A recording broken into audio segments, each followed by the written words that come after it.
So yeah, just getting everything set up. I guess. Are you there then, Carlo? Or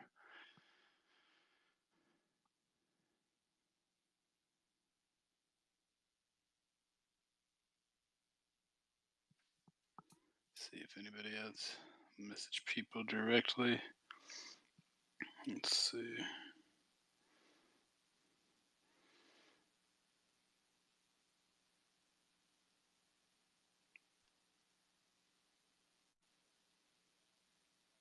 Okay, no trouble. Just Um, want to make sure the mic's good. I'm almost home. Like I'm parking my car. I have to go um go to my mailbox and get the mail, but after that I'll be good.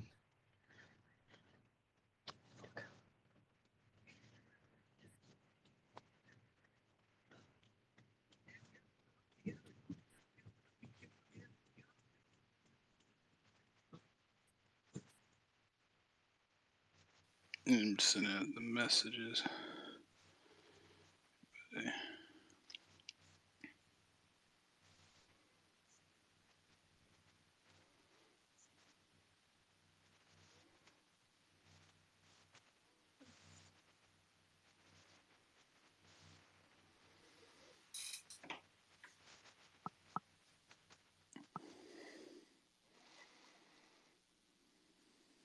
All right, so yeah, just give me 5 minutes and I'll be ready. Okay, perfect. Let's see if anybody else joins us.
I'm a bit surprised nobody else has shown up yet.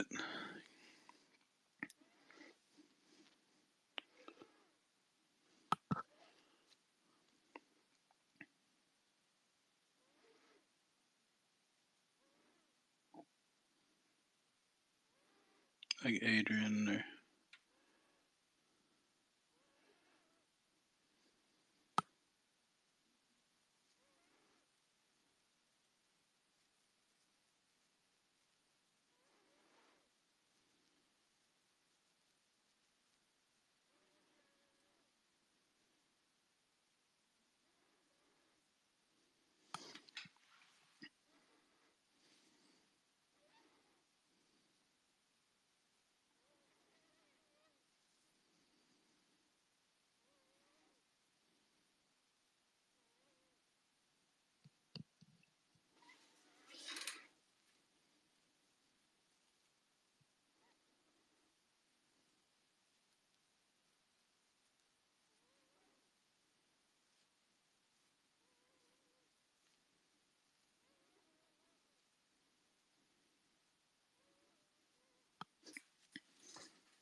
You there?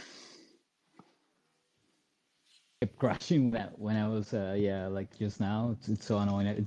It's a bad sign. I hope it doesn't keep crashing all the way through. I mean, it might be You might have. It might have been because of an update, and you hadn't actually restarted it since then. Sometimes that's the oh case. yeah, I don't know. I don't know. Like two spaces ago, I think like one of the Jack Vance stories, like it was really bad. Like it kept crashing like every 50 minutes, and maybe because it was on my data, but like it was really awful. You're I on had, Android or iOS? yeah, Android. I Mm, actually have it installed on my on one of my computers, like the desktop app. I might just try that. If it keeps crashing, I might switch to that later. We'll see.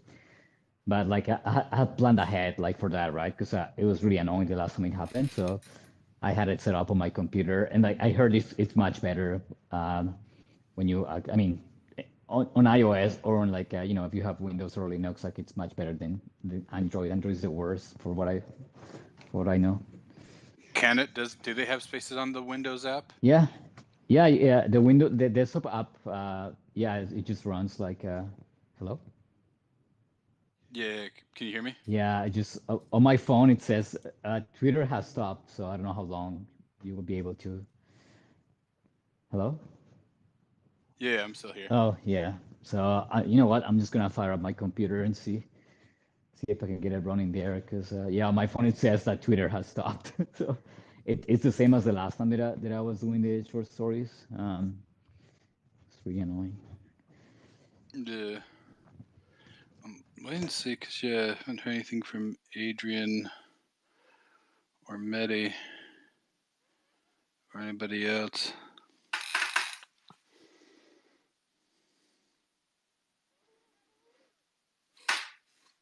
Because we could discuss it without them, but it's kind of not as yeah. I always like having at least three people because it gives you kind of a bit more kind of back and forth, round table.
You there?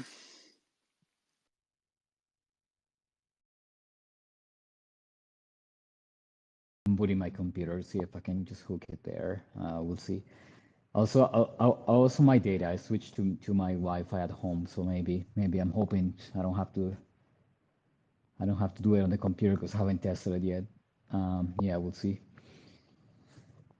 Um, so yeah, this novel is it's crazy. Like I'm so happy you picked this. You know, it's like really wanted to thank you for picking this because you know I didn't even know this guy existed. I mean, I probably wait for everyone to talk about it, but yeah, it's so funny. Like I had no idea, um, and like I'm just shocked. All of this, like you know, like the constructionist, like postmodern, you know, like critics never like you know like got fanboy on this 'cause it's really like it's really the like the epitome the epitome of like postmodern, you know, like especially writing literature.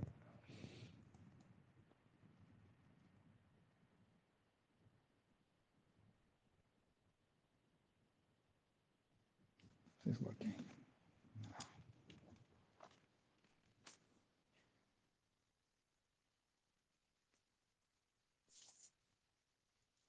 Hello? Oh, sorry. I'm not used to, like, because like the thing I've been doing, like sometimes I have the microphone off automatically, so I've gotten really bad with my microphone. What do you call it? Discipline. But yeah, no, exactly like you said. Like I haven't read too, like I'm familiar with the concepts of postmodernism and, yeah, breaking the fourth wall, and like, yeah, like the book within the book type thing. But I haven't. This is probably the only thing I've actually read of it. How's it going, Adrian? Hey Zink, hey Carlo, how's it going? Hey, Hey, how you doing? So I'm like, I'm 90% of the way through it. So I still have 10% to read, but yeah, like I pretty much get it. I haven't finished the end of it yet, but where are you at? What's happening? so hang on. So I'm at the part where they're talking about like all just like different like academic pursuits and stuff like that. When they're going through the story and like they had just finished describing Shanahan as like a good-looking guy and then Okay. describing the other guy. Yeah, that's where I am. So it's like when they've rewritten themselves as being Yeah, sophisticated, exactly. and then it's just That's like it's just exactly it. like endlessly like dropping like Yeah, random yeah, yeah. facts and stuff like that. Yeah, yeah. I'm actually laughing about that. Like I'm getting a bit irritated about it, but like I assume it's going to be punctuated with a point. So because most of the things in this I find like he is punctuating things like after he goes through a long drawn out thing and you're kind of like, okay, where is this going? It generally has a point to it, you know what I mean? Yeah. So that's where I'm at right now.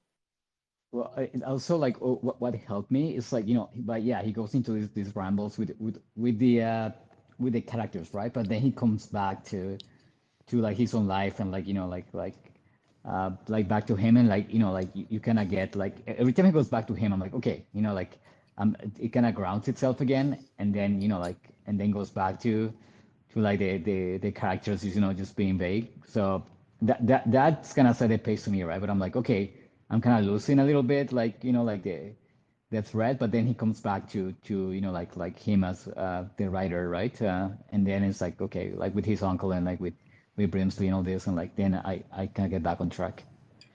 Totally agree. Absolutely. I'm fully with you on that, Carlo. Yeah, it's interesting because it's like it's he's writing the book. So it's like Flann O'Brien is writing the book about a young student who is writing a book or like formulating ideas to write a book. Okay, but then the characters inside of that book are writing a book. It's like this whole like self-reflexive idea Well, going yeah, back and forth. Yeah, it's the postmodernist, like element, right, of like boxes within boxes, right? absolutely. And like like normally, right, like in postmodernist, right, you have like kind of like it's frequent that you have like a writer writing about a writer writing, right? Like you get that. So we get here, right? You have like a writer writing about a writer who's writing about a writer writing, right? With credits, Exactly. right? But I would argue it goes even further, but like the Yeah. novel is kind of writing itself, right? You have the characters kind of writing the novel itself, like Yeah, yeah, for like sure. it's Definitely. like because you get the idea, right? Like they kind of like taking over trolleys, or like they're like, oh, no, we don't want to, we don't want you to write us, we're gonna we're gonna take over, right? So it like can even a layer, like deeper in the like nested like metafiction.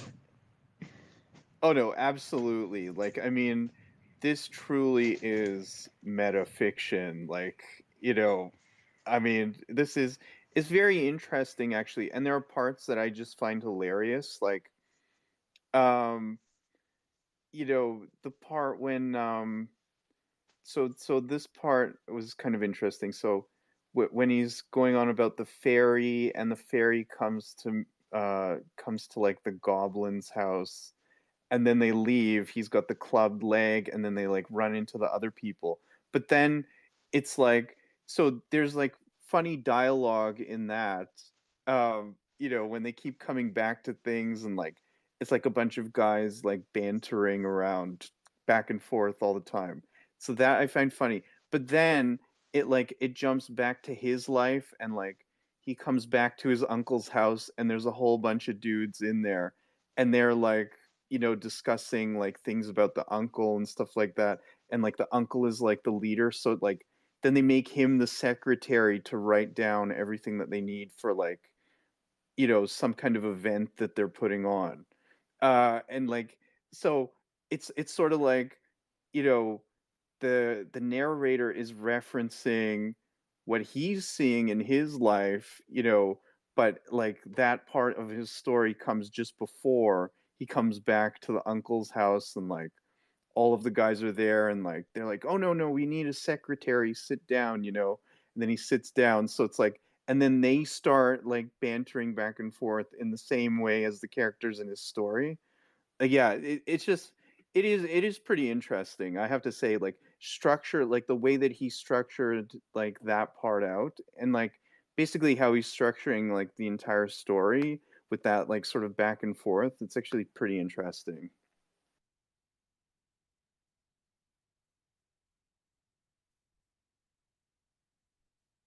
So yeah, no, I mean, there was several parts that I was re-listening to it, and like there's there's there's a lot of like, yeah, satirizing various things, because like there's the whole thing about like the poet that they all love, but like, yeah, it's just like a, oh, it's a working man poet. Oh, I understand that complex stuff, but but this is a poetry for other people, right? I get it, but like that old timey stuff, but it's it's a lot of, yeah, kind of like pretentious attitudes and stuff like that. There was other ones like that, and of course, like you were talking about, yeah, like they're all like pretending to be smart people, or there were some other ones too. Like usually, like, yeah, the parts of the book, it's the conversations between what is it, like Shanahan and the other two, Fursky and what's the last guy's name?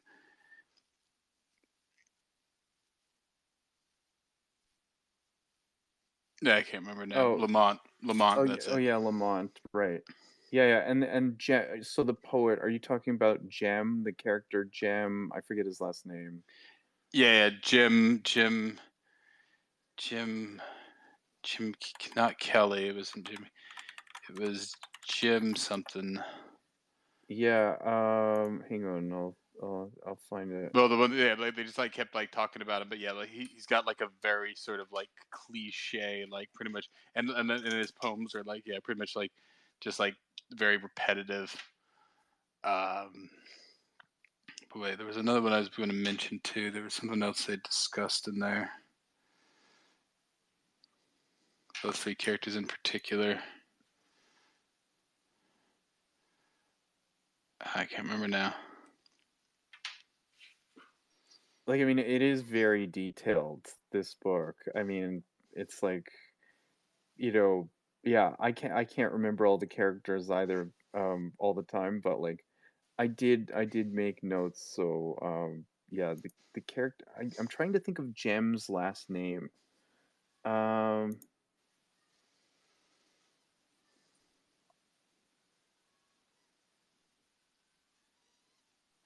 Hang on, just give me a moment.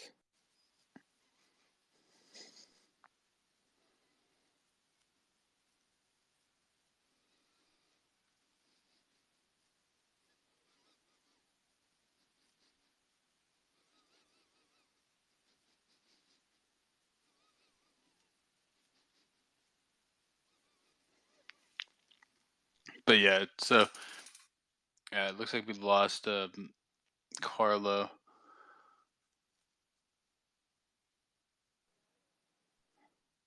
But Yeah, I'm just going through my notes. Just to find the character. Hang on. Oh no, that's that part. Oh yeah, it's further up here.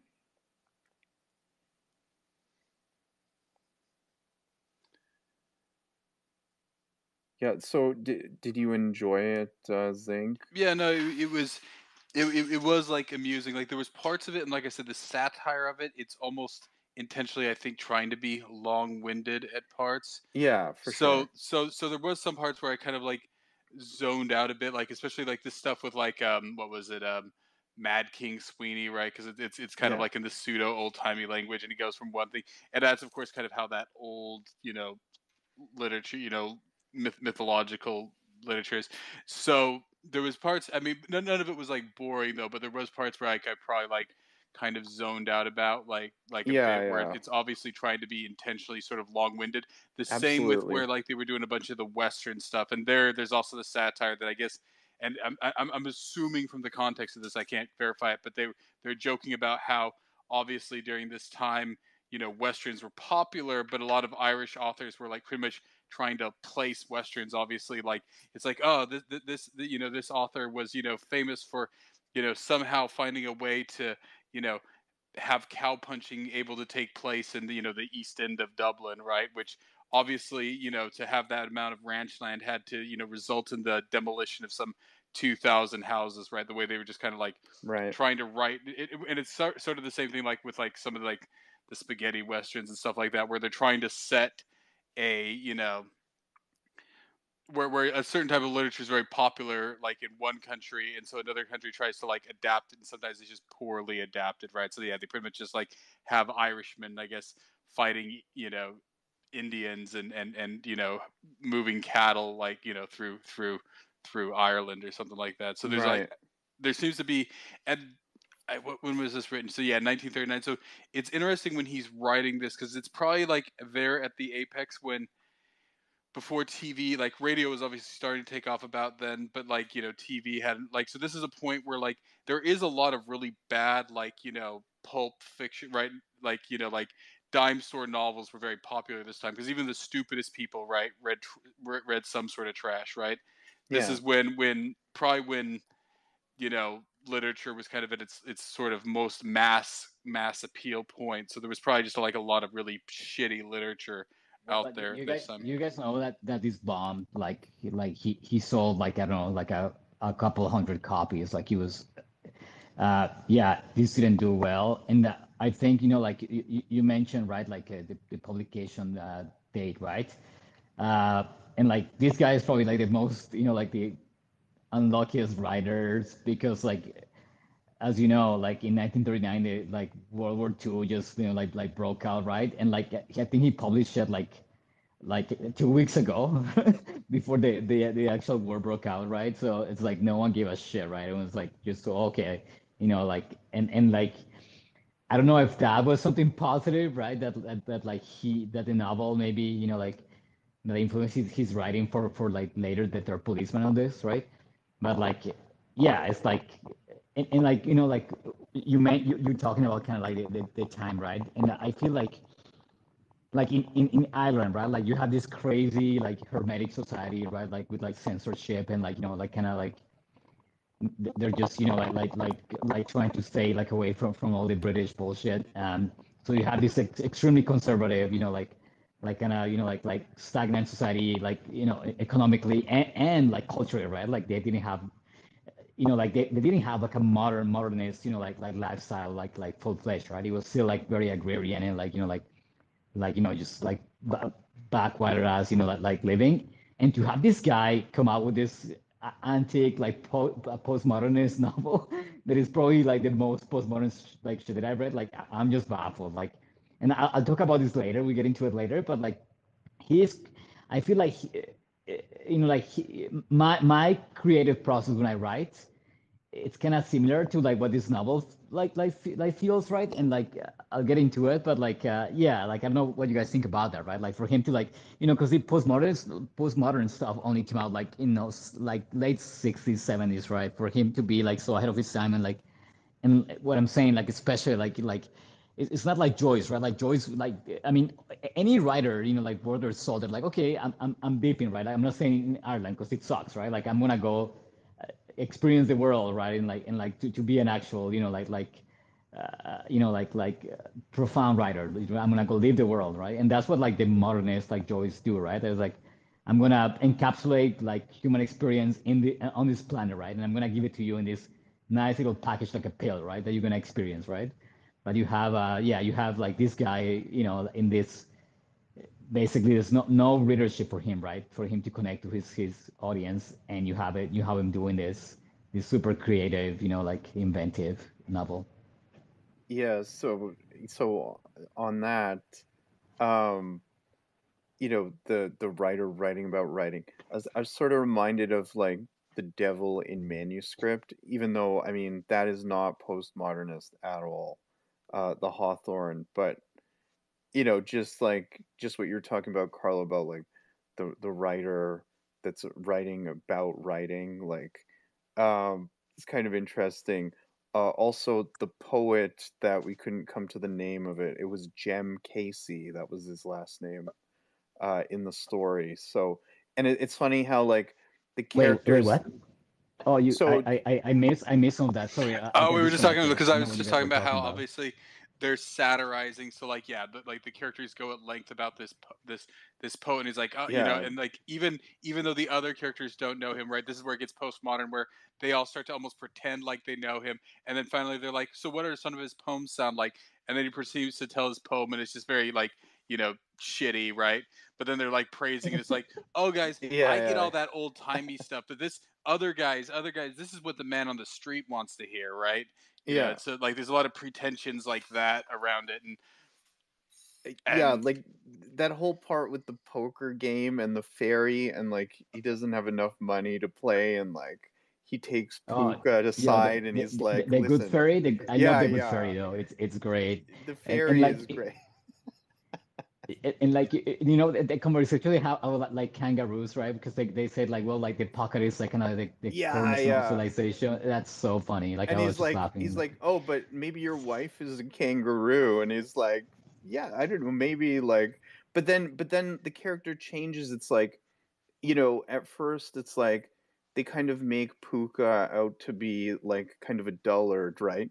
But then he's actually like there's actually much more depth to him as it comes out, Oh and my it's God! like, And you yeah, haven't yeah. finished you haven't finished the novel though. Like I'm so sad you haven't finished it because I it I gets I have like crazy. 10% left to finish. Like, yeah, it's like I said, like I had to like fix a water shut off like main valve on Sunday, so like I lost basically a full day of time, like, with the No, book. I hear you. Like, my car broke, so I basically was this weekend just trying to get that fixed, and like I wanted to, like chill and like read the book, with tea and like, like with a notepad and take notes and like, like analyze it and like, take my time and like, yeah, I couldn't do any of that. So I hear you.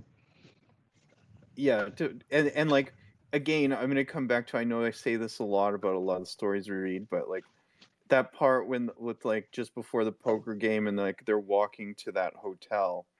Um and like just like the back and forth banter between all the characters, it's like it really is very, like, I mean, clearly like Seinfeld took its influence from a lot of this kind of stuff, right? It's like, the characters are like they're kind of at each other, they kind of like each other, but at the same well, time there's like three they don't. conversations going on at the same time. Yeah, So yeah, exactly, like exactly. especially the poker game, right, where they're Yeah. simultaneously playing cards, arguing about something, and Yeah, that really was that Well, that was this novel is, like the fact that like sometimes like even between paragraphs though, like the whole, like dynamic, the pace, like the language, it changes. Like it's you have to pay attention though. I mean, it's fun, right? To like have that style and like, to have that, and Joyce does that, but like between chapters. But like in this novel, I feel like, you have like, like there's all these head jumping, right? Like even between paragraphs, like I don't think I've ever seen that like done that way.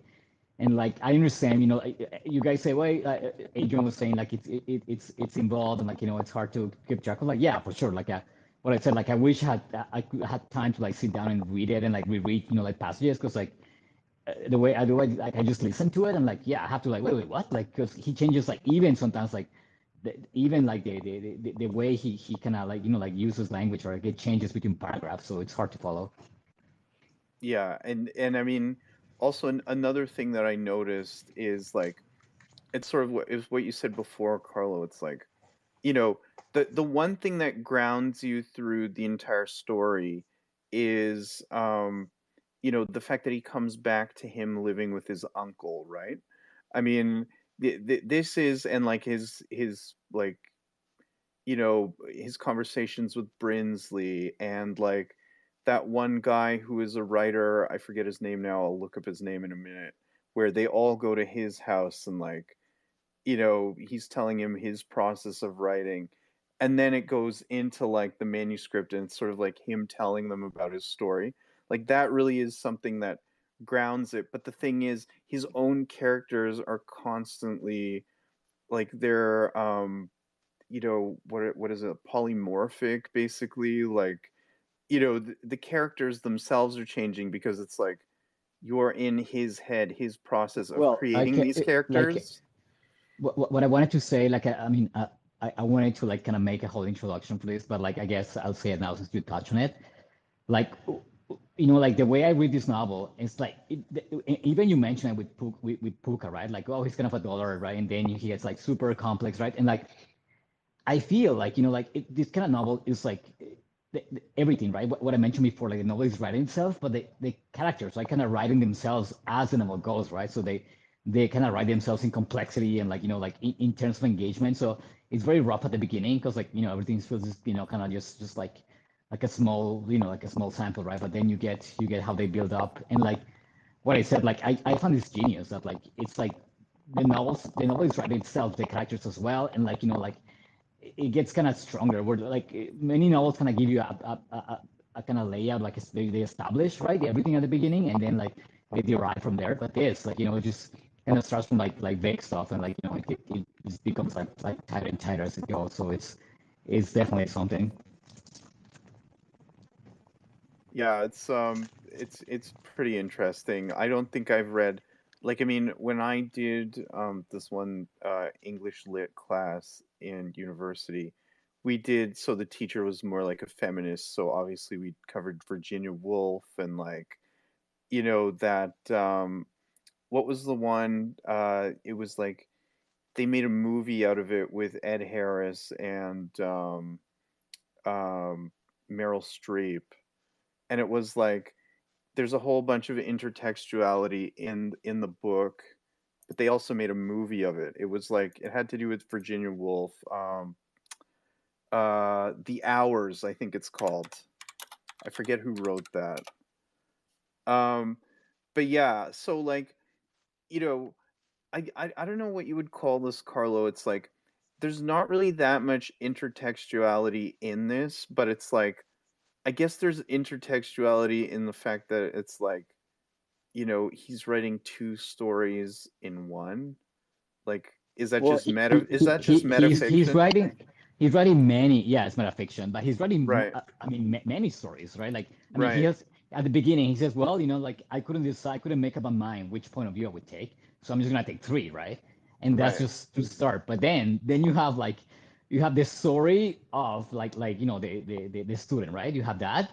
You have the story of like Trellis, right? And you have this story of like like the characters, right? And then each character kind of like has their own shit going, right? right. So and like then you have he has more to the roster, right? Then you have good fairies. Like wait, like how many stories are there Yeah, like woven yeah, in here, right? It's yeah. um Carlo, did you read The Hours by Michael Cunningham?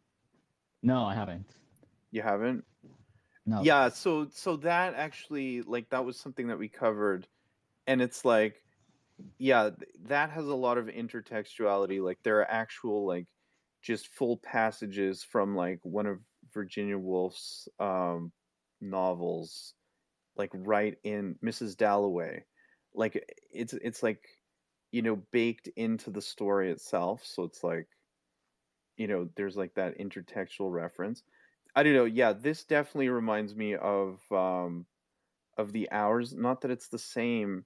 It's just like that self-reflexivity of it. Yeah, like that really reminds me of it. Yeah. Yeah, but this Well, is it different. Like, I mean, this is way before that too. So I mean, Like it's pretty impressive that Exactly, this guy like wrote this. Yeah, yeah. because I read like Thomas Pynchon, right? And like I read like, let's say, like Vonnegut, who people like always praise him as a like a postmodernist, like like the first, Right. and he's like, no, like like Vonnegut just writes like, if you can summarize a story technically, it's not postmodernist, like because it's not like meta enough, right? Like in Vonnegut, he just takes like dumb ideas, like, oh well, like in Storyhouse 5, right? It's like, well, like this person is anti-war, and like I'm just gonna like make it complicated, but like the message is pretty simple, right? Or like in a Science of Titan, right? Like, oh well, like I just have like someone like with mental illness, whatever, and like just kind of overcomplicated, but like it's very simple. Whereas this, like, you have like what I was saying before, right? You have like Joyce or like Beckett, right? Who like they left Ireland and like they went to live, and like like in their books you get an idea, like, okay, like they really know about gender, they know about politics, they know about like like social stuff, like they know, right? So they kind of like they reference all these things, of the world, and like they make it into kind of a metaphor for you to digest, right? Whereas this guy is the complete opposite, right? Where he's like, well, like F the world, I'm just gonna make my own world in my head. And like like, and I Yeah. was gonna say like my own creative process was like that because I was very isolated. I went to teach English in South America, and I ended up stuck, right? And I had like months where I had nothing to do, and like I speak the language, but like not enough to actually make friends and all that. So I started getting a bit like crazy, I guess. Like I had this kind of, I'm like, the way Carlo, I grew up. just pump your mic real quick. You're getting a little choppy.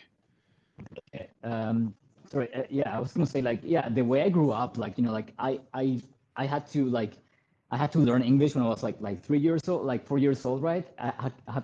Then I went to live with my father who speaks Italian, so I have to forget English, right? Then I went to French, and I have to like you know like like like I have to live in French and think in French for like like basically till high school, and I have to relearn English, right? And like it's funny because Brian O'Nolan, he was a native like speaker of Gaelic, right? He didn't like English wasn't his native tongue, right? So I feel like like in this book, like he's just like stuck in his head, right? And like that's what happened to me when I started writing. Like I'm like, well, like I'm stuck here. I want to write, and like and I just created these like personas, right? Where like let's say I had a pen name with like this guy who like I took like all of my kind of Latin side and I made it into a person, right? And I had this like kind of ventriloquist thing going on where like I would write and like like let's say write as if it was a writing from a second language perspective, right? Or like writing like very constrictive like technical form, right?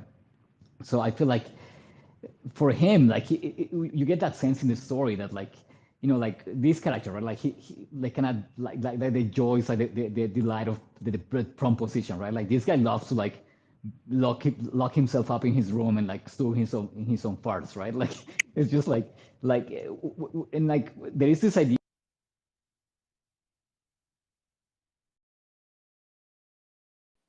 Carlo, we lost you there. You dropped there, Carlo.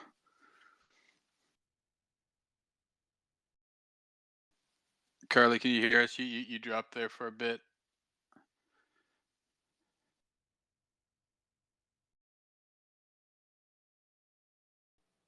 Yeah, Carlo, we can't hear you. You dropped out there. Yeah, I don't know. Maybe drop out and come back in. No, I don't. Um, Yeah, I don't know if it's that. It might just be. right. There's a it sound like there was a delay. I don't know if it's his Wi-Fi. It was. It seemed like it was a delay on the buffering. Right. Yeah, that's kind of like a letdown because he was really getting into it there. Like I wanted to hear what he had to say, and then it kind of cut out, right? So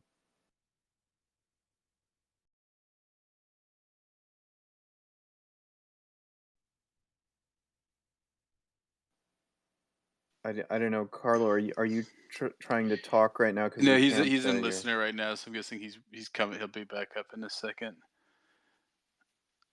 All right. I think I've been debating moving these onto like a Discord, like pushing it back into the space, of course. so if anybody else joins us, but then just having us use Discord just because it's just so bad. Space is just so bad, like for stability. Right. And there's no reason it should be. Like I said, like it's fine on Discord, like it's fine on any other thing. Like it's it's astounding, really, just how bad some of these are. Right. So yeah, I mean, Yeah. I I don't know if Carlo can hear us. Like in some ways, because like I looked it up, I think like he was still relatively young when he wrote this. So like you very much get that it's for me. I guess the thing is that it's almost just kind of like it's there's other things I can think of it, but it's just like it's kind of like the mad like okay, well I mean we've been all in college and there's particular semesters I think we can all think of when like it was just like even though it's like the course of 4 months but between trying to get school done and going out and drinking and then trying to do other things and just there's like some of those like semesters I think where it's like you know even though yeah like I said it's just a few months like it's almost like a temporary madness and then by the time it's all said and done you come out of it but yeah you're just like so completely stressed out and like I think overall that's kind of what I really take from this is yeah it's just like him like reflecting back on that kind of thing right obviously Right. And like, well, what I find interesting, which I mean, so I mean, I lived at home through university, so it's sort of like the interplay like between him and his uncle, like his uncle like kind of doesn't approve of his lifestyle and type of thing, right? But he's like, you know, he sort of like gets a bit of backlash from his uncle because like, oh, he's in his room all day, he's not doing anything. Then he goes to school. It's like a very like typical like you know not really coming of age but like a university tale, like the young man at university type of thing. um yeah, I don't know, like I can relate to a lot of it. So yeah, just like with his uncle and like the back and forth between the two of them, which I also say like is like the main thing that grounds the story. um it really like pulls you through like all of the imaginative stuff that he comes up with, for his stories.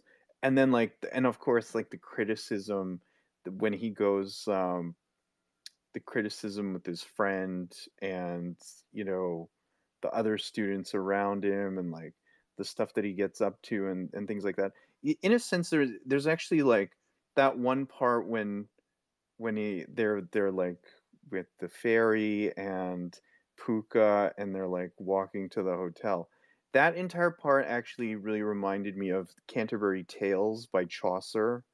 Like because it's like a very similar thing. There's even like university students in that and like the hijinks that everybody gets up to while they're on this journey. So like I think he definitely was influenced by the Canterbury Tales and Chaucer for that particular segment, which I mean I haven't finished the last 10% of this book, but for in terms of like that was probably my favorite segment of the entire book. Um, just because it was just so lively and like it's like okay, you know, the narrator has figured out, where he's gonna take these characters. This is like they're becoming more matured and developed and like just like he's figured out like the interplay between all of the characters and how it's going to work. But then I mean Carlo was also talking about like how the characters are sort of writing themselves, but it's like if you think about it, it's actually the narrator putting himself in the position of those characters as if they were writing it, but it's like it's still him writing it, but it's like he's imagining to himself like, you know, how would these characters write themselves, if they were writing. Um yeah, really really interesting. Sorry, I just filled the void there, Carlo. You know, you were talking about your writing process and stuff like that, and like Uh, just making yeah, your own no, world. I just said that like like in this especially like you get this idea here that like like I mean like I took this class, right, and like um what was the teacher called it, like the agony of the tussle between the body and the mind. And I feel like like like he was talking about Kafka, right, like where like this idea like when you live in your mind, right, like I mean you're mean to live with your body and mind in harmony, right, but like especially when you're a writer, I find it because I live this, right? When you just live in your mind, like the body becomes this like kind of monstrous thing, like this this like grotesque. In like we see it in Kafka, right? That like in the Metamorphoses, right? You have like like the body becomes like a this horrible bug, right? And like even I don't know if you were here, Adrian, when we read the Lovecraft story, The Whisper in Darkness. That's No, no, there is a I wasn't part of the group for any of the Lovecraft. So yeah, I anyway. totally. So in that story, there is like a kind of a reference where like like a disembodied like mind, basically like a brain, right, like and you have that. And like I get this here, like like and what I said, I live this, where like I was just writing and like that's what I was doing. And like I felt like I wanted to like unhook my legs, because like like I don't know if you guys play video games for like 10 hours or like 15 hours, and then you feel like crap after, like when you're just like you're just sitting and like like using your brain, but you're not moving, right. And like that's how I would feel when I used to write obsessively. Like I'm like, oh my god, like I wish I could like unhook my legs and like hang them somewhere, because like like that feeling after I would write for hours, like. And like I get this sense here where like like you have the student like in his bed all the time, and like he just enjoys being in his bed, and like he kind of stinks and like it's like he's so obsessed with his characters, like they kind of drive him crazy a little bit, right. And like they kind of like just dragging him down. So I get that from here. And like something else that I mean, oh yeah, you haven't finished the book, Adrian. Like I don't know if I want to spoil the, but Just like spoil it, anyway. Carlo. Like it's No, totally it's so fine. good though. It's It's so good, that totally fine. ending. I'll read it anyway. Like I'm not really sensitive to spoilers, right? So I can still appreciate it even if it's spoiled. So it doesn't really matter. Well, I mean, basically, you have that like in this book, right? And like it's, I don't know if it's something he wants to express, like like probably on purpose, or like like, or maybe it's just like it's part of the bane of being a writer when you just live in your mind. But like like it's kind of destructive. And like like when you write obsessively, like it's just like I don't think it's healthy. And like like what you yeah saying was saying, like oh yeah, like like those times when you just feel like your mind is like a mess, and like like, and like maybe here this is an expression of that. And like I feel like when you're writing, when you get really into writing, that like your characters kind of talk to you and won't leave you alone, like. And the books want, like the novel wants to be finished, and like you don't have like peace of mind. Like I don't think that's a healthy state. Like it's very like like in like, especially like someone like me, for example, or like Brian Nolan, who like yeah already have like a fragmented kind of like personality, right. Like it's easy to get lost in your mind, and like like and like just when you start playing with your identity, and like this kind of ventriloquist trick that like like the fake voice kind of like starts taking over, and like that's kind of scary. And like I mean the good fairy here, it's like a good example, right, where you have like a disembodied voice. And like it's like, well what does it say, the fairy is like, I don't have any any Euclidean like like position coordinates, but I'm still here, like I still have a sense of like place. It's anyways like as someone who writes, like I connect with so many things here. I'm like, oh yeah, like like, and like what I said, like how I feel like I have a similar style of like creative process, like I mean, with the writing this novel, that I'm like, oh yeah, like for sure, like we're like, you could maybe interpret this as like a kind of like like psychotic, a series of episodes. But like like I feel like you make it sane by kind of giving it a structure, writing it. So, Carlo, just a question. So you actually you listened to it and then you read like the actual book. So I've just read it. In the dialogue parts in the book that you downloaded, like the printed book, um Was there quotation marks when they were talking in yours? Uh, hold on. I I read like a checked this quarter. at least on the EPUB I was looking at. There's an indentation. It's kind of done almost like play style, right? So it's like indented. It's Right. just now I was looking through it where like they're having the dialogues, and yeah, it's almost like a play. No, you're right. I'm just looking at my ebook, my EPUB here. Sorry, and yeah, there is no. It's indented as well. There's Okay, yeah. So then no yeah, so quotations. so yeah, I was just wondering because I just downloaded like the $2 version of the book from iBooks, like the Apple bookstore. There was another one for $10, but I just did the $2 one. And I was wondering if maybe like they just weren't true to it, and like there actually was quotations in another version or something like that. But it seems like he just wrote it without quotations. I, Um, I I also have two versions, so I'm gonna check the other version that I have. all right.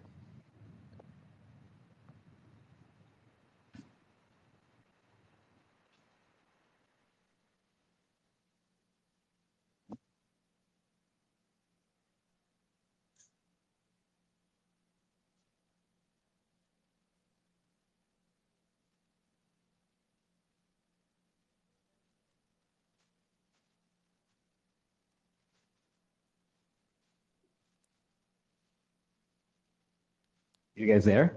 Yeah, yeah. So Oh, so okay. no quotations in the other book either, or But I'm checking the other version. Let me see if I. all right. Yeah, no, yeah, yeah. There is. I'm It's looking at dialogue, interesting. It, just it, indented. There is no quotations. Yeah. it's like in my version it's not even indented, but like Oh no. I was still able to follow it, so like I knew when people were talking and when they weren't. Kind of switching gears a bit, what did you guys think of that part where it's like it says title of the book referred to the Athenian oracle, and then it was like he changes all the s's to like f's, so it says cases in divinity, history, philosophy, mathematics, and he spells it ticks, love, poetry, never before, publift. And then it's like he keeps doing it. It's like whether it be possible for a woman folk carnally to know a man in her sleep, as conceived, for I am fur, so that's sure that this and no way other was I got with the child. Like I mean, like I don't know what you make of that, Carlo. Like the changing of the s's to f's. Like what's the significance behind that? Well, he's playing with phonetics and he does it a lot, right? And like even some things that probably I don't get, right? Because like I don't speak Gaelic, but I'm pretty sure like he does a lot of like puns with Gaelic or like just playing with sounds, right? To make it, maybe mirror like a word from Gaelic, like and what I Right, said, like right. like when I used to write.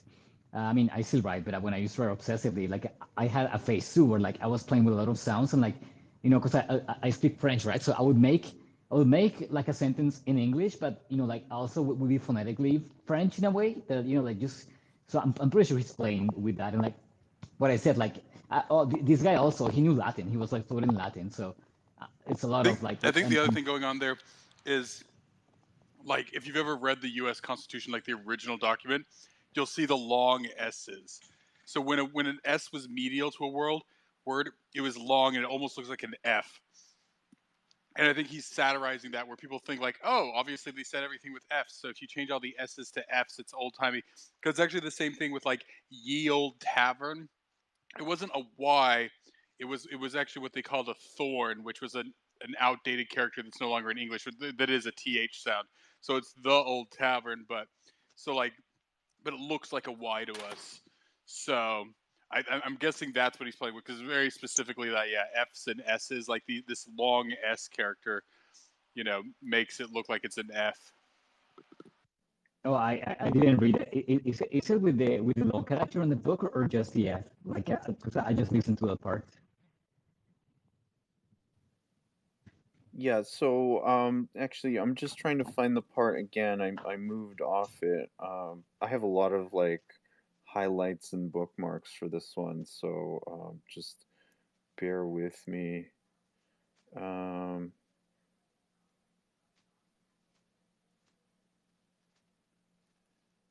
oh yeah, and there was another thing like was the uncle supposed to be gay? Did you guys pick up on that?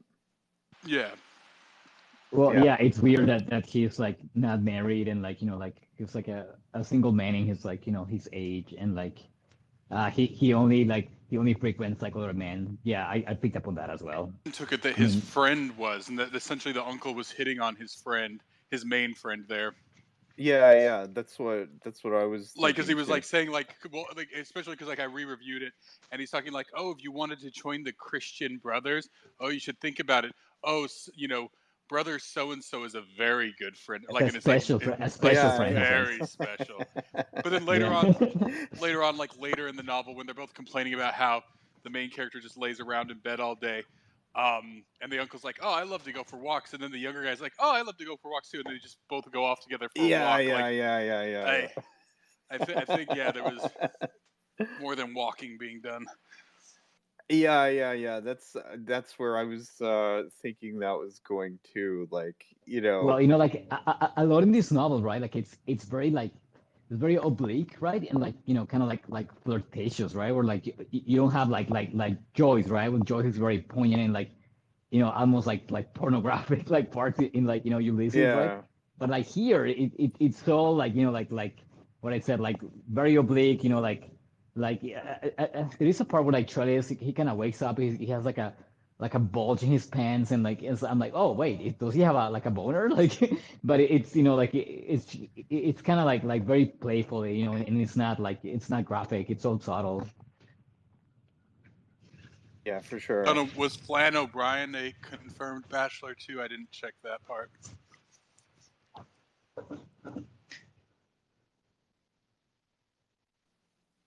I don't know. No idea. But he was a what? Zink said was Flann O'Brien a confirmed bachelor as well? That was the old timey euphemism, like in Yeah, obituaries. yeah, It's no, like if so and I so know what you died. mean. Yeah, I didn't check like if he had interesting. relationships or if he just was. So yeah, what did you think of the part when he leaves the house and then he sees his friend in the street, then they go to Michael Burns' house. That was the guy that I was thinking of. He's the other scholar that was like he's the other intellectual on the scene, and then he goes there and then breaks into telling him his story and stuff like that. Um, what did you guys think of that part? Well, I mean, it's something once again. It's very modern in a lot of ways because it's something that I've seen, of course, like mentioned like in more '60s, where it's like it's like the sometimes it's actually like just the middle aged professor who's trying to act young, like the guy who did like in the '60s there, the guy who was like way into like drugs. You guys know what I'm talking about? Whoop. Not late, like Uh, it starts with an L. He was like way into like the LSD and stuff like that. He was like actually like a psychology professor. Oh yeah, yeah, yeah. But then like just Didn't even he like start the acid movement or yeah, something? Like yeah, but then just even so like just like these guys who they're really nobody, but in this small community they're like the big guy. That's like that's right. what I thought of with this guy is like it was almost kind of like people going to or what's that other guy the guy who painted the Campbell soup cans, right? Like just that kind of like Andy bohemian, Warhol. yeah. Andy Warhol. Yeah. Yeah, I find it interesting though. It's like they constantly bring up, and he brings it up more than once. It's like the praise for Irish and American literature, and then they're like they even express disdain for like British literature at the time, right? As being like, not of such a high quality and stuff like that. It's kind of like I guess he's just getting like little digs in at British literature or something like I mean there must have been like you know a lot of people that just found it a bit too like formulaic, tired, or like, just they're not doing anything that interesting in Well, no, it's just English they're generally literature. trying to distance themselves from the British, right? Trying to define, Right. because Ireland's now a country for the first time in 1,000 years, right? Like it had only been a few decades since the Irish Revolution and whatnot, or whatever they call it. Yeah, and I mean, and the whole thing was like for them to distance, like themselves from the British, right? Like the whole like potato famine and all that, like it all like stems from that, right? It's like give the middle finger to the British, and like that was the whole like the revivalist movement for Gaelic, right? We wanted to have like their own identity, and like I mean it failed, right? But like that was their idea to have like even their own language, like separate from Britain. Well, they even talk about. I think it's this writer, whatever you guys said his name was, O'Brien or whatever. Like Huh? Wait, well, what? they're telling like a story about like a policeman who was like accused of not being Irish enough because he didn't speak any Gaelic, but then he proves that he can jump further than them and stuff like that, right? Oh yeah. Wait, I have a question though. Like, what do you guys think? Like like I mean, the state wanted to revive like Gaelic and all that. Like, how come they didn't like hug hug Brian Mullen to their bosom and like like kind of like give him like grants and stuff. Like, I mean, this guy he was super proficient in Gaelic. He was like a native Gaelic speaker. He was a scholar and like he could write. And like I feel like like this guy could have like spearheaded the like Gaelic revival movement and like and the stage just didn't give a shit. Interesting. I mean, maybe like as a writer, don't you want as many people to read what you've written down so you get paid more money? Like, I mean, I would assume he would write it in English just to have like more like penetration of readership like throughout the populace, right? Even though you guys have No, said but he but only but sold but like but, but he could have just like he could have been writing in Gaelic and like get grants or stuff, like with the state get like a and like make it part of the national like the nationalist movement. But like I just find it strange.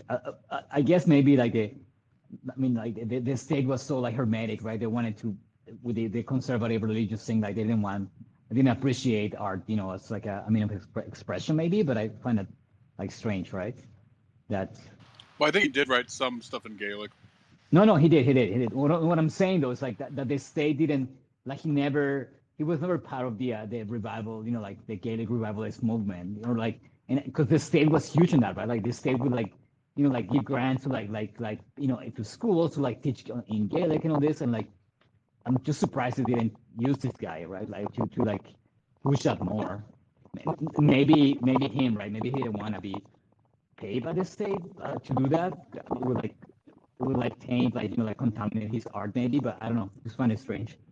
maybe it wasn't, maybe it was a bit too risque, right? I mean, the subject What, matter, like he's like writing? No, but like he's so good actually. Like I find this book, like this book would totally go under. Like I mean, like any critics would be like, wait, what am I reading? Like I don't think it's obvious. Like even if he's criticizing stuff there, like it's so well, Well, it's actually like a subtle, right? question I'd have for you, Carlo, because I guess the question is: are there certain things that you could only imagine writing in English that you couldn't imagine writing in one of the other languages? Right? There's certain almost genres, I suppose, right, or ways of thinking, and so that is to say Well, that, well, like and you this could, is like when this he's is trying to come up.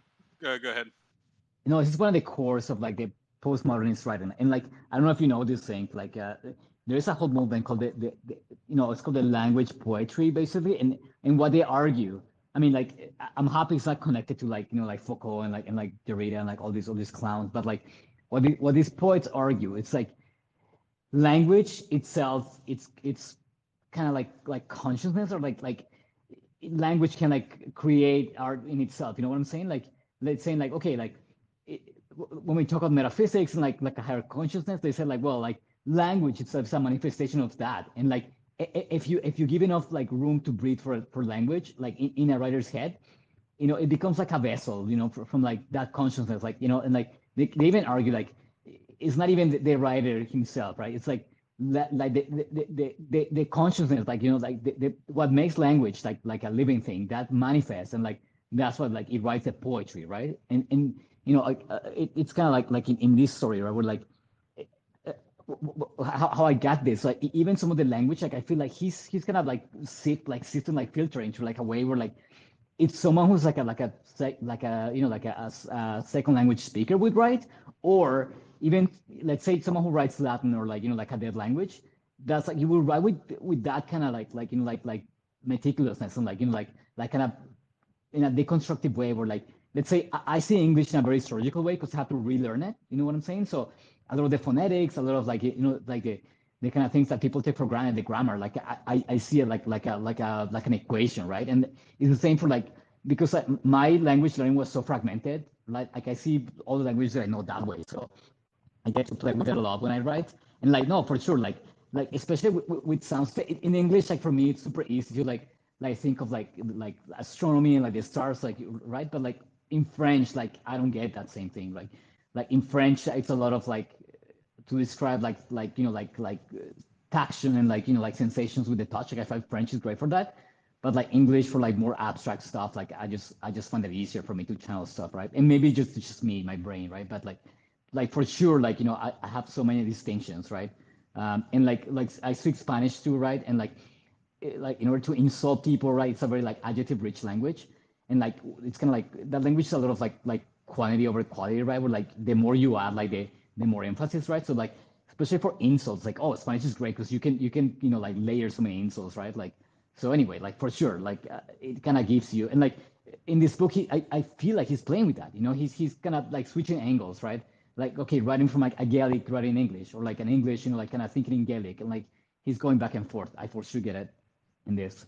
So the reason I asked this too is because even though I did linguistics and I've studied languages, I fundamentally can't speak any language other than English.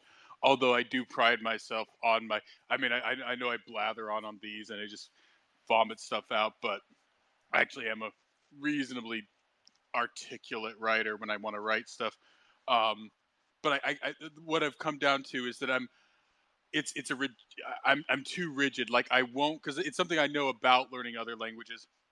You can't just like you go through a phase of like, yeah, it's just pure translation. You think of what you want in your language and then you translate it, but eventually the idea is that you're supposed to move into what they call the intra language, right, where you start to actually think in that language. But I guess it's because I'm unwilling. Well, it's two levels. One, I'm unwilling because when you're a kid, you're willing to make mistakes, and that's why kids can learn so well.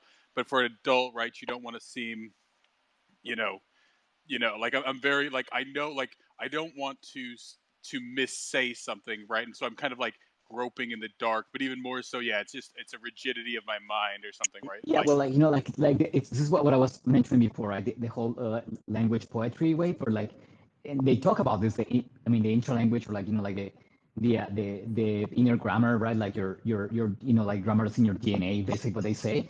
And like this is I started writing poetry like this without knowing. I just started researching like, oh my god, like other people do this, and like they call it this and that. But like to me, and that was my goal, and like I started writing poetry and like kind of mixing all the language that I know, and like I mean, sometimes it would be gibberish, right, for someone who doesn't speak them, but for someone who does, I'm like, oh, I get it, right, or like in the same point, right, you have like yeah, like I would, and like, especially I would type something I experienced, right, like that was very French or like like very Spanish, right, like and like that I feel like in my head, wait, I can't translate this, right, it doesn't make sense, so I would just write it as it was, right, and I have this like like multilingual poems, and like and like that was my goal, like to me, like okay, I'm gonna like like shed all these like all my preconceptions with the language, and like I'm just gonna go with the feelings and I kind of translate it that way. And like anyways, that was me experimenting, but like it's funny you mentioned that because like that was something that I tried, and like and because I was inspired by the language poets, that they would argue that like no, it's not the because the Sapir-Whorf hypothesis that says like, well, like language kind of shapes your reality, right? But they say no. There's an internal grammar, right? It's in your DNA, and like even if you pick up some random language, like eventually like you learn it, or like you'll be able to use it like in a utilitarian way because like you're hardwired. It's like, and like some of them say it's metaphysics, or like some of them say, well, it's just your DNA. It's like another evolutionary trait, right? Like for you to to be able to apply language in that way. But like what they always argue is like no, like language itself, like in not a language but language, right? Like the internal grammar, like the like the inner like language, like that's part of the it's even more creative than you thinking, right? Like it's just once you let it loose, like you have like you speaking through the like the words of God basically, right? Like the words of the universe, right? Yeah, Carlo, just a quick question. So, and I mean, they made reference to like iambic pentameter, and like there are poems that are like put into it. But what's your take on that? Well, Like, when I learned poetry, like I took classes and stuff, like I, I wrote, like very rigid and like, like using meter and like using rhymes and like, like playing with the rhymes, right?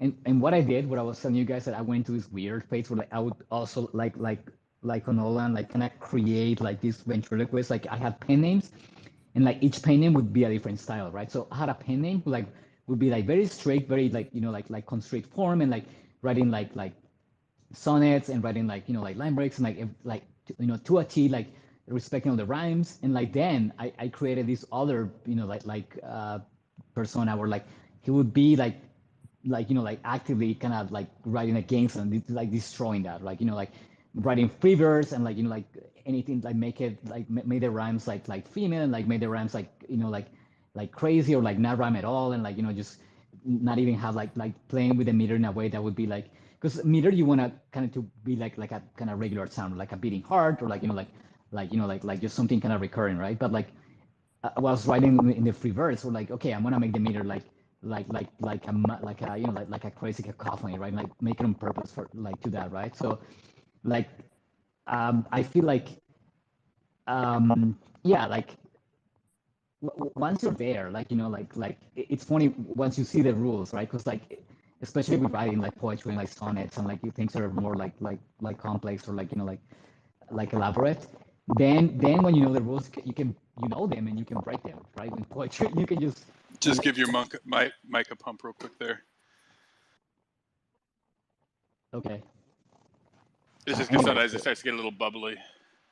yeah, so yeah, so you can break the rules, and to me it was, because what I did, I went to this poetry contest, right, and I entered it as like two people, like one writing with like more conservative and like like with form, and like the other person writing in like free verse and like like this kind of like very chaotic, and like purposely like like form destructive style, and like yeah, like I like that ended up winning like the contest, right? But it's funny, like like it seems to be very effective to like know the rules and they break them when it comes to writing and like form. But like it's so interesting to like like that all of this, like especially like when you start playing with meter and like with a lot of like sounds on that, like it really taps into your subconscious, right? Like a lot of the sonnets, like it's very musical, like it's crazy. Like before having like complex, like music before like the big like composers, you have like the poetry, and it was a lot of playing with the sounds with the pen with your mouth, right? Like a lot of like yeah, like the meter, the rhyme, and like the stops and like kind of emulating like sounds from nature. Anyways, actually, I lost my train of thought, but keep going. yeah, you know what? I kind of found it like when you mentioned that about the contest that you entered there, it kind of reminded me something from the story. So that one part when he's talking with the uncle, and like his manuscripts are out, like his books, and like somebody else had won a contest, and he's like, the uncle is like kind of like giving him a hard time. He's like, "Oh well, you have a ton of stuff here. Like I'm sure you could win a contest in something." It's like the uncle is like kind of like busting his balls about like, what are you doing? Like you gotta like make something. Let's win some kind of a contest. It's like, and it's sort of like, you know, is the uncle sort of like, is he actually upset, or is he just trying to push him to be better or something? Like, I don't know what you guys think about that.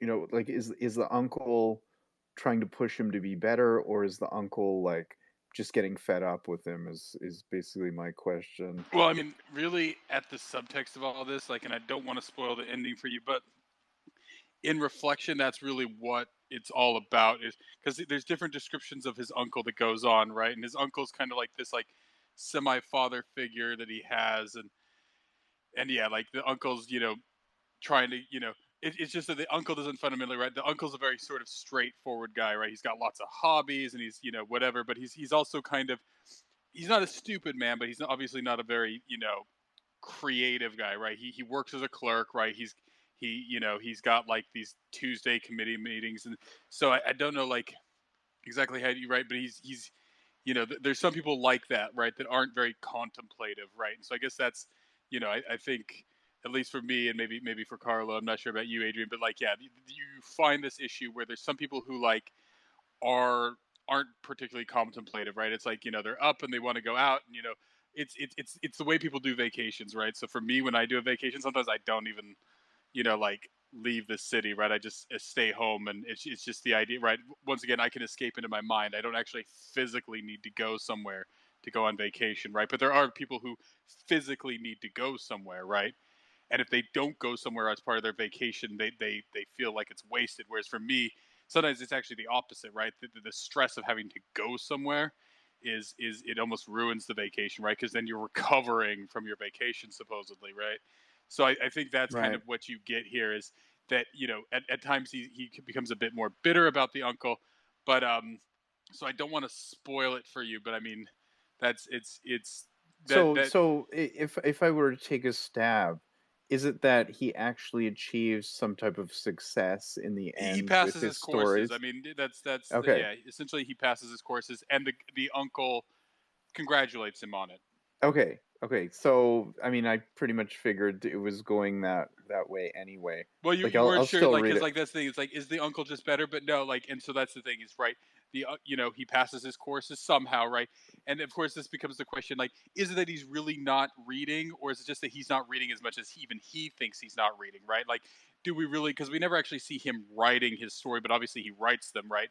In his mind, he's lazier than he probably is, right? Right, But at the right. same Yeah, time, yeah. he's not as overt about it as his uncle, because his uncle, like I said, reminds me of people I know where, yeah, they're just they're not very contemplative. It's just about like, oh, you got to do this and you got to do that, and of course, But but it's kind of like the uncle, like it's like sometimes like the people, it's like the uncle knows that he's not very contemplative. He knows he's not really a thinker, but like clearly he can see in his nephew that he is that way, right? So it's like, so is he trying to encourage him by busting his chops? Like, I well, that's the mean, thing. It's like, oh, like, because I've even heard it's like, oh, if I had half, it's like, it's sort of the thing. It's like, I mean, actually, to get to down to it, right? Very much this character seems, even though there wasn't the word for it, but very much sort of ADHD, right? What we would now call ADHD, right? right. So he's distracted and he's kind of aloof, and it's like, oh, if I could do all the things you could, it's like, yeah, but that's the thing, is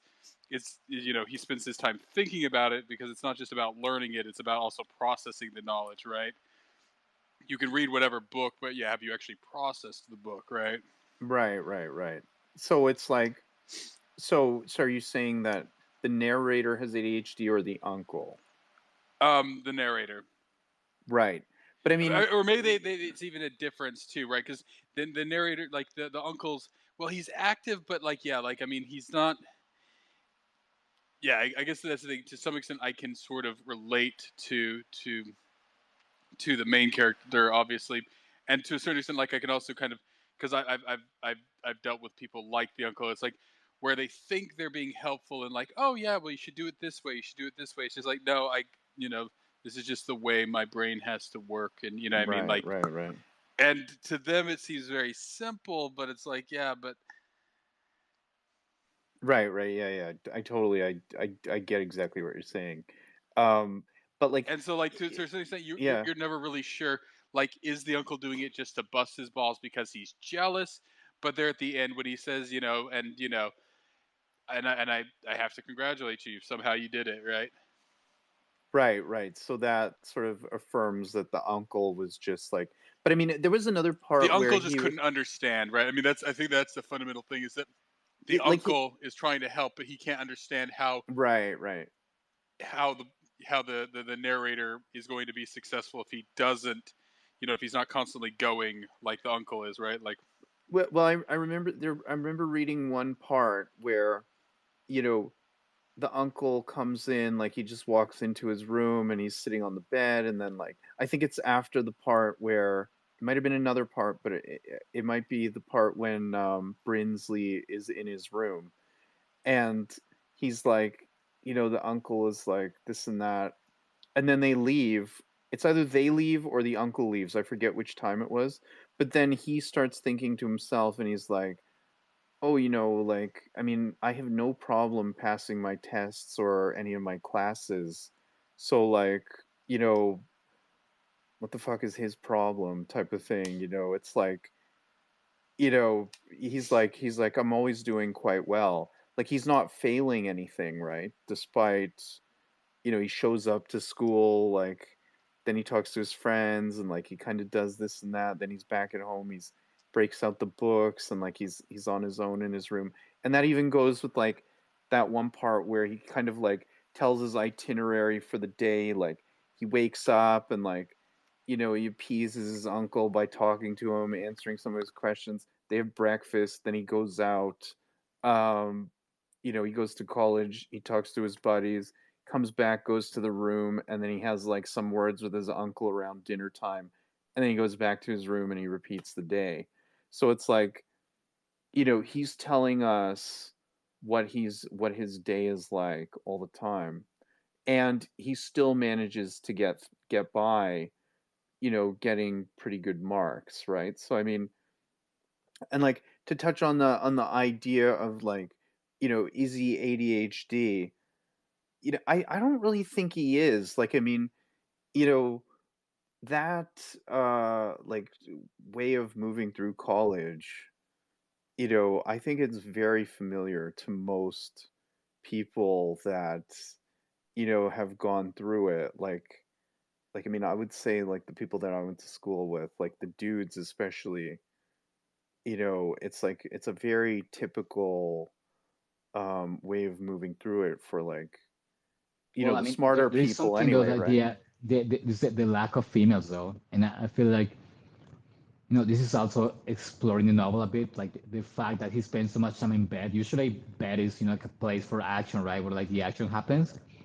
But like Right. him, he's just kind of writing in bed, right? So it's like it's kind of like like writing substitutes like the sex adventures part, right? And like I was thinking like even further, right? Like thinking like, well, like women, kind of they give birth, in bed, right? And like you can also basically say like, well, like when you have a guy alone, like maybe he can have children, but he can't create characters, right? Like and that's something that I used to think when I used to write. I'm like, because at some point, like I really didn't want to have children in this messed up world. I'm like, no, well, like, am I gonna do that, right? But like, and that was my thinking. I'm like, well, like maybe I can have children, but the way what I can leave to the world is just right, and like like have these poems or like these characters, right? So like I feel like that in the book, it's like the lack of a female and like the fact that so much action takes place in bed. I think it's a kind of like a metaphor to that, right? To and like yeah, like we see like he doesn't have a girl, like he's not even thinking about them, right? That much. So I mean, but he is. There's that one part where him and like one of his buddies, they go and they like kind of follow around like the married women, and then like they go to like the other side of town where there's like prostitutes and stuff like that. But I think maybe it's more just like a cultural thing. Like in Ireland at that time, like men kind of like stayed separate from women. Do you know what Yeah, I yeah, mean? Like I mean, it was a very it's sexist like society, and like in the right, relationships were not like dynamic, right? Like like in that super conservative religious society, you didn't have like girlfriends, right? Like it would be your wife right, only, right? You wouldn't be hanging out and like just having some beers with a girl. Like they were very separate. Like they went to separate schools, right? Like for each gender, and like even like in restaurants and stuff, they have like, okay, this is the girls section, this is the boys section, right? Like it was very divided. So yeah, for sure, I think you nailed it there. Right. Yeah, because I do remember reading that part where they were like following girls around. So like clearly there was like an interest, right, from them. But it I just took it that Irish society was just like that. Yeah. Yeah, I think that's we hit the nail on the head there. I don't know, is Zinc, are you still there? Like is your are you able to hear us? Because like we Yeah. actually Oh, you are. Okay. Okay, cool. Yeah, I thought you Using the had like mute on dropped my out. headset. No. Oh, okay. Right, right. Yeah, so what's your take on that? Which part?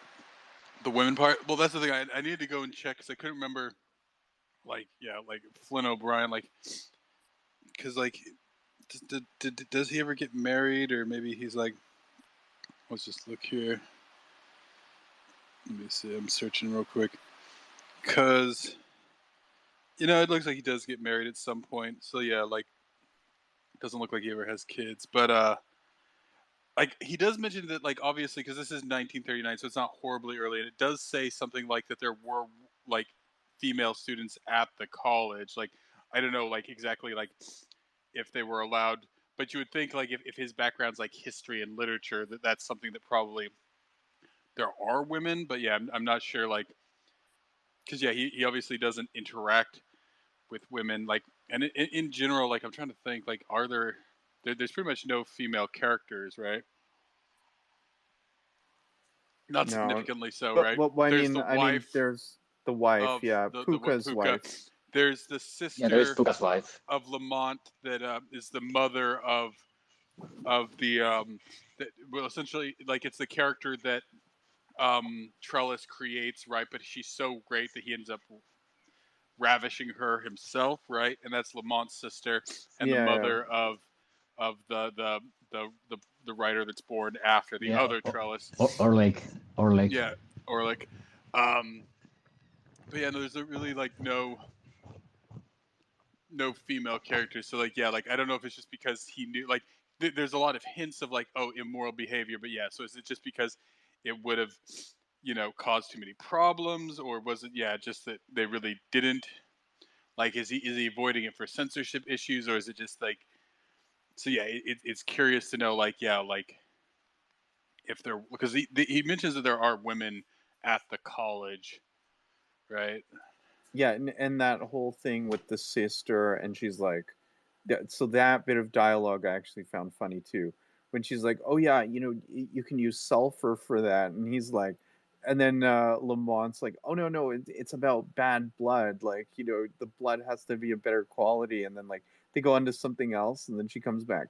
You can use sulfur to hear that too. Like it just keeps going back and forth. So like, I mean, the dialogue in this is written really well.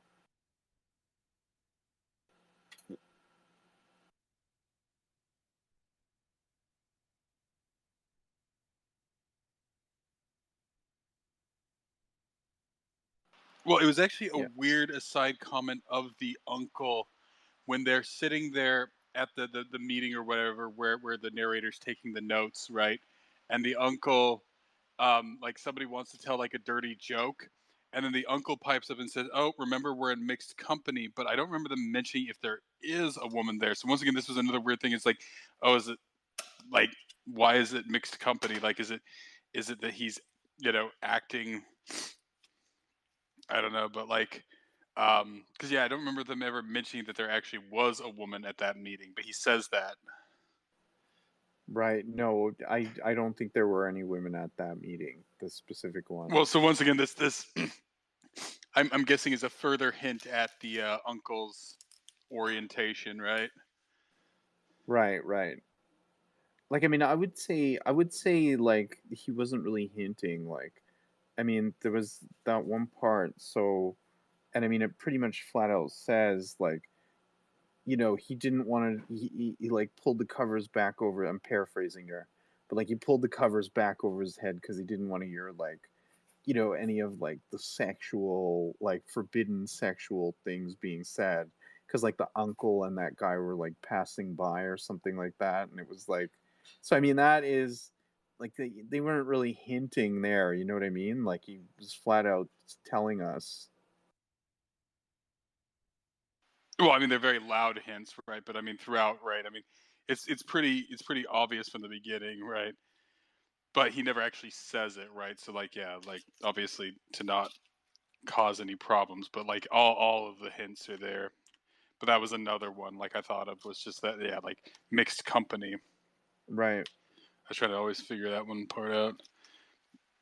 Like I even reviewed it. Like I went back where it's like, oh, is there a woman at this meeting? But it's like, yeah, I don't remember actually hearing like a woman's name. But then yeah, he says something strange like that. I don't know. It's also funny that we don't get a sense of like the narrator's background. Like, you know, they're not really saying to us, you know, where are his parents? Why is he living with the uncle? You know, I mean, like, you know, yeah, You get some sense that his father is probably middle class, right? And of course, obviously, we know that this is obviously somewhat reflecting of Flann O'Brien himself. Like only afterward did I look it up, and yeah, his father was some sort of like civil servant, like a postmaster. I can't remember, but you could just tell from the context of it that yeah, he's living with the uncle because the uncle, yeah, is some sort of like clerk there in the city, and so that's why he's staying there with the uncle. So obviously the father has enough money to kind of support him going to school, but obviously yeah, like they're not like super wealthy, so it like you can kind of just get that hint, right? right. Oh yeah, And that's then right. like and then probably like Actually they did flat out say that. I forgot about that. Like he said, I think the uncle says to him, "Oh, it's like in the beginning," and he says something. Oh, you know, like your father's like money, like sending you to school or yeah, something yeah, like yeah. that. Yeah, yeah, yeah. Sorry, Like so that's yeah, the yeah. most you get there, right? So you get the sense to some extent, but I mean, obviously they're not like extremely wealthy, but they're not, like it's probably yeah, like some sort of middle class sort of job.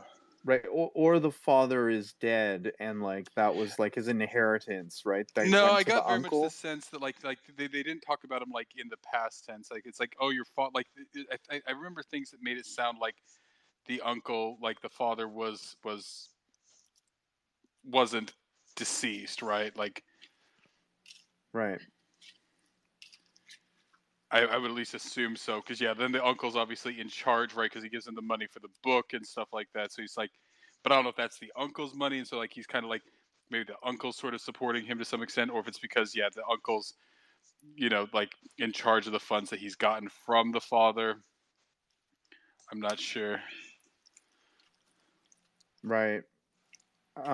Yeah, I don't know. So you think the father is still alive and like I don't think just like not because like yeah, it's not brought up, but like I don't get the sense that he's like a poor orphan, right? Like because the mother is obviously not brought up at all, like any of the other female characters. But I it's not implied that yeah, like that the mother is dead, right? He lives with the uncle, but it's not implied that that's his only living family. It's just the only one he's around right now. right, right. Um, I like the part I had it somewhere like a wait, I think it says yeah, they're talking about his studies. It's like it's a great pity. Observe my uncle that you don't apply yourself more to your studies. The dear knows your father worked hard enough for the money he's laying out on your education. So yeah, I guess his dad does pay for his schooling at least. right. But it's ambiguous as to whether, but he doesn't give him too much grief, like that he's dead. So I sort of, I guess, I assume that his father's not dead since they don't go into that. Right, right. Yeah, I guess it's not really important to like the main story. The main story is like these characters that he's creating in his head. Um, you know, and telling everybody about it. Um, yeah. Um, yeah, again, I come back to the dialogue, you know, like that's probably like the funniest part of the entire thing is like these dialogues and how it's like, you know, his real life, that's how the people talk back and forth in his real life, and then it's sort of like you can see that's influencing how he's creating these characters and how they interact with each other in the story. Like, I don't know, I thought that was pretty clever, and like the dialogue is pretty funny. So like, I mean, it was great. Like,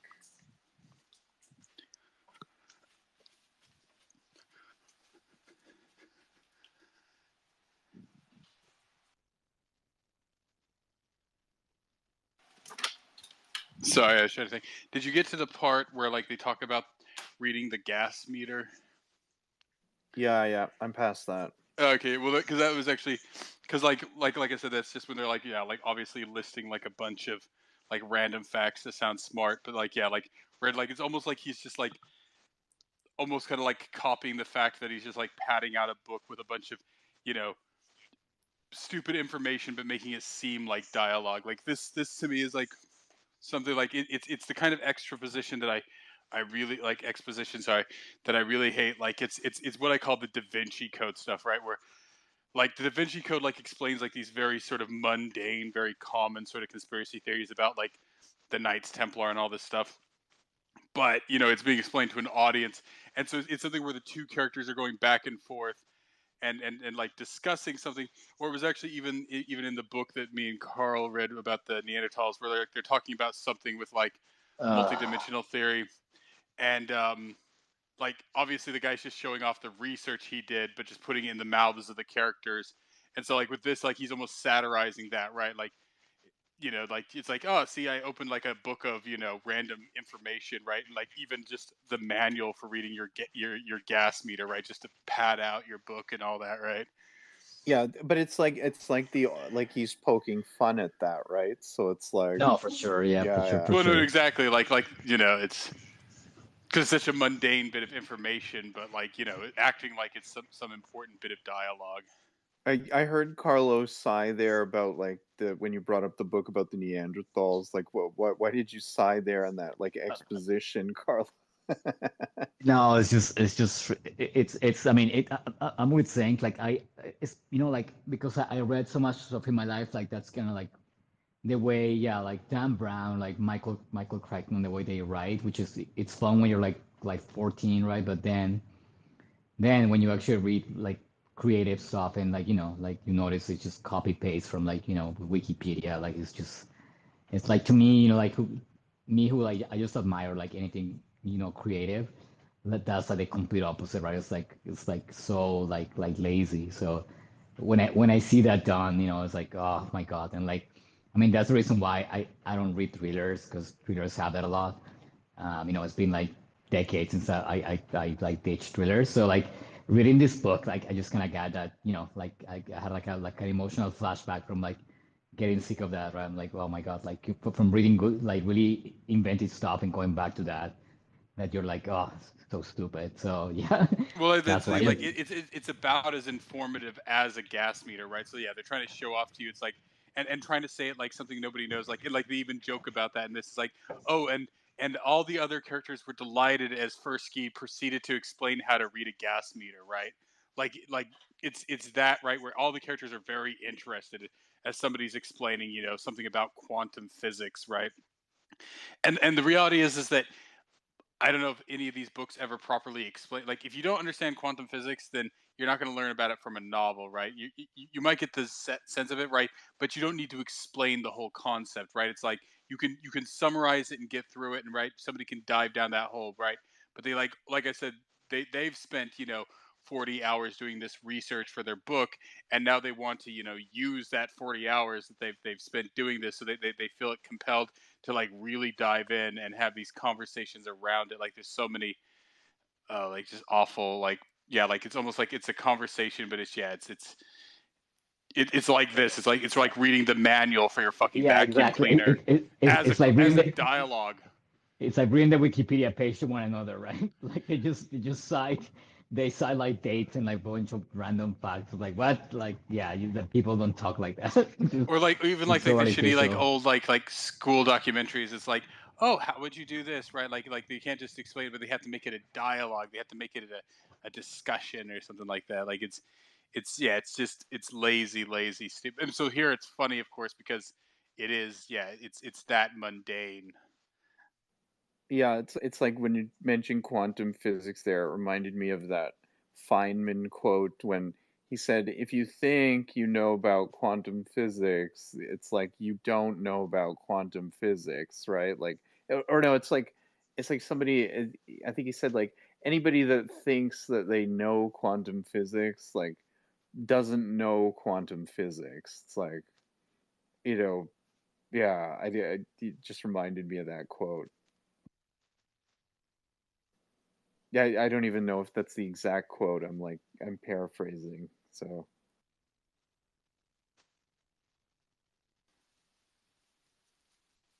But yeah, no, that was probably because like it's a bit long winded, so it's kind of how long do you let the joke go on. But to a certain extent, like yeah, you know, like they're just randomly dropping those facts, and then yeah, he proceeds to explain how to use the gas meter. Like and actually because like the only reason I remembered that in particular was because like I was looking through the book just now that well it was the EPUB version of the book, and suddenly I saw that it was a picture of the gas meter. I'm like, oh okay, yeah. But I just remember where he's like describing it, and then like he's like, oh, and then don't get me started on what it takes to read the electric meter, right? Like,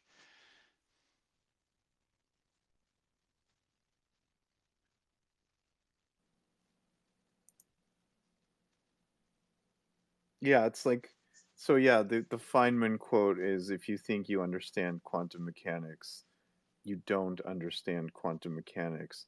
And it was like it's like Dan Brown, he always does that stuff about like, the Hadron Collider and like, all this stuff about like quantum mechanics. Yeah, I get what you guys are saying. It's like a very like cut and paste, like they're just Yeah, putting like absolutely. yeah. but then they're not even just explaining it. Like they have to make it a dialogue, right? Like where one character is explaining Yeah, it to another character, and then another one's asking questions, and another one's like, and so they like have to like tease it all out, right? And it's right, like right. it's like really really bad foreplay. I don't know. It's awful. Like somehow that kind of works in like a lot of the Bay movies, like where he has like the clumsy exposition, but Oh it's no, I like, mean yeah, like but they're not talking about like they're not this is why actually I Well, talking about absolutely anything cannot watch legit, Michael right? Bay. Like, I can't watch that stuff. Like that's why it's so painful to me. yeah, but like if you look at it in context of what the movie is, which is like really expensive effects, like take Transformers, and like they are not trying to be accurate with the physics or anything like that. I mean, it's an eye candy thing that you go to see, Well, right? and this It's is like, exactly why it's yeah, pretentious and yeah, irritating to me, right? It's like they want to sit here and waste your time explaining something that's 99% accurate, and then they fudge on one thing. It's like, okay, I know you can fudge on this stuff, so just explain it enough, right? Like don't give any like sort of unnecessary information here because it's not going to be more accurate because it's like, well, that's not scientific. Oh, well, it's just a fictional movie. It's like, okay, well then let it be a fictional movie and don't waste 5 minutes, reviewing what you looked up on Wikipedia for yeah, this. yeah, no, but think like in the book we read, like literally like they stopped doing anything else and they just kind of talk about this and like what we said like it's just kind of reading right like it's like you take all the agency away from the characters right and just basically make him read like an excerpt from something like it's the laziest like just to read it so it's so boring and it's like well I can just go on Wikipedia and read this or like just watch PBS or something go watch like Neil deGrasse Tyson like it feels so inserted like tacked on right like so hard like it's just like awful.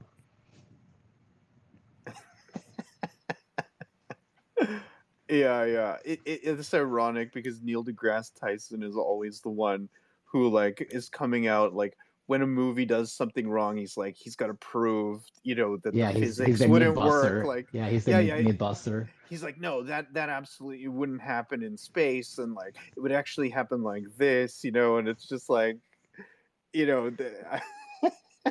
it's just so funny.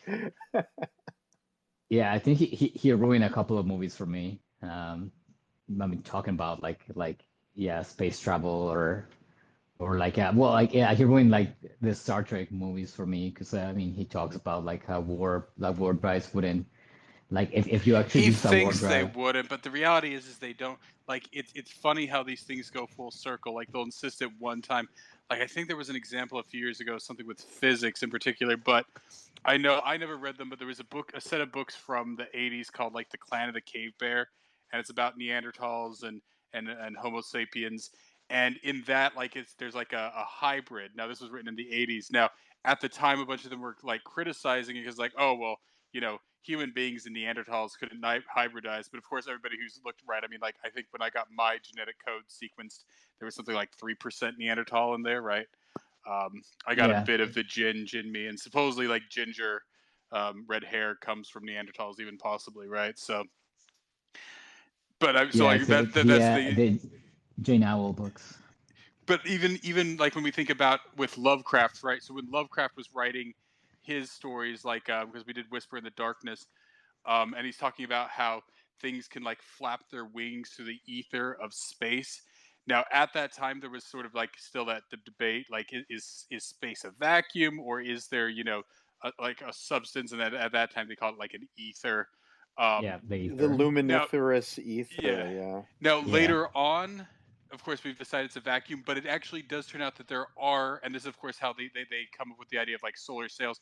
There are trace amounts of hydrogen floating through space, right? It's not just clumps of stuff, right? There is, and this is even to some extent what like dark matter is, right? And why you can only see so far because the clumps of matter. So it's extremely thin, but it isn't actually completely void out there, right? There are stray hydrogen. So you could, and so like at that time, it seemed like the idea of like flapping your wings through space was impossible, but obviously not small wings, but to some extent now they've decided that you could have solar sails and stuff like that, right? So these things do go, full circle sometimes. And so once again, it's the whole irritation. Now, of course, Neil deGrasse Tyson probably does it to some extent, kind of as just a joke, but it's what we've seen in the last 2 years, right? It's like, oh no, the science is settled, and then of course, then we prove that the science is wrong on one of these things. And it's like, oh well, science is always changing. It's like, yeah, the science is settled until it's not settled, but they act like it's settled when it's not settled. It's massively obnoxious, right? Yeah, totally. But even more Yeah, so for yeah, like science fiction. So like I said, that's the pretense, right? Like if you have a little bit of science fiction in there, like I said, like this is what I've decided the difference between science fiction and fantasy is. With fantasy, you have to define what isn't possible. With science fiction, you have to define what is possible, right? So you can say like, you can bring something up, all the things we know in our everyday lives that we kind of know exist, and then you say, and then there's also this thing that somehow works, right? Whether it's warp drive or you know whatever you want it to be, right? right. Yeah. You know what? You're kind of like reminding me of that one scene in the book where they're writing that trellis guy, and they're like they're just, oh, his eye like is bashed up, and like, then he falls out the window, and then he's like, no, no, no, no, I can do one better, and then like, the main guy that's writing the story, he leaves to go to the bathroom, and then they're like, no, no, we can really do another one. So it's like, no, no, we have to put him back in the room, and then like the ceiling falls on him, and then he's like, no, but I'm gonna give him like super strength for like 5 minutes Oh so wait, that he you can get read that out of it. though? You read that? Oh, because I didn't want to Yeah, talk about that. Like just thinking I would spoil it, but oh my god, yeah, it's they hilarious. demolish this guy though. Like torture I him so know. bad. Then he's got Oh my boils on god. his back, and like, yeah, yeah, that really Like was pretty funny. Like, but then the puka like they like takes him, kind of like to fly along with him, and then drops him from the air, and he breaks his knees and in his rib cage. Like it's awful. He gets Well, I think like it's after the guy gets back from the thrown to the bathroom that he grinder. then writes the other characters and their stupid like smart dialogue, right? I think that happens after the bathroom. Hmm. yeah, that does happen after. Yeah, yeah, that But what do you guys think about this idea of like just characters like tormenting their writer? it's almost like, is it torment, or is it like a release almost of like bent up anger that like, he's feeling as the writer while he's writing this. and then he like makes it come out through the characters itself. It's like, Well, I mean, they touched on it yeah, very early in the story, right? When he's talking about like how the characters like the undemocratic and how characters are sort of forced into these things, right? And that's the entire point of Fursky, right? He's just supposed to be a bad guy, right? He's supposed to go and rape the girl Yeah, and do a all these thug. bad things. And then it's like, well, what if he doesn't want to be bad, right? What if he doesn't, right? If they make these very stock characters who just come in, do something for 5 minutes and don't get a real story, right? right. Yeah, Yeah, but and it. that's the. Go Sorry, go ahead. ahead, Carlo. No, no, go ahead. I was just gonna say like, it's like, you know, the characters start off like polite with like the right social airs and graces, and then it devolves from there, and then they just like start getting more and more like rowdy around each other and like sarcastic and stuff like that, and like I don't know, I just loved all those parts. Like I was actually laughing at that. It was just like just the way the dialogue is written is just it's just hilarious. Like, yeah, Carlo, I don't know, have you read Canterbury Tales by Chaucer? Like, I found a lot of those parts very reminiscent of Canterbury Tales. Yeah, the banter. Yeah, Yeah, like the banter. definitely. It's definitely like like that. A lot of like kind of little bits of camaraderie, but also like innuendo, right? Like wink, wink when they talk. It's like it's yeah. I I I Absolutely. mean yeah, like um and like and I mean I love Puka too because like like he like he's so like you can just see him change, right? Like just get more and more, like just and well he has all this knowledge and like all these hidden powers. They're like, wait, wait, wait, where did that come from? Like it's in the way it's unveiled, right? Like he's just gonna, and you get a sense he's gonna playing with everyone a little bit, right? Where he's like just like not revealing his true form. So I looked it up. Apparently, like Puka is like the Irish goblin. Like that's what a goblin is known as in Ireland. So I mean, It's I think yeah, so. This is something in general, and I think he's trying to touch on this. What happens with Irish mythology and Norse mythology, but especially Irish mythology, right? Is it's actually what they even imply, right, with the Arthurian legend, right? Was that originally these were like remembered as like gods, and then they had to be reduced down to like mortal men and made into sort of like mortals underneath the Christian God, right? So like what happens is that whatever a puka, or I'm trying to think of a better example, but like fairies and these other things, right? They get reduced down into these sort of minor characters, so that yeah, right, because it keeps saying back and forth. He's a puka, he's a devil, he's a puka, right? The other one's obviously a fairy, but it's also some sort of an angel, right? And I think he's pointing out the fact that, so yeah, you know, by this point, right, pukas had just become synonymous with demons, and fairies had become synonymous with angels.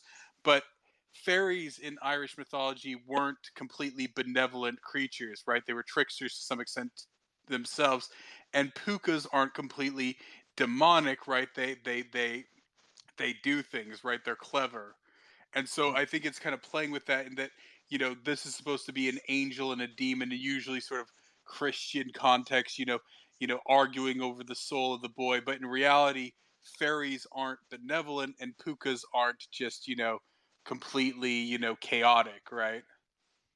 yeah, and I mean we definitely get the sense that that the fairy in this is a trickster, right? Like I mean, you know, it's like they make fun of it and like it makes fun of them back and like but it has like a very humanizing like personality as well, and the same thing with the puka, and then they hint that Puka's wife is actually like a witch. There was like, oh, she rides a broomstick, and he's like, oh, it's quite possible that that's her over there, up in the tree, because it's like she drives a broomstick and like could potentially be ahead of us. But then it's like the absurdity of like, oh well, is your wife a kangaroo? And like he questions it, and he's like, maybe she is a kangaroo. Now that I think about it, and then like, but then Puka changes. He's like, you think he's like this crazy, this simpleton, but then like he hits them with like more deep stuff, and like when he has that like exchange with the fairy, and he's like, well, listen, like you have no money, you wanted to get into the game, I vouched for you. We're gonna have to tell them about it. And the fairy's like, no, no, no, no, don't do that, don't do that. He's like, okay, look, I'll lend you like, 6 pence or something so you can get in the game, but like, you've got to stop all this like with the boy, and he's like, "Yeah, I'm gonna get you back," and he's like, okay, well, I'm gonna go and tell them because like this is just too much. And he's like, stop, stop. He's like, it's like I don't know, that entire exchange I just found like pretty interesting. It was like really funny, right? I'm sure that I have seen other media like either TV shows or film where they've taken that type of exchange and used it, right? Like I think we've all probably seen it multiple times, right? In like just other media and stuff like that. So it's kind of interesting. This is probably like I'm guessing that, well, aside from Chaucer, which would be like what the 1200s when that was written, but even Chaucer, it's not as much banter as this back and forth. It's not like as modern or updated. So, I mean, I'm guessing, and I know, Carlo, maybe you can answer this because you've Just real read quick, much so I'm more than looking me. it up, and there's a whole bunch of things, but like one sentence I find here on Wikipedia: the Right, puka has the power of human speech and has been known to give advice and lead people away from harm. Though the puka enjoys confusing and often terrifying humans, it is considered to be benevolent. So, like I said, I think in this case, what he's trying to kind of mock is the fact that fairies and pukas have been kind of forced into this sort of like strict all good or all evil dichotomy of Christian tradition at this point. But right. actually, in real Irish mythology, they're far more complex. They're not perfectly good nor perfectly evil. They're you know and this is what you see with the Christianization of various different mythologies is like either diminishment or like kind of the right, because even the term Christ itself, right, was taken from some like it was like the anointed of Zeus. It was like something I can't remember exactly, right, but they try to like fit it into the metaphor, right, of Christian tradition and stuff like that. Yeah, it definitely adds like what you said there. It definitely adds even more to that exchange between the fairy and the puka with the when they were gambling, and like the fairy doesn't have any money. Like I don't know, I just thought it was really clever. Like, but like I mean, I'm sure like you guys have seen that type of exchange in other like comedy and stuff like that, right? So what's actually somewhat just because I'm interested in this because Celtic and Germanic folklore are actually quite different, but I guess the puka is actually common to both because it's even like seen like I guess the character of Puck who is called Sweet Puck, a version of the puka in A Midsummer Night's Dream. So I guess it's actually like a somewhat common theme in both mythologies.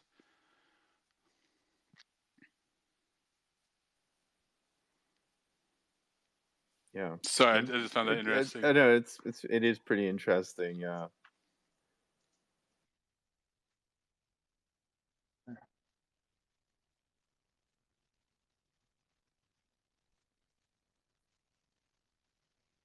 So like Carlo, your take on the dialogue, like have more modern things copied this specifically for like that kind of like banter dialogue back and forth? Or do you think like it's just something that, you know, has come from other spots, like besides this novel particularly? Um, Well, I'd say that's even almost Shakespearean. Yeah? Like I, like you think I, so? I mean, once again, this brings up the question, right? Like, why did he write this in English and not in Gaelic? Because from what I understand, the Gaelic book that he wrote, it's also a satire, but it's a satire of these kind of like semi like autobiographical like of like sort of characters and stuff like that. But Like I would wonder if, yeah, like, do you get this, like, because obviously you've probably read more like Carlo, but do you get that kind of banter in other in non-English literature? Can you think of, like, and obviously, like, Yeah, for sure. before the Like early 20th century? but Murakami has this a lot. Like it's one of the best. Like But I'm saying, like, English. obviously at this point English literature's influenced it, but I'm trying to think, like, is Oh, you this mean like something that, yeah, back then? like, I'd say, like, yeah, like pre postmodernism, right? Because of course Murakami's very, like, well, he's postmodern or whatever, right? Or postmodern. He's like, 2 or 3 degrees beyond that, right? Yeah. Um. Interesting. I mean, I guess the reason I bring What it I up read is is it's always been, yeah. Go ahead. well, it's always been, I always, so I've watched a lot of foreign movies over the years, like a lot of Japanese especially, but some French, some, and I find that I hate slapstick humor, right? I like, now, of course, to some extent, like, as a kid, my dad made me watch like Shakespearean stuff, and I watched, like, but I've always liked that kind of, like, wry, sarcastic humor, right? Which I don't often find in a lot of the only foreign language films that I ever laughed at. It's a couple of French movies, OSS 117. I don't know if you guys saw those. There was two. I guess they're actually going to make a third one. It's directed by the same guy who did The Artist, and it has the same Jean Dujardin or something. I forget his name, but it's very sort of satirical and stuff like that too, and it's very much kind of caught up on, like, sort of like stupid banter and stuff like that. But it's the only, like, and not in a pretentious way, like I find sometimes where it's there's banter where it's funny because it's stupid and the characters think they're smart, like we see in this, and then there's banter where it's supposed to be witty. Like, there's nothing I hate more than witty banter, right? Because it's like, yeah, that would be witty and funny if somebody said that off the cuff in real life, but when you know that somebody was sitting in a room for 12 hours writing this banter, it's not witty, right? It's the difference between what makes something funny in improv. If you just take improv, right, and then go and, like, make that into something, live act, it's like, no, no, improv's, improv's its own thing, right? You can't just take improv and then redo it, scripted, because then it's not funny, right? It's that same sort of notion. But so it is something, and I don't want to be, like, arrogant, like, it is something very specific. Like, obviously you see it a lot in Shakespeare and before that, but yeah, I'm trying to think of, like, but of course, yeah, I don't know, like, because I know Chaucer was So I mean, inspired by Italians.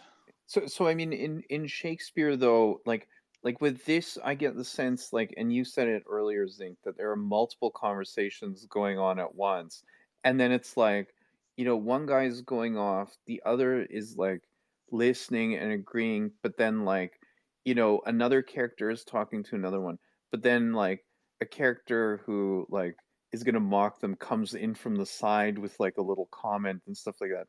And I don't think in Shakespeare, it's more like back and forth between like two characters. Like you don't really get this like multi-dimensional conversation. If you know what I mean, it's like, it's more between like it's like the narrator and then like back and forth between two characters. Like I'm just trying to think back to my Shakespeare. We don't really get that like So in particular in this one, it's that, like, even the same character, like, he's like, like, I remember, like, there's, like, points where, like, the puka will be arguing something with the fairy, and then he'll quickly say something that pertains to the card game, and then back to the fairy, and then, like, something, some off, right? So, like, it's the yeah, same yeah, character is having three different conversations. I mean, I know in exactly. Shakespeare you'll have something where, like, two characters are kind of going back and forth, and then another character kind of says something random out of the blue, kind of like, just like, to, like, juxtapose it or something like that, I guess. And so, like, obviously here he's doing it to try and have it as massively confusing, because there's even the points, right, where, like, Right. um the old guy is sitting there, like, telling the story of Finn McCool or whatever, right? Or no, Yeah, no, yeah. Finn McCool is telling the story of Sweeney, and then, like, he's constantly getting interrupted by them, and then they're, like, going back and forth to it, and then he's trying to, like, keep going on with his story, but then they keep interrupting it and stuff like that, right? It's interesting. I thought that Finn McCool was going to play a larger role from like when I first started reading like the first part of the story, but like he really like it's almost like he let that character go in favor of these other ones like the Puka and Shanahan and like Lamont. It's like Well, I was because what are the three characters he introduces at the beginning?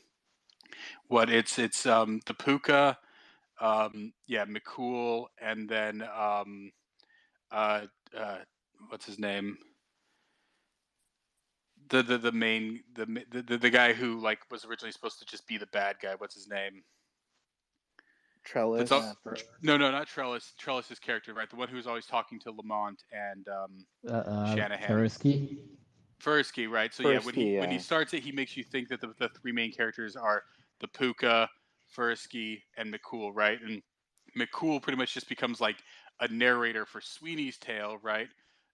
Fursky is sort of there just to have the dialogues or whatever, right? And then the Puka does come in later. So yeah, it seems like at first, like because like the McCool, right? Like it's very sort of like, and he even like retells the story twice, like oh his arms were as big as tree trunks and his legs were the size of cows and his calves were the size of yearlings and stupid like sort of like whatever like that.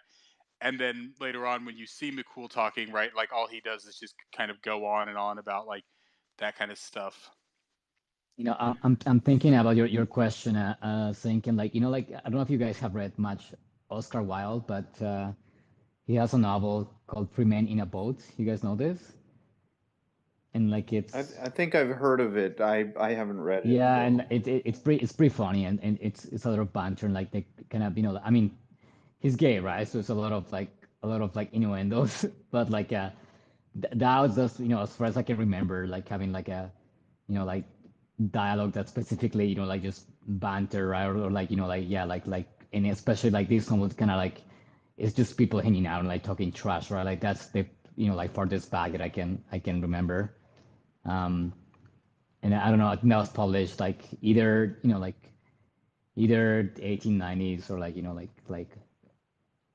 yeah, 1890 or like 1880s, like anyways. But that's as far as that I I'll read. have to see if I can find this sketch. Did you guys ever? So there used to be it was like a sketch comedy show from like I don't know like late '80s, early '90s with Hugh Laurie and Stephen Fry. I think it was called something like Yeah, A yeah. Little Bit of Fry and Laurie. And there was one sketch they had in particular where like Hugh Laurie is like interviewing Stephen Fry and he's supposed to be some sort of like intellectual guy and they're kind of making fun of that like sort of like it's something you see on British, like where like the guy will just kind of like meander around a bunch of topics and just he'll sound very like impressive and smart. But like I remember, so within that, it's obviously being very meta about the whole thing. But I remember like at one point he like that character he's like bringing up. He's like, oh, you know, Hitler was supposed to be like a very sort of like compelling speaker, but obviously he seems very ridiculous to us. But could you and it is something right because like if you think about like these like yeah because like Hitler's speeches right like they're very like stagey and stuff like that but then if you think like at the same time right like the speeches that what's his name Winston Churchill gave on the radio right and so like is it something different about Germans and British people right that like it's all about the understatement in sort of British English but at the same time with Hitler right because there's actually no such thing as German just like there's no such thing as Italian right there's actually probably like what 8 9 major Italian dialects and probably about the same for German and then there's a lot of like smaller because like these countries weren't unified until about 100 or 200 years ago and so like when they get into like whereas with English there's actually not a lot of dialogue like like when you talk about dial I think I brought this up and of course Carlo knows but right what is a dialect it's not just an accent right so in English when we talk about like oh he has a British dialect it's not a dialect it's just an accent right like a dialect is actually tends to be the difference between a dialect and a language is much vaguer so there's actually not a whole lot of English dialects there's just a lot of English But accents. Whereas when what's you're funny, talking like about like German both dialects, both in my family in like Italian and Spanish, like both families they speak a dialect, like like they don't actually speak like standard, like Spanish or Italian, right? Like my family from Italy is from like Napoli, like more of the southern part of Italy, and like what they speak and what I learned is kind of dialect. Like like you can't. It's not the Italian on TV, right? Or like what you read in books. Like you don't see like the way they conjugate the verbs. It's not the same. Or like they even like kind of change some of the pronouns. And it's the same for my family in Spanish. Like they have this. It's from a region in South America, and like they actually speak where else around there. Like they use different pronouns too, and like the way they conjugate the verbs, it get into those pronouns that they don't like. No one, I think people in Argentina speak like that only, but like the Spanish population, they don't use those pronouns or like they don't conjugate the verbs that way, and they have these like idiomatic expressions that are very localized, right? Like and like it's say like me because I learned this Spanish, right? Like I can't even speak too well with someone who like who's a full like active speaker, right? Because like I'm like, oh shit, like these words, like I know I use this, but it's a dialect, it's not the way you refer to something, to like even things from the house or like like concepts that I'm like, wait, this is just like the way my family speak, right? But it's not like mainstream like standard, like registered Spanish. So yeah, no, for certain dialects,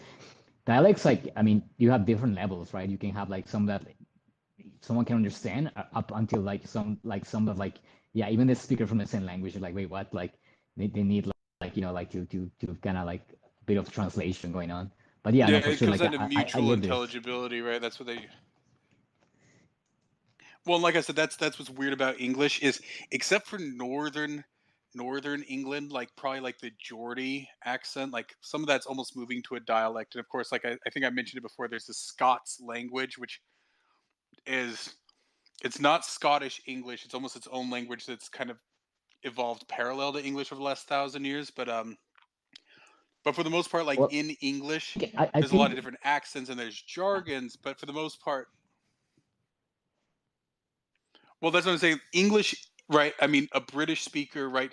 So even though the accent's kind of thick, right? Somebody from like the grammar of Southern American English, which is probably the most sort of like marked in the U.S., and say Northern British English, they're not as different as, like I said, like you travel 100 or 200 miles in Italy, right? Like they're not as different as those two are, right? So English is kind of strange in the fact that it's actually a largely consistent language. There aren't really dialects of English. There's a lot of accents and stuff like that, but English in general, right? So like when Winston Churchill's talking, we can understand his speeches, right? Even though we're North American English speakers, right?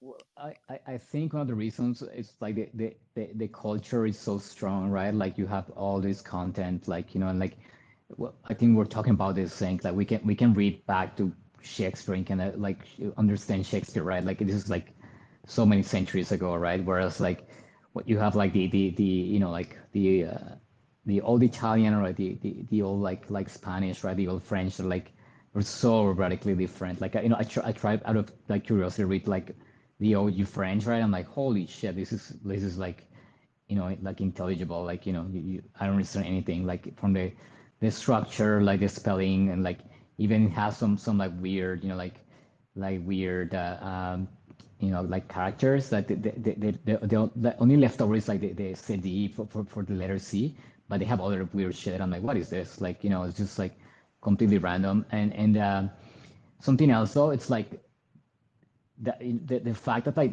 language is not, sorry, English is not it's not a phonetic language, right? Like you write it and you don't pronounce what you write. So it's easy to keep a like a kind of like a standard, right? It's kind of like the IPA, like the phonetic alphabet, right? But because English is not phonetic, like you have like the spelling remaining the same, right? The spelling doesn't change regionally. Like the spelling here is the same as like somewhere else. So I think that's a reason why. Well, I mean, U.S. spelling is somewhat different to British spelling. Like, like if you were to say specialized, it's spelled with an S instead of that Z, right? So I mean, But Well, and there's actually what's what I funny, mean is like he hasn't even changed. Canadian He hasn't changed is in a different long too time. because Yeah, the OU right at the end of like well, because whatever. like officially, like in if you look at like the style guide of the Canadian government, yeah, like for words like honor and color, right, you spell it the British way, but actually for words like specialized, you're actually supposed to use, and I'm going to say the American word Z instead of S, right? right. No, but So that's the problem is that people like this is something I run into online all the time is that like yeah like Google it's like oh you speak Canadian English, well here's a bunch of stuff, it's like no, Canadians don't spell that word that way, right? They just assume that Canadian spelling is the same as British no, spelling. but what I was saying is over time, right? Like over time, like if you have, like a phonetic language, like I don't know, like Spanish, right? Like the way people speak, then they will write it that way. So if they change, right, like the way they speak, they're gonna change the writing, and that's gonna influence like the local culture, right? Whereas like a non-phonetic language like English, like even if you let's say you pronounce things differently, like the word itself, right? The written word will remain the same. So to me, um, that helps just keep the language from like diverging too much, like you have when you have with dialects and like more like localized stuff. I think. I think it's because English there's arguments saying that would argue that Middle English was a partially creolized language. And I'm not going to dive into the concept of creolization, but that this is what caused the great vowel shift, and this is why yeah like the spellings of these things that started getting hardened around Shakespeare's time or a little bit after you know kind of have some of those holdovers like to some extent, Chris, like the reason you have so many Italian dialects, right? Like usually, right? Yeah, it's whatever what's his name, like standard Italian comes from Dante's Italian, right? Yeah, they But for have the most the part, right? Like Florentian Italians. yeah, Yeah, Dante's. but then like the other dialects of Italian, right? Essentially, somebody whose family is in southern Italy, right? Like their family's probably been in southern Italy for the last 1,000 years, right? Whereas, you know, U.S. I mean, English speaking populations. There was right because of course even just the history of England, right?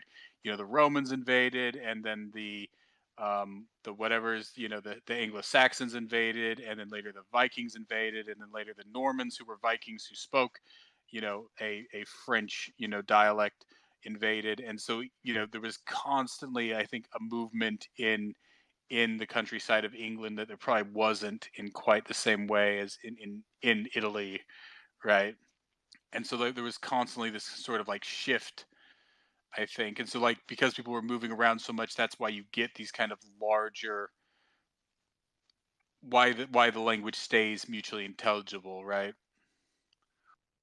Yeah, but I think the fact that like yeah the language hasn't changed in terms of writing, like it's easy to exchange like culturally, right? So you can read books from England, right? And like that's gonna be easy, right? Like I read it's like I read an author recently like some sci-fi trash, and he's British, and I'm like, oh shit, like he doesn't use like too much slang, right? Only very little. That I was like, I have to check because I'm like, wait, like I saw a word, I'm like, wait, is this guy British? And I have to go check, but like not right off the bat. Whereas like let's say in Spanish, right? Like if I were to read like something for where my family is, like I know right away, like just like in the first paragraph, I'm like, well, this person is from Ecuador here, like from Guayaquil or from I don't know Bogota. Like I know that, right? Or in Italy, right? Like I can know north south like right away, like just reading some words, right? And in French too, right? Like in French, if I read like French Quebecois, right? And I read something from France, like immediately, like I would know. Not even listening to the accent, right? Like just reading, like I know. The Canadian French is called joual, right? And it has these variations. It's kind of like a dialect too. Whereas in English, like what I said, like I mean, depends how like how much slang they use. But like like I feel like you said it, Zink. Like I don't know if he was Zink or Adrian who said like, oh, I thought Paul was British, or someone said it in one of the spaces, right? Like you can tell sometimes, right? Like because it's so like kind of standard in the writing especially. So I think that's one of the reasons it has preserved like so long. And like I mean that aspect that like the right remains the same, like it makes it easier to like exchange like for the culture to like like cross like like oceans and stuff, right? Whereas like what I said, like if I want to read something from France, like I can it's so I can't even get into it sometimes because it's like, well, like this is Parisian French and I hate it, or like like it just doesn't speak to me. Whereas I can read something like British and like what I said, like recently I had to check and like, oh my god, this author is British, right? Or like when I read China Mieville, like he uses like a bit of slang, but it's like it's actually like fun for me, right? Like it's like, oh, it's like what I know with a flavor, right? Like it doesn't seem like completely alien, like let's say French, like yeah, Parisian French or something. So that China Mieville is the guy who did The City in the City, right? Is Yeah, that yeah, that's him, yeah. And like what is it? City within a city? Is that what it's called? The city and the city. city Oh, the and the city. city, yeah. Okay. Um, so I mean, just to kind of like sidebar, you guys were talking about that in relation to the Jack Vance stuff that we covered previously. Is there any are you guys thinking maybe of putting that story in the book club, Zinc, or like is Probably, that probably. Wait, what? Yeah, it's just deciding. Wait, what are Yeah, you guys? I'm lost. What are you guys talking about? I just don't. like Okay. if we're gonna do China Mieville. Oh, okay, okay, okay. Yeah, I don't know. I mean, like, I was reading some like a short story by him, and like, it just hit me like how fucking communist it is. So I don't know if I myself can stand it. Like, I'm sure. Like, I mean, I haven't reread his stuff in a while, but I'm sure it's like there's like a flag with a sickle somewhere in his novels. Like, yeah, this guy is like okay? Maybe we is really shouldn't do it left today. then. Yeah, I mean, I don't think but he's not like completely. Maybe it's later because of no, but like I mean he comes out of like the old he's like old school. punk Yeah, exactly. Yeah, yeah, scene, yeah. like the He punk is. leftist scene. Yeah. Now a lot of those guys ended up turning into wokus, but if you read his shit from say 15, 20 years ago, it's got some of the commie shit in there, but it doesn't have the woke shit No, in no, there, it doesn't right? have the woke. And like what I read by him, like I read all of it except for his last book that I haven't finished. But like, it doesn't have anything woke. And on the opposite though, it's a lot of like what the old left used to be, right? Like, well, like like fuck the government, and like the government's like like just a lot of attacks to the government, right? Like that's a lot of their too, right? And like a lot of the like yeah, like the elite propaganda, right? Like they try to like pull the mask of that. Like China has a lot of that. He doesn't have anything woke, but like yeah, he has communist shit, like for sure. Like you would see that. Like I don't remember exactly, but like I remember reading his books that was there. And I'm like, oh, like this guy's a communist, right? Like, but yeah, it's nothing woke for sure. Right. Yeah, no, I mean I downloaded a bunch of his books, and yeah, probably at some point. Well, I have to say, like Right. like his fantasy is not like his fantasy is actually pretty safe to read. It's more yeah, like City and the City, or like like Rat King, like all of those books that are more like kind of take place in our reality a bit. Like more like like Planet Earth kind of stuff. Like that stuff has like the communist part, but like the fantasy stuff that he writes, like which is brilliant. I find like yeah, that he doesn't have. It's so far like from our world, which is it's why I liked it so much. That it's so like it's so has this exotic like flavor for fantasy. It's like, oh wow, this is like you can't really tie it. Like because sometimes you can say, well, Tolkien, he's like Tolkien's like kind of like like satirizing World War II, and like um Wheel of Time, like that's like like satire of like the Confederacy War, whereas like what I read from China is like yeah, it's just like you can't really compare this to any historical. And I think I was telling Zane that I read this series that I love by a Canadian guy that I was loving it and I was into it, and then I'm like, wait, is this the Crusades? And I went to check, right, and like yeah, he based on the Crusades, and it's just the Crusades with like a fantasy skin, and I like, oh, I hate it now. But like like I feel like what China has read is just it feels so unique to me in the fantasy side.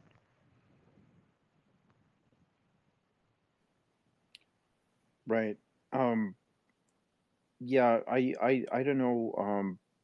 I'm kind of interested in some of it just because you guys have talked about it so much. So I don't know if that I was all I was saying to Zinc there was, maybe are we going to cover that city in the city? Well, I don't I'm know. telling you, if you were able to read this, like, I mean, like, City in the City is kind of convoluted, but like, I mean, this novel that we just read is like 10 times that. Like, and I like see, Yeah, yeah, yeah. and what I told you though, like, City in the City, if like, if you like detective noir kind of, even if you don't love that, because I don't love that, but I find it just, it's like an easy, like a structure we're familiar with, right? So like the novel kind of uses that, right? Like uses that as like kind of world building machine, uses the noir, kind of like tropes and the noir, like atmosphere and like a little bit noir. But it's a bit absurd too, which Oh it no, does it is, appeal. it is, So it is. like, But what I'm telling you, like, the reason why, let's say I got into this novel, and the reason why, like,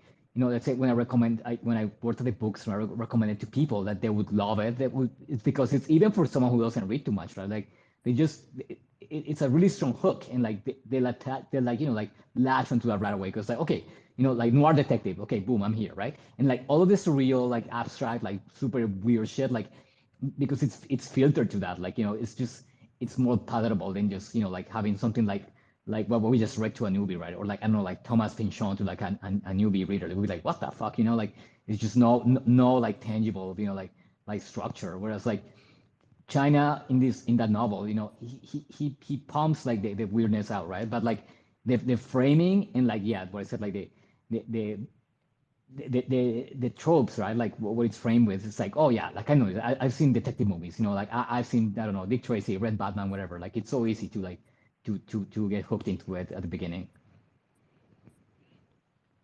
Yeah, so Carlo, I mean, I don't know if you've read James Joyce's The Portrait of an Artist as a Young Man. No, I Um, read Ulysses for school, and that's it. Yeah, haven't read anything else. so this story that we just covered, the At Swim Two Birds, really reminds me of A Portrait of the Artist as a Young Man. Very similar. Yeah, I would say A Portrait of the Artist as a Young Man is not as funny. It doesn't have that like the humor in it. Um, but like a lot of the style is very similar. Um, However, in that one, I mean, we do know the name of the character. Stephen Dedalus is the narrator, so we don't just get like narrator as the main character. But a lot of it seems like you can see that there was influence from James Joyce, and well, I I mean, mean, it's sorry, almost like this is a satire of Yeah, Joyce, I agree with right? I that. see what you're saying. And, Yeah, and like, like, which actually, I mean, I'm not going to knock it, but I've never been overly interested like in reading Joyce. It seems very like pretentious. well, it's what I said at the beginning, right? yeah, Like I could see that for to me, sure. like the modernist, right? Where it's like, listen, like, the writer is like, I have an idea of like, like experiencing like the human experience and like living the world is, and I'm gonna like, like package it to you in like this hot dog form, and like you're gonna have it, and like, you're gonna have my flavor, right? So that's what I found with modernists, like, which I don't like, which like, okay, no, like, like let me, kind of like, I don't want you like your like ultra, like patented version of like, like the human experience, right? Like let me explore it. So, and I agree with saying, like, to me that is potential. That's why I don't like Vonnegut, by the way, because it just like slap, like kind of, I feel slapped on the face with the pretentiousness like every time I read it. And whereas this is like, like for sure, like, when I was halfway through this, I'm like, oh my god, this is like anti-Joyce, right? Like, because like, and like even like contextually, right? Because like Joyce, he left Ireland, right? He exiled, right? It's like, okay, bye, like you guys are too intense here, I'm gonna go, like do my own thing and like go to Britain, which is like, it was a betrayal, right? So like in essence, Brian Nolan is the Joyce that stay, like the Joyce that didn't leave, right? Is the Joyce that stay true Yeah, yeah. to Ireland, right? And like he was writing for Ireland, and like what I said, this guy, he was a native speaker of Gaelic, so even more so, right? So I for sure, like, I see like the satire here, and like I was reading just now about Brian Nolan, and apparently he has like a story where like Joyce is a character in one of his stories, and like in the story he never leaves Ireland, and he becomes like a Jesuit monk or something. Like he definitely has like some like like some beef, some like repressed feelings against Joyce. And but I think I'm just speculating, right? But I think it's what I say, right? Like, I mean, eight, like probably poor Brian Nolan, like he was what I said. Like I get the feeling this novel, he's trapped here, like he's isolated and like kind of trapped in all this, in his own like hermetic culture. But also like like I feel like yeah, it's like a betrayal for someone who's like purely Gaelic, right? And like have someone like go living in like London or whatever, like like go with the enemy, basically going with the enemy and like ride from that side. Like that would suck for your identity, I think. I mean, I don't know how Nolan was like tied to his identity, but like if it was me, right, like I would be kind of like annoyed. So I would definitely like and like especially Joyce became this idol, right? Like everyone's just like, oh no, he's like the ultimate, like writer, like the ultimate modernist. When you have a guy like Nolan, like so brilliant, and like no one even gave a shit, right? Like about him only like freaking like 50 years ago. Sorry, 50 years after he wrote the novel. Right. Yeah, I like when I say similar, like what I mean is it's just like there are certain elements in the style that are like, very reminiscent of like that modernist, like Have Joyce. you read Samuel Beckett though? He makes me think of Beckett I more. I've not read Beckett. I haven't read it, no. Okay. And And Beckett too, Beckett, that idea of kind of being lost in your head. I mean, Beckett, he pushes. Have you guys seen the play, Waiting for Godot, like Beckett's play, which is like, it's literally it's like Seinfeld, where like, I'm familiar with the yeah, I concept of haven't it. seen Like it. I know that it's like two guys talking about Godot, and it turns out neither of them really know anything about Godot. That's all I know about it. But that's kind well, of like when they were talking about the poet in this one, right? It's like, oh, Casey, oh, he's a man's man, right? Like they're like telling these stories about him, but they really don't know him, right? Yeah, yeah, yeah, well, like yeah. I feel like Beckett, like this idea of being lost in your head, like he really pushes it with his stories, right? But I find it's like too much, where like, and like that play, especially like Waiting for Godot, which is kind of like Seinfeld, where it's like, it's about nothing, right? Like in the end, it's like just gonna like kind of mirroring the silliness of like people, right? And like especially him is like kind of with religion, like waiting for the Messiah, it's like all of this. He's just kind of like poking fun at that. But like I just find it too much. Where like here though, like and this is so what I was saying, like it's in this novel, or like the writing is so like flirtatious, like so oblique, like oh it's amazing, like I can't believe like, and what I said, like all those fucking like deconstructionists, like it would be like their wet dream. And like I find it so bizarre that like no one talks about this until recent, right? Like I mean, but this guy is like like and I know, even I have a friend who's like from Gaelic origin, right? And I texted him recently, like, hey, do you know about this guy? Like, I mean, like yesterday or the other day, because I love the novel, right? And I wanted to know if he's like, oh no, I don't know this guy. He's like, wait, what? Like you're Gaelic, and like like you don't know of Brandon Nolan? He's like, no, I don't. So yeah, this guy is really like like really underground for some reason, and I don't know why, because it's everything like that all the literary nuts like love that now, right? Like postmodernism, and like like the whole like like disembodied thinking, all this shit, and like even the language, like the language consciousness, like all these things that are like hip now. And like I feel like this guy has it all like rolled into one here, and like it never saw a light of day until now. I'm kind of upset that Mehdi didn't come in here, because like he was the one that was that Oh yeah, he's the one that yeah It suggested this might book, right? maybe he's distracted with the election stuff. no, because he read the third Right. policeman, right? Like actually that's how I found out about this guy, about Flann O'Brien. Because like, did you guys watch Lost, the TV Yeah, show? I saw it. No, Yeah, I never watched. I watched I saw it the like first religious. episode. Well, yeah, like I mean, I don't Yeah. know if you guys want to watch it, but like, like the third policeman, No, go for it. it's like a huge plot point in Lost. But like, I mean, you guys know Lost is just a bunch of trash, right? They were making it up as they were going, so it's a lot of Yeah, yeah, yeah. like carrot on the stick, right? But like, I mean, as you watch it, it's very gripping, right? And it's very compelling, even if it's just like like a lot of like nonsense. But like they have this thing where like on the show where like the this anyways. There's this kind of thing you have to like the characters have to find out, and it's so all the clues are from the third policeman, right? So that's how I found out about Flann O'Brien, and like I was like, oh, it was in the back of my head for a while until I read this. But like besides that, like I had no idea like this guy existed or like his talent was like and like what I mentioned to you guys that I find so peculiar that like someone who lived in a not even a modernist society like like full fledged like like early 20th century Ireland was like like they barely had anything going right in terms of culture like they were just going through like this weird like ultra nationalist ultra religious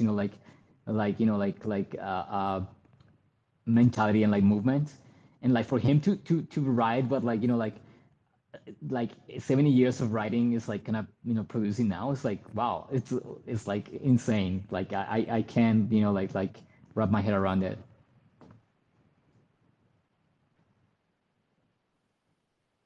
Right. I'm just thinking about Lost. Yeah, so I followed the first like season, I guess. And then when it came out on Netflix, I just watched the last episode to see what actually happened. Um yeah, what did you think of that last episode, Carlo? Oh, I'm so disappointed with this. I wasted my time because I Yeah, like yeah, yeah. with TV where I told you like I don't like TV that much and I feel like it's a bit of a waste of time. So every time I watch a TV show, like to me, it's like, okay, I made the right decision because I invested all this time, right? And with Lost, like I was sure, like I was like, okay, I'm gonna love this, and like it's like so well thought out, and like once like you said you dropped out, but like if you keep going watching it, like you realize it's gonna they're just gonna making it up as they go, right? And like characters come and go, and like like it's like wait, what happened here? Like a lot of like kind of dead ends, right? It's like oh like red herrings. It's like okay, like I just thought this would have a massive payoff, and it's nothing, right? So and that's what Lost is, right? It's what the title of the show is like. The plot is lost, there's no payoff at the end. Totally agree. Yeah. I fully agree with you on that. It was sort of like I was let down as much as I don't know if you remember the TV show Quantum Leap. Um, Wait, the Quantum like Leap with the Skull Bakula? yeah, yeah. Oh my God, that's So OG. Wait, how old are you? Holy shit. yeah, yeah. I'm 41, so Oh no, it was yeah. Well, yeah. No, I mean my late 30s too. So that I mean I definitely. Oh, that's cool, man. We're the same age. Yeah. Yeah. I watched that. yeah, Yeah. yeah. So I mean, so Quantum Leap I watched religiously, and then when it came out on Netflix, I watched the last episode, and then I actually remembered seeing the last episode in like 1993, and it actually brought back all these memories of me. I remember talking to my mom and my uncle about the last episode and how like I just really did not like the last episode just because it's like, he just keeps leaping, you know, continuously. I was like, what is this, right? Like, I mean, the whole thing is does he get back? It's like I don't know. I just didn't like the ending of it, and then like it brought back memories of me seeing it in 1993 and not liking it either. So it's like, but it's one of those endings that it's like you either don't mind it or you hate it, right? I mean, I think the Lost ending though is like pretty much universally not liked. Like I mean, I don't see, and I've seen like some maybe subreddits or like just other websites where people were like, the lost ending was like pretty much a letdown, right? Like, I mean, I don't think many people really liked it, right? I don't know anyone who. I mean, I was watching this with like a one of my. I mean, my friend before they went COVID nuts, but like we used to watch a lot of like stuff together. And yeah, no, like he hated it too. Like, I mean, yeah, and like the people I know who watch this, like they were all like, yeah, fuck this. We would like rip on law sometimes. The waste of time, right? Right.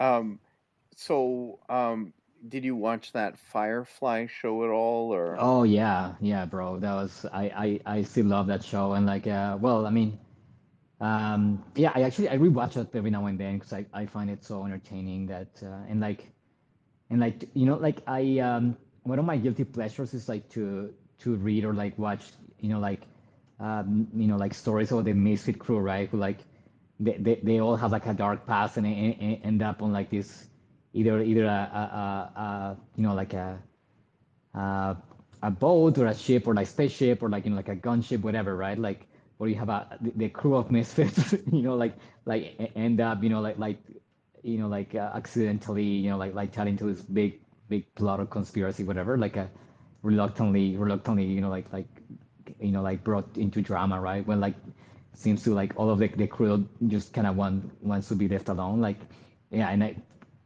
Firefly is like like just that like on steroids, which I love it so much, and like the fact that it has such a low budget thing, like it just gives it so much charm that yeah, no, it's yeah, I'm super biased with Firefly. Like it probably sucks, but like it's one of those things that like Yeah, just yeah. like it's No, to no, me it's so I don't, I endearing. didn't mind it either. Yeah, yeah, I actually didn't mind it. I think it's like one of Joss Whedon's, probably like one of his best things that he's done. Like, um, yeah.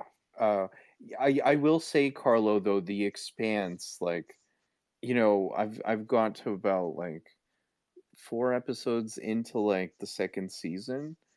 Okay. It's not that bad. Like I know you say the books are better, and they probably Well, are, yeah, no, like but because the like show is not that bad. Like, I couldn't even watch the show though, because like well, like what's happening in the show? Tell me so I don't spoil anything. Like, where are you at?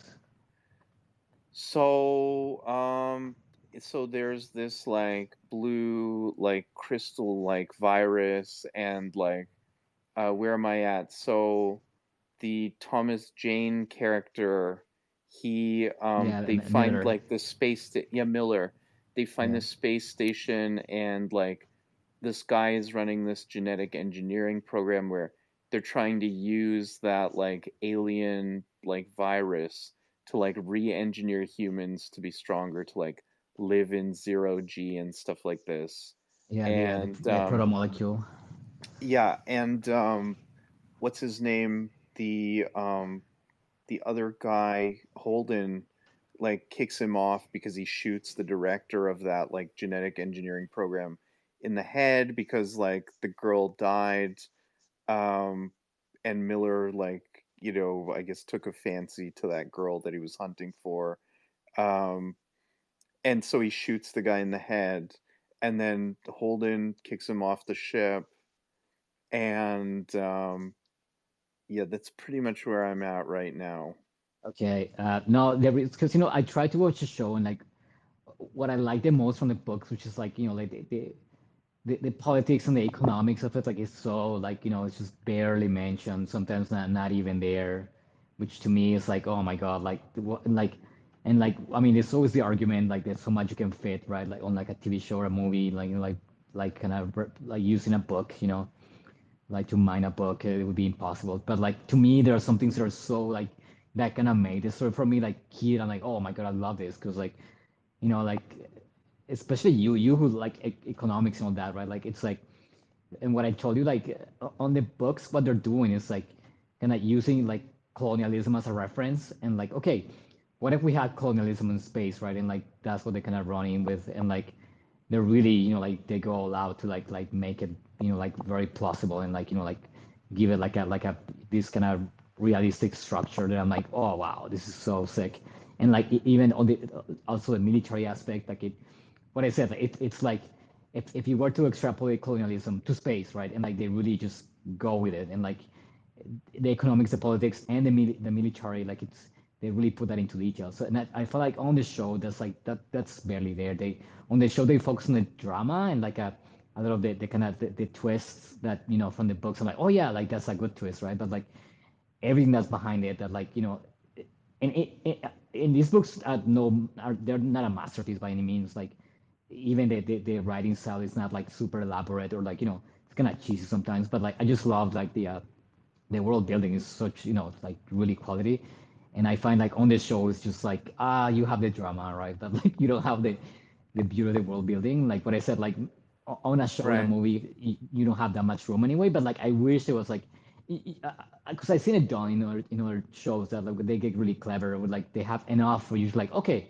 I have an idea of like this, right? Like okay, like the economics were like this, where you have like just one image or like one instance, right? You don't have to barf it all out before on the show, right? But like I mean, I just watched. I didn't finish the show because I got angry. But like, for what I watched, like I think up to season 3 or something, that I'm like, fuck this. Like like this is just like like like the drama version of like of the book, which the book has drama too and like twists. But like what I said, like it stands on all this like super like kind of plausible, like socio-political, like like a framework that I'm like you think, oh wow, like it's so interesting to have like authors like speculate on that, right? Like on something that like we only seen like planetary scale, right? Even not that like kind of continental scale here on our planet, but like okay, what if you see that like like like this the um on a inter like galactic sort of intersolar like interstellar scales, right? Like a on the solar system scale, right? Like that to me is the interesting part. So anyways, like Right. Right. if you like the show, I'm happy because like this story is great, and like I feel like even the pace on the show, like I'm like, oh, they kept that from the books that I really like. And some of the tech that I find it fascinating. Because a lot of sci-fi, they always go for, oh, okay, if we have tech in like either near future or like super far in like, like 10 centuries, whatever, with like warp drives and like a lot of shit. But like, okay, like what about the tech when like the humans, like kind of starting like, like crawling out of the solar system? Like, what would it be? And like, these books has that. So that's in the show. And like, at least I'm happy you get to see that. Yeah, it's not bad. Like I have to keep up with it a bit more. I mean, I think there's 7 seasons, so I'm gonna pace myself on it. But yeah, it's not bad. Like I like that it's like sort of more realistic. Like when they get into like space battles, there's not really like gunship. There's not really like lasers or stuff like that. It's like bullets with guns that like, and that's how the ships fight and stuff like Well, and that. and it Yeah, would be that, right? It would be that. I mean, because they have like rail guns and all this, right? And all this. So like you would not. yeah, yeah. It moves so fast, like like you would not even see like the projectiles or anything. Like it's just and like something I love too. They have it on the show, right?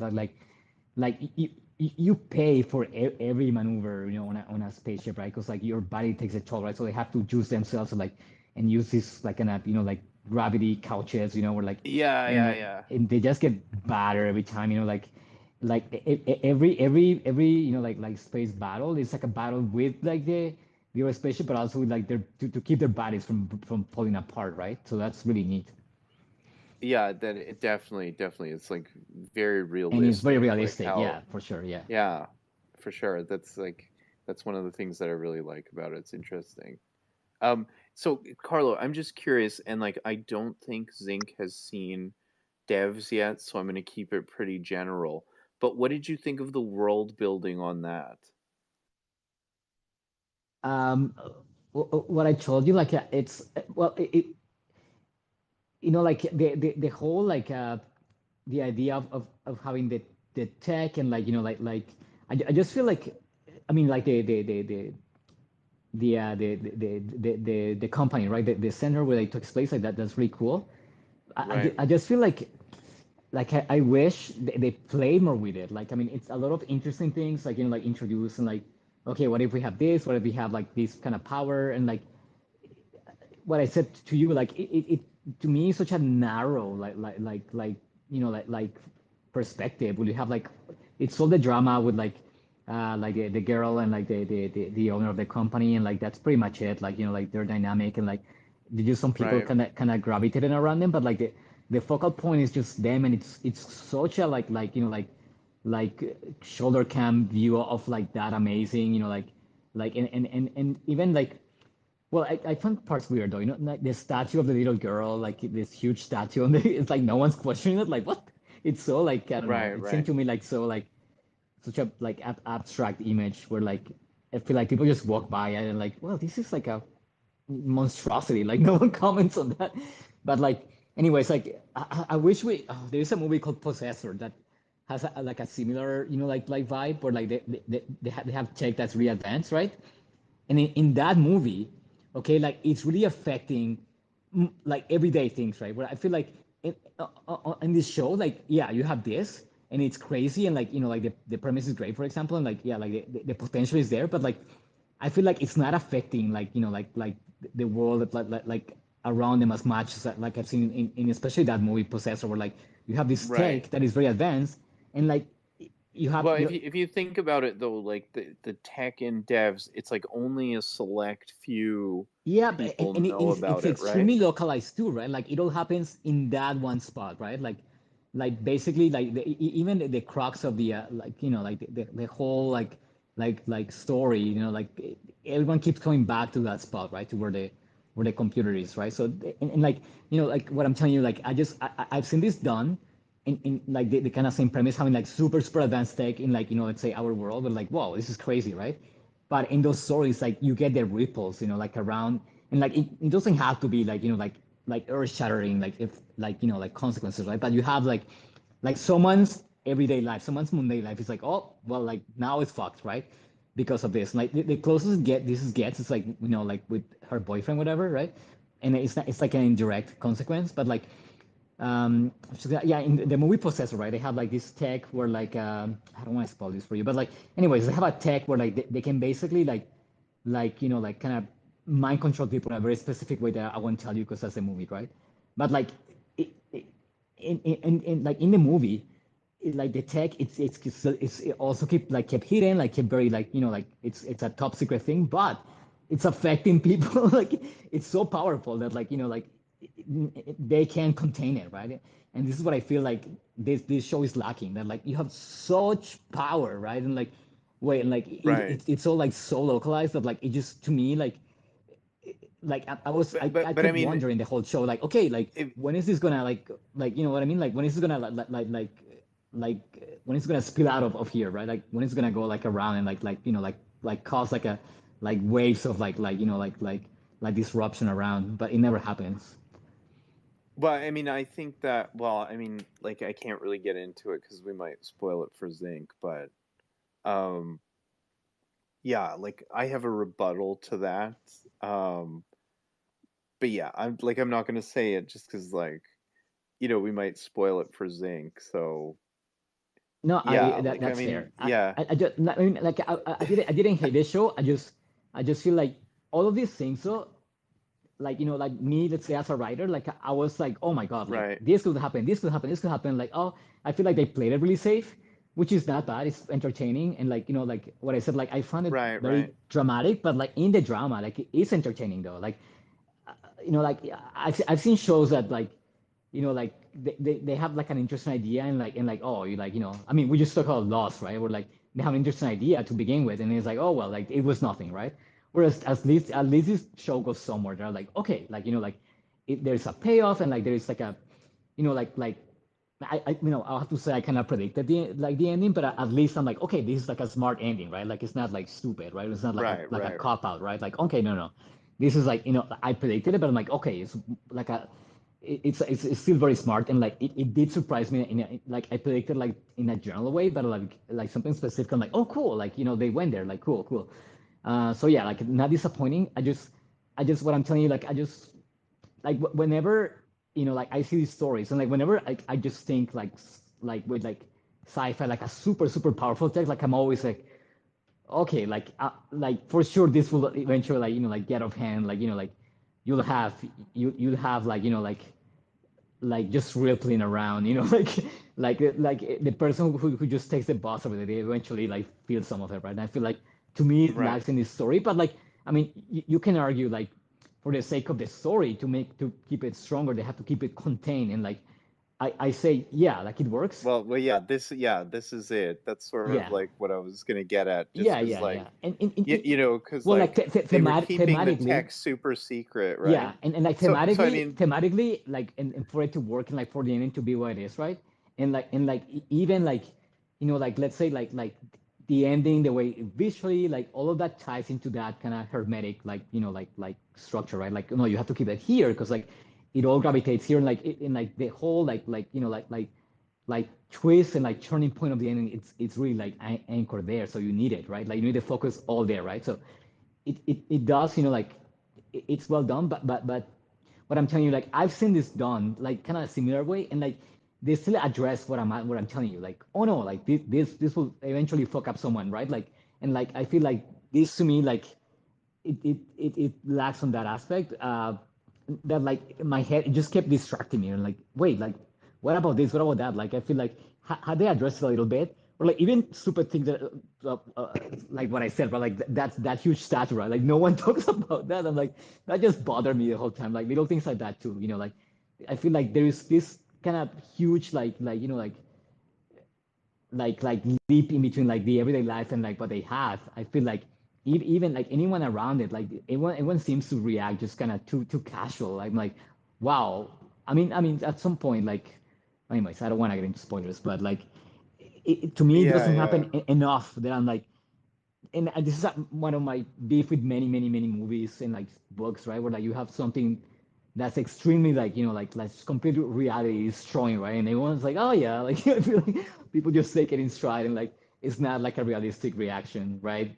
So yeah, but no, I enjoy this. What I tell you, and like what I said, like I appreciate what I find the weakness is also its strength that it stay focused, where many stories actually have that like which is can be the opposite, right? Where you have like an idea and they try to like put it from so many ends that you're like, well, wait, no, focus on something, right?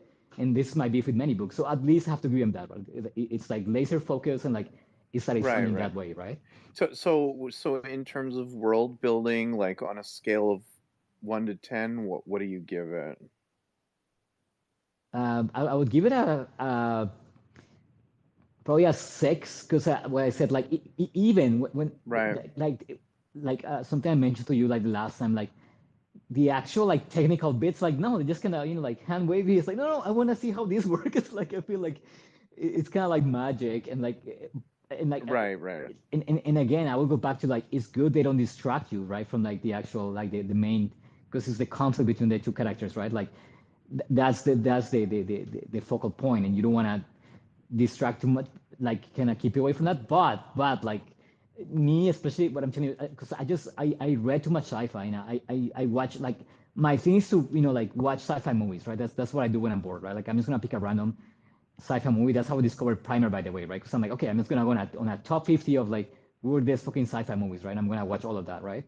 And what I said, I've seen this done before, where like it's just like it's like they use that more, where like you have this ultra powerful tech and like they tease you with it more, right? Where like he's like, no, super hand wavy, okay, no, it's kind of like Well, magic. You yeah, don't think about it, right? it's funny you bring up Primer, because like that really is in the same vein as this, It is, as yeah, Devs, right? yeah, I mean, actually, yeah, Devs is probably like a more dumbed down, yeah, but like like mainstream. but like Primer is the opposite, right? I mean, that really is like they're not dumbing down, and it's like actual tech, like jargon and stuff like that, and that they're not dumbing it down at all for an exposition. In fact, the fact that they leave it opaque as like this opaque like science and technical like explanation, you Yeah, know, so you they're see, going the opposite way, right? exactly. It's It's it's like it's the yeah, yeah, it's the antithesis. It's the complete yeah, antithesis yeah, of yeah, devs.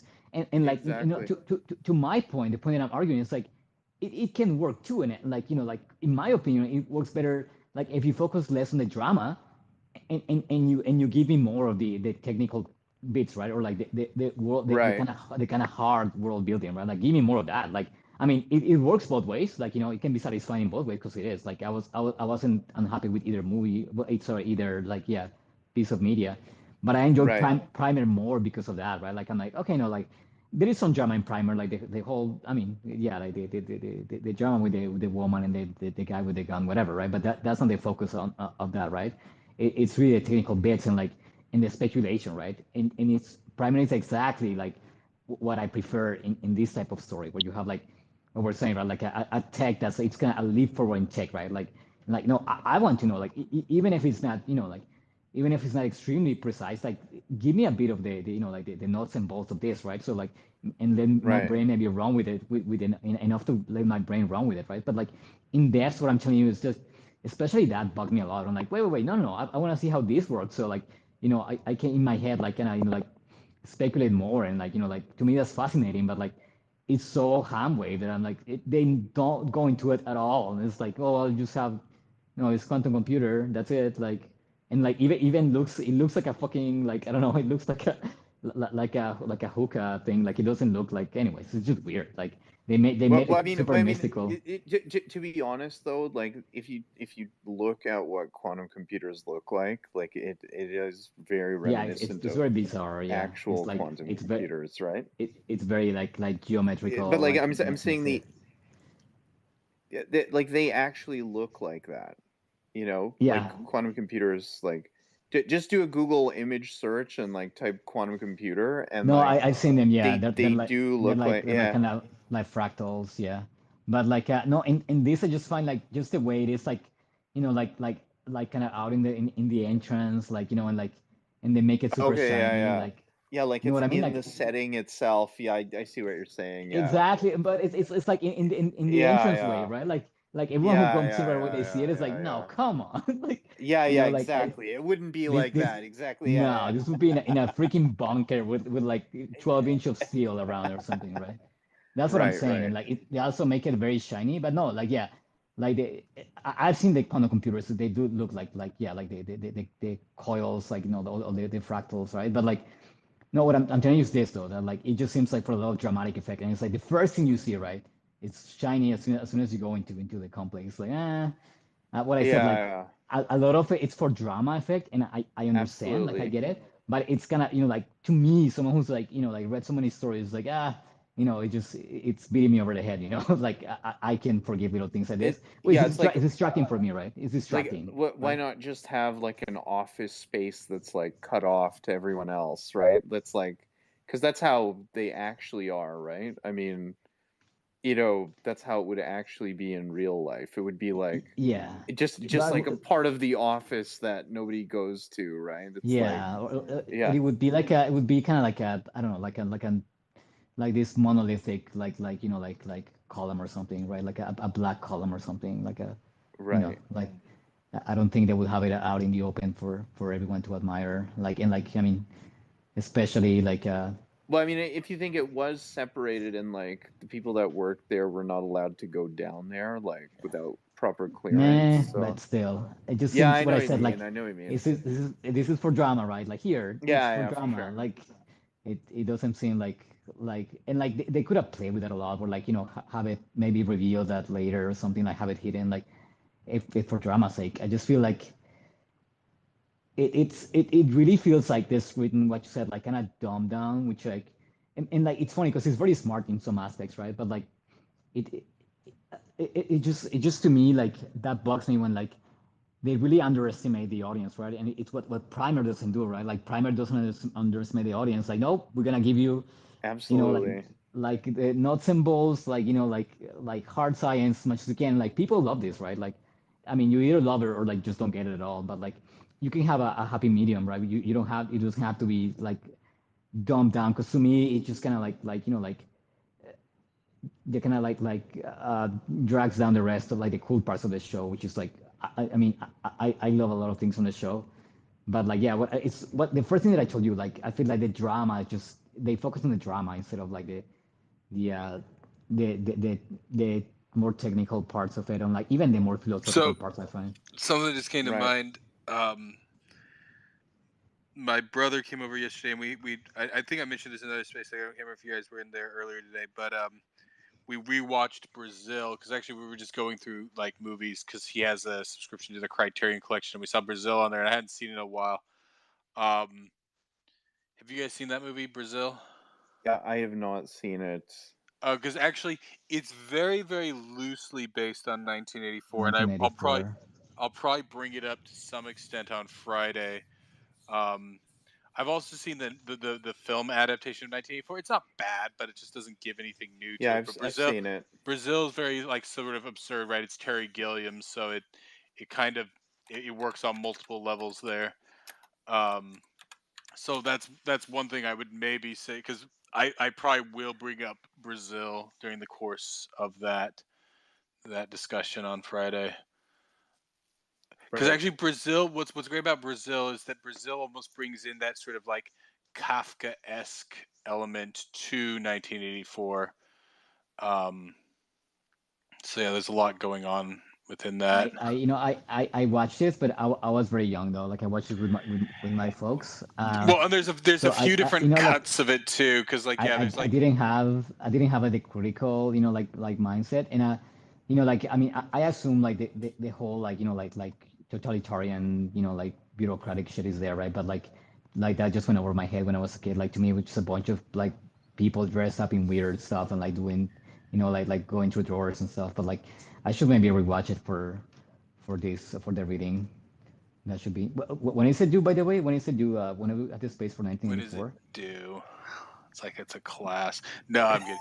Um, well, I can give you an extension if you really need one there, Carlo. But Wait I for think we've what? all read Friday, 1984. Friday. I've read 1984 before, so like Yeah. I'm Well, just I'm No, gonna gonna I review it. review. I Me read it too. too. I've read a few. Yeah, I Like I read said, it. I think I was doing the math on it. I think I was 12 when I read that book. Um, No, I read this really young too, by the way, 1984. Like I still remember like some of the imagery, like it's still like kind of like just hewn well, into my I brain I there. don't want to touch on it too much, but I just that's yeah. Like I want to save it for the space. But if you guys find the time, the full original length movie of Brazil should be about 2 hours and 20 minutes if you get the full version, because there was like a theatrical cut and stuff like that.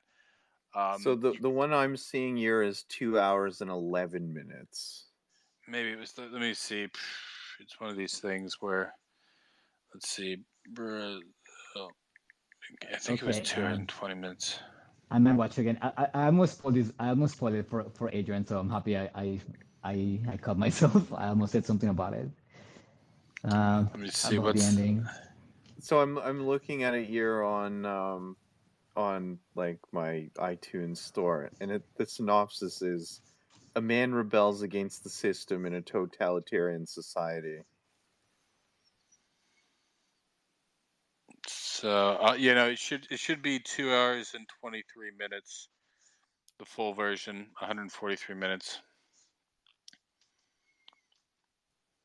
Oh, Mona from Who's the Boss is in it too. Yeah, she plays. It's quite a bit. Yeah. There are some elements that are the general setting is there, but it's fundamentally a very different movie outside of the synopsis. I mean, yeah, it's very different from 1984 in a But lot of ways. it's very colorful, right? Like I remember, like like I mean, the whole like people in the ministry, like they have these uniforms, and like Yeah, it's it's kind of like it's very much a companion piece to Blade Runner, right? It's almost kind of well, an inversion of Blade Runner. I was actually thinking of the Scott Lynch like Dune, where like it's very colorful and like people have like these crazy outfits and like these like Well, very I like guess the reason because like estrident. it's like this sort of like pseudo 1940s style, like it's like the retrofuturism, kind of like Dune, like we were talking. I mean, not Dune, Blade Runner, right? So it Yeah. has that kind of like retrofuturism, but it's much more kind of like absurdist and stuff like that. Um, what was it? And in some ways it's almost kind of like it's even kind of like RoboCop or one of those where like it's got like Right. commercials like and they're like so it's you know it's a fantastic movie on multiple levels, but yeah Well, yeah, it's it's a lot of focus on like consumerism, right? Like in the movie. it's consumerism, but it's also bureaucracy, like more than anything else. Like that's what it has in common with 1984 is that yeah he works for like the Ministry of Truth, or I think in this one they call it the Ministry of Information. but it's very much caught up on that, but it's even more so caught up on the bureaucratic aspect of it. And so it has things like where it's the idea that yeah, like, you know, it's just kind of like a yeah, and I don't want to spoil too much. Yeah, if you guys haven't seen it, it's No, but it's I a like I great said, movie. Like I watched it as a kid, but I just have like the kind of imagery in my head. Like I didn't have like the critical, like yeah, mind to like absorb the story or like compare it to 1984 because I hadn't read it back then. yeah. No, I'd say if you guys find the time to watch it, to watch that before, because I'm gonna bring it up quite a bit because yeah, Well, I'm very fond of. maybe you should change like the title to 1984 and then like add an addendum to that for Friday's one, like Watch Brazil, Oh yeah, like cool. you know what I Or like mean? Brazil companion movie or Yeah, something. yeah, That'd be yeah. So it's sick. like adjunct to like Y- 1984, right? Yo, Like we should do it for the books. Maybe have a movie optional, right? Like you don't have to watch it. Maybe it's saying like you don't want to be forced to watch movies, but like maybe have it like an optional movie. That would be cool. We'll see. We'll see. I'll think. But yeah, I would just say to add because like it was purely by accident that yeah, yesterday my brother had come over and so we were hanging out and right, we were just like kind of like flipping through movies.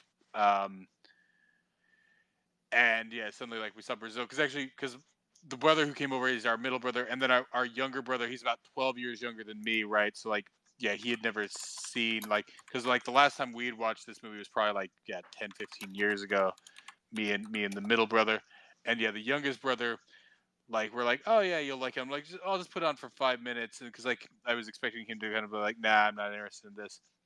But yeah, he ended up watching because like yeah, he had no idea because some of the movies like sometimes like yeah like we watch some really weird shit that he might not be into but this one yeah it's kind of compelling and colorful enough it's very much it's satirical and everything else somewhat kind of like the story we just discussed where it's kind of like a romp right like is there like well there is more of a plot than of course than at swim two birds had but Wait. it's Hold on. There is a plot in that Swim to Burst, though. Like, I mean, like, Adrian didn't read the ending, so I don't want to spoil him for him, though. But like, there's a plot, but like I'd say it's a meandering thing, right? so Like I I said, am gonna read the ending. Like I'm gonna finish no, that up, and then I so. just found But the I ending, don't care Adrian. about Adrian, I'm gonna this. tell you. No, Yeah. but the ending is it's gonna. The ending is not like it ties the knot, though. I was like, oh, well, no, but like I it's guess like, you got to remember my background's film, so it doesn't have a 3 act plot, is what I'm oh saying, no, right? exactly, no, not at all, It's no, not not exposition, whatsoever. rising conflict, No, yeah, for sure not. apex, and then No, it doesn't whatever. So have. that's what I'm saying is No. when I say plot, I mean things that yeah have that classic Oh yeah, like the three three act. act structure. You mean? Yeah, Whereas yeah, no, like for sure, Brazil not at does all. have a 3 act structure, right? It's not painfully because actually I really in some ways I hate things that like beat your head over with a 3 act structure, especially because the first act really shouldn't be should be 5 minutes long. But so I mean that's what I mean is just that Every James Bond movie out there, every James Bond movie is like three act structure, like a like a bowl of it for you to swallow. It's so clear yeah. cut. It's annoying. But so that's what I mean is that it's that same it's it's a weird distinction I've always made ever since even when I was young and like a kid and I never made the distinction. There's things I find amusing and there's things I find funny. The difference being funny, right? Like that I'll actually laugh at it.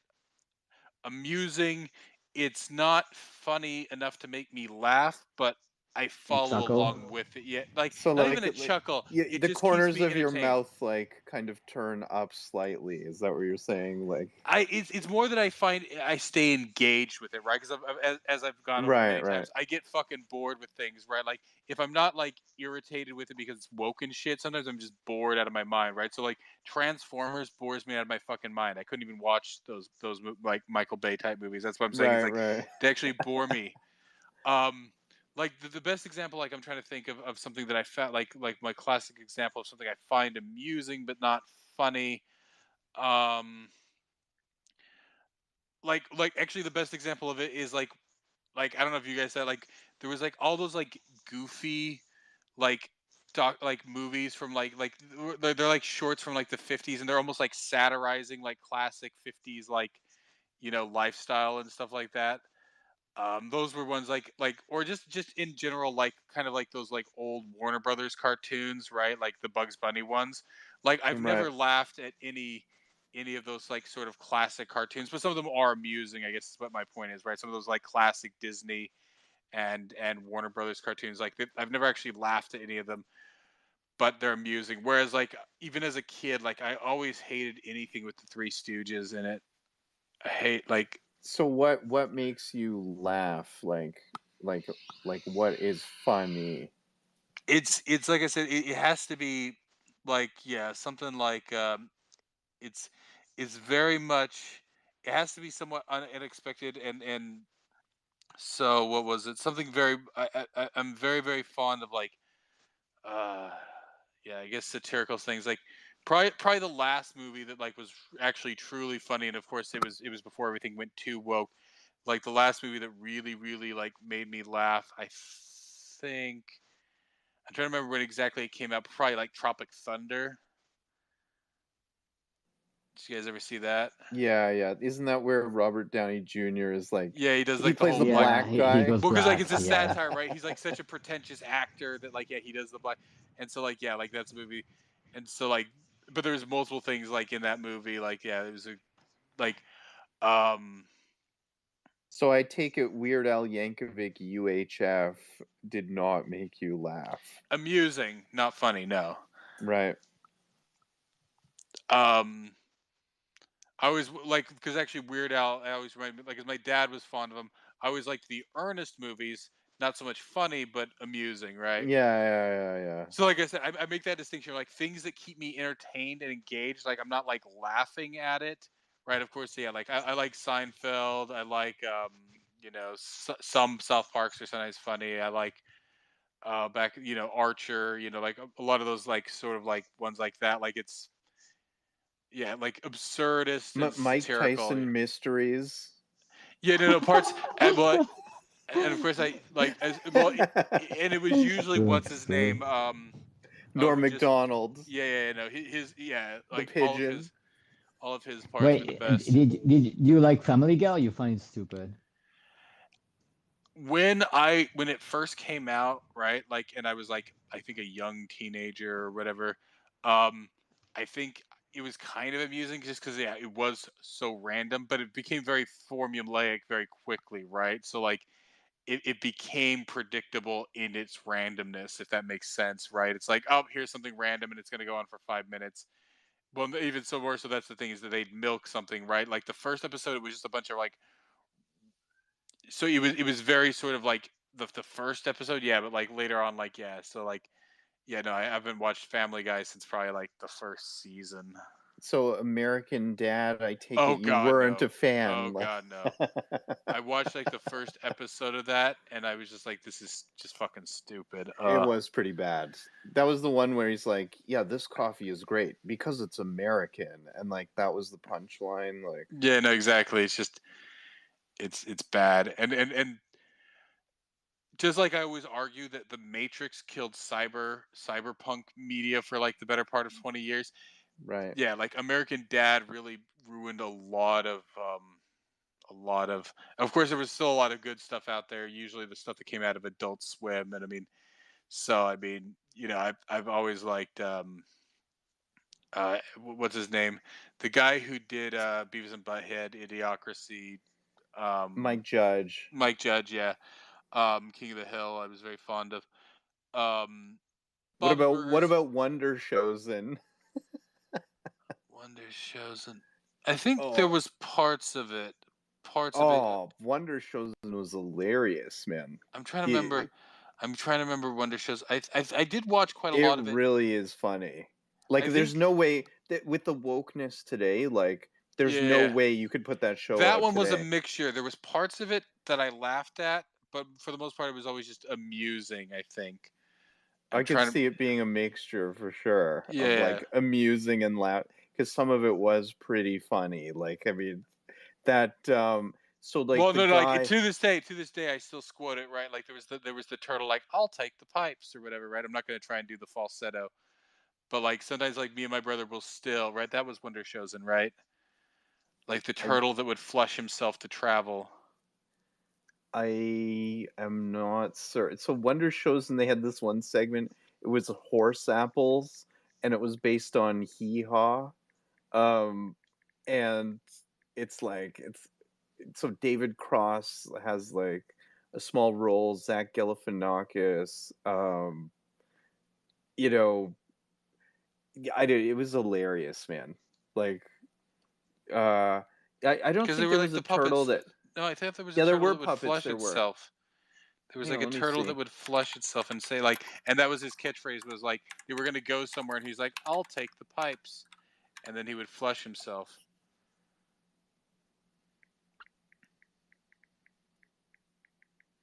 Like his name was like Clarence or Terrence or something stupid Yeah, even. yeah, yeah. And then there was Mr. Chauncey, Right? But who that was what Wonder Chosen, right?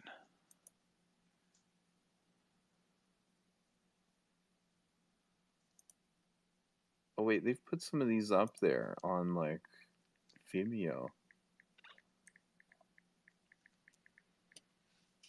I could have sworn that was Wonder Chosen.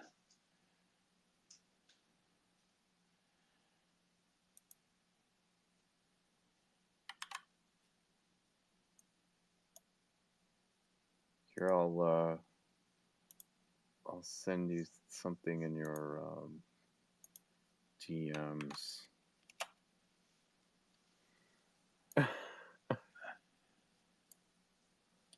There, I just sent you like a clip in your DMs. I just want to confirm it because yeah, you found the turtle or Yeah, I'm looking. Hang on.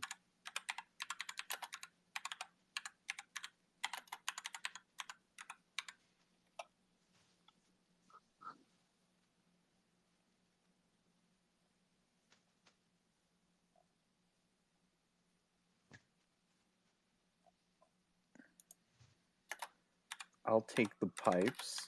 yeah.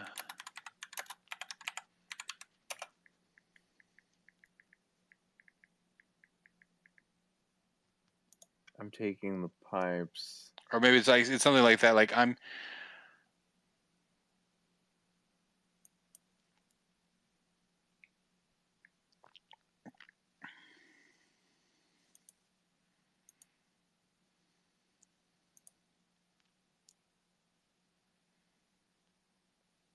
Oh no, it's not. I don't think it's Wonder Chosen. And then it shows an actual turtle going down the toilet.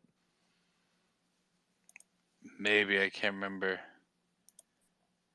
So this is Comedy Central. It says, "Thank you, stranger, for having this clip. I already Googled it. I used to watch Funhouse with my friend 22 years ago." So I think it's like Funhouse, isn't it? Oh, maybe Or it's TV Funhouse. Maybe that's what it's yeah, yeah, vaguely yeah. based. You know, maybe it was TV Funhouse. It's I TV did Funhouse. watch Wonder Chosen to some extent. Yeah, no, I don't remember the turtle from Wonder Chosen. I'm getting Here, him confused. yeah, I'm gonna put another DM to you. This is like the I'm taking the pipes. You can like take a look and see if that. Did you guys ever watch the Dimitri Martin show? Like, I think I tried it. It just wasn't. I think I watched the first episode. It wasn't horrible, but it was just kind of like.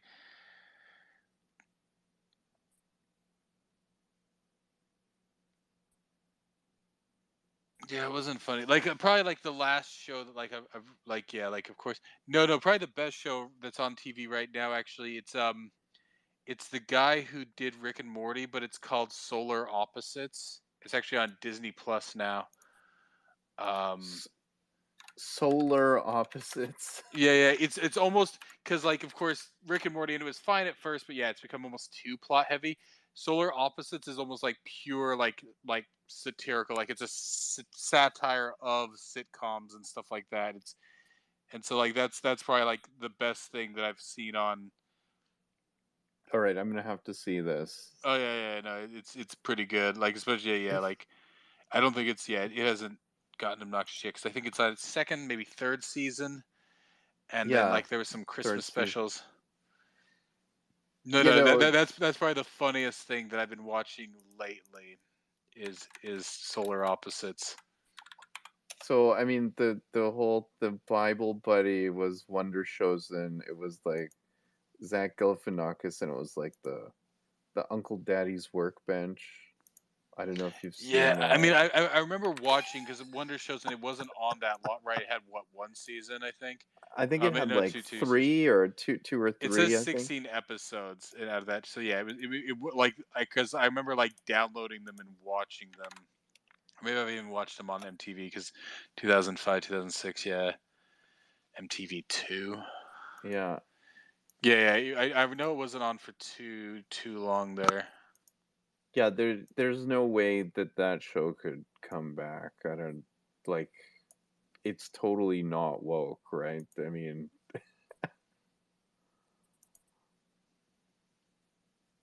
yeah, okay, so I'm gonna have to check out this Solar Opposites and Brazil. Um, so Zink, have you seen Devs yet? You haven't seen it, have you? No, not yet. And your brother has also recommended it to you?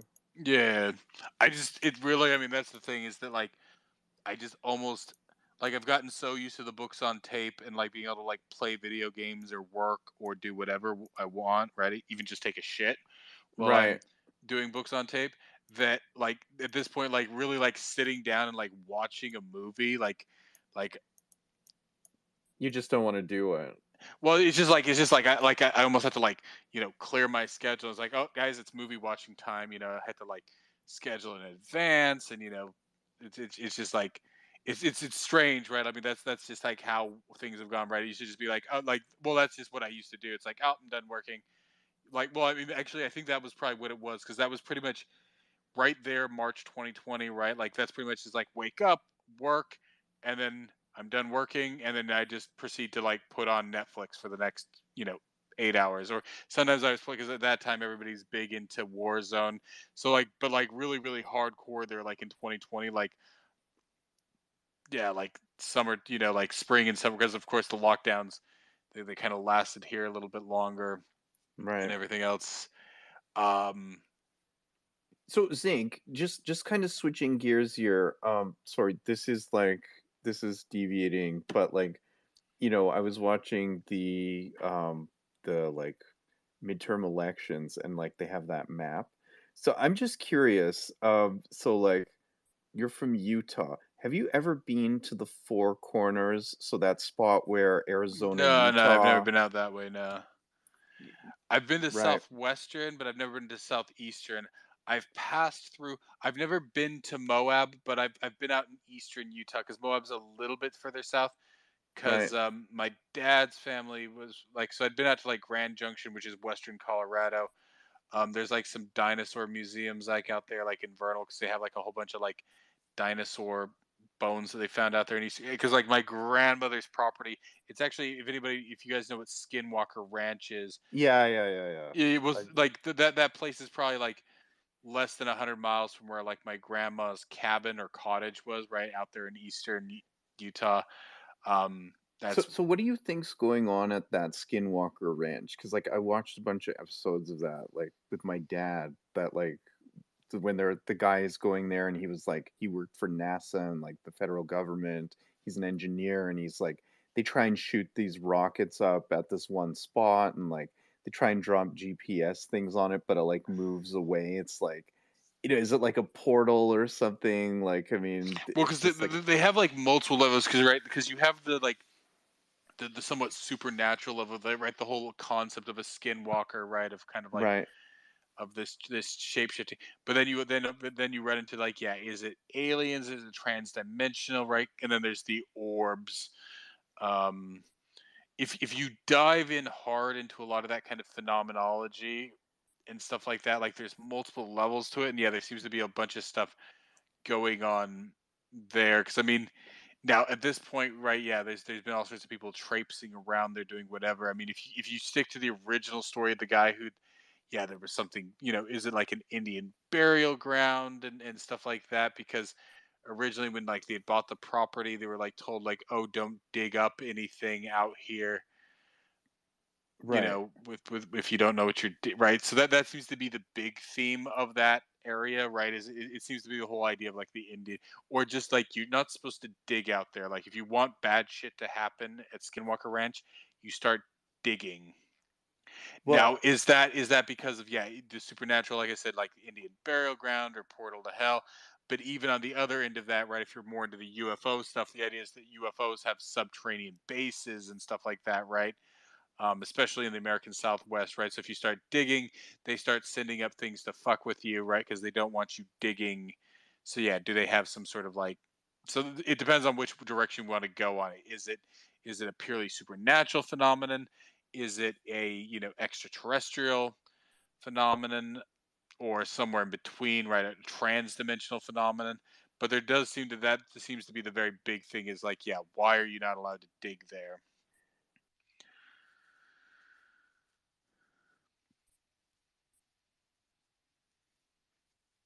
Does that make sense? Or yeah, for sure. It's like I saw this one episode, this guy, they bring in this van, and like just as they're about to record something, like all of the power to all the computers and everything just switches So yeah, off. Like, you're talking about the reality TV show that they yeah, aired out there. yeah. Yeah, I watched like the first episode of that, and just like they really like I could like the first episode, like they just really dragged that fucker out. So like I think I only watched maybe the first, maybe the second episode, because yeah, they really, really, really, really dragged that out. Right. And so one, I was annoyed with that, and then two, I think actually watching it, I felt a little bit homesick too. So Right. Yeah, yeah, yeah. I because like I said, getcha. that's where I spent a lot of my summers, was out there, and it's a weird thing, like because yeah, it's just like all desert scrubland out there. But yeah, Like, I that mean, the landscape is pretty beautiful. Like, well, that's you that's know, that's where I'm it's used to camping. That's mountainous what I'm and saying. Is yeah, like I'm not used, like, to me, like I don't like, yeah, like we really never camped in the forest. Like that was where we camped, right? So like, yeah, with like right, the juniper trees and like, and like literally that's how you'd usually start like a fire, right? You would rip the spare bark off of the juniper tree, right? And that was usually what you'd use to start a fire. right, Um, I don't know how to start a fire in a more moist forest, I suppose. right. You know, and like also like I just the reason why I brought up the four corners, like I just think it's pretty interesting that you could be in four states at one time. You know, it's like it's just very I don't know why that interests me. Like Well, that's the thing, like, I think it's there, something I've thought about so much, like, is like, at first you think it's novel, but then well, here's what's funny about that.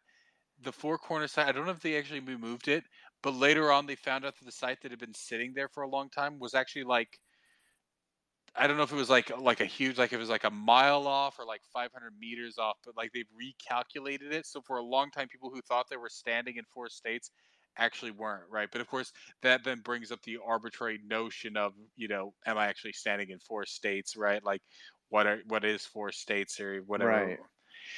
And of course, the other thing, because I always remember that it was like an early episode of Simpsons where like they like go to like the five corners, right, which doesn't exist. It's like, guys, are we done standing in five corners yet? And it's like, no, a few more minutes. Like I can't remember exactly, but yeah, it's making fun of that kind of like notion of it. Right. Well, like I actually just looked up pictures on the internet and like apparently they're charging $5 to like go there. And there's like these like restrooms and stuff and like people there's like I guess stalls or something, like each state has a stall and like they have like the part on the ground where like it shows that like you're this is the exact point. Like I'm pretty Well, sure like I in said, GPS now. that exact Yeah, point, like for a long time, because they actually had like a little like podium, like they'd actually built like a rock podium and stuff. And from what I right. understand, like I don't know if they eventually moved it, but for a long time, it was actually like, yeah, it wasn't until like the last 20 years that they remeasured it with GPS and realized that it was like off by like 100 yards or some shit. Right. But actually, as you say that, like that's what I'd want to do. Like what it should just be is just a bathroom sitting there, right? And I should be able to piss in 4 states at once, right? Right.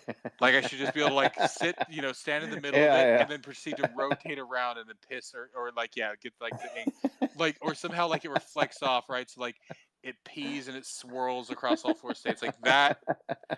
that's what I want to do is piss in 4 states at once. Or they're like the tube at the bottom of the toilet, it like, you know, the waste is divided up between the 4 states, like, as you flush, right? So it's like Exactly. it's piped like 4 different ways. Yeah, I don't know, I just, like, I remember it from geography class in high school, like, I remember my teacher showing slides of, like, Four Corners, USA, and, like, she said she had been there, and, like, if you lie down, you could be, like, in 4 states at once. Like, I don't know why I find that interesting. Like, it's pretty mundane, but, like, I just find it interesting, right? Like, right in the middle of the desert, right? Like, 4 states that you can be in at once. Like, I don't know.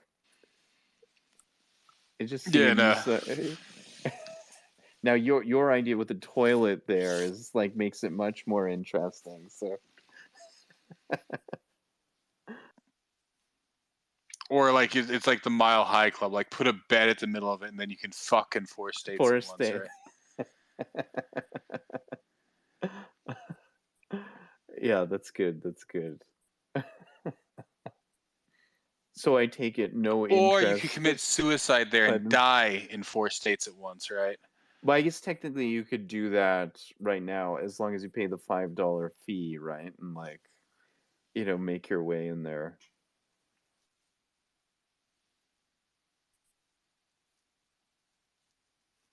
Well, that's the thing. Like, what if there was like a big? I don't know. Of course, I'm just getting dark, but yeah, there was like a big group there, and you like had like a mass event of that kind, right? Like, who would have the jurisdiction on that, right? Because you'd be crossing state lines. I guess it'd be FBI, right? Or it would be, or you could have like a mass deportation center there. So like, you can like be deported from 4 states at once.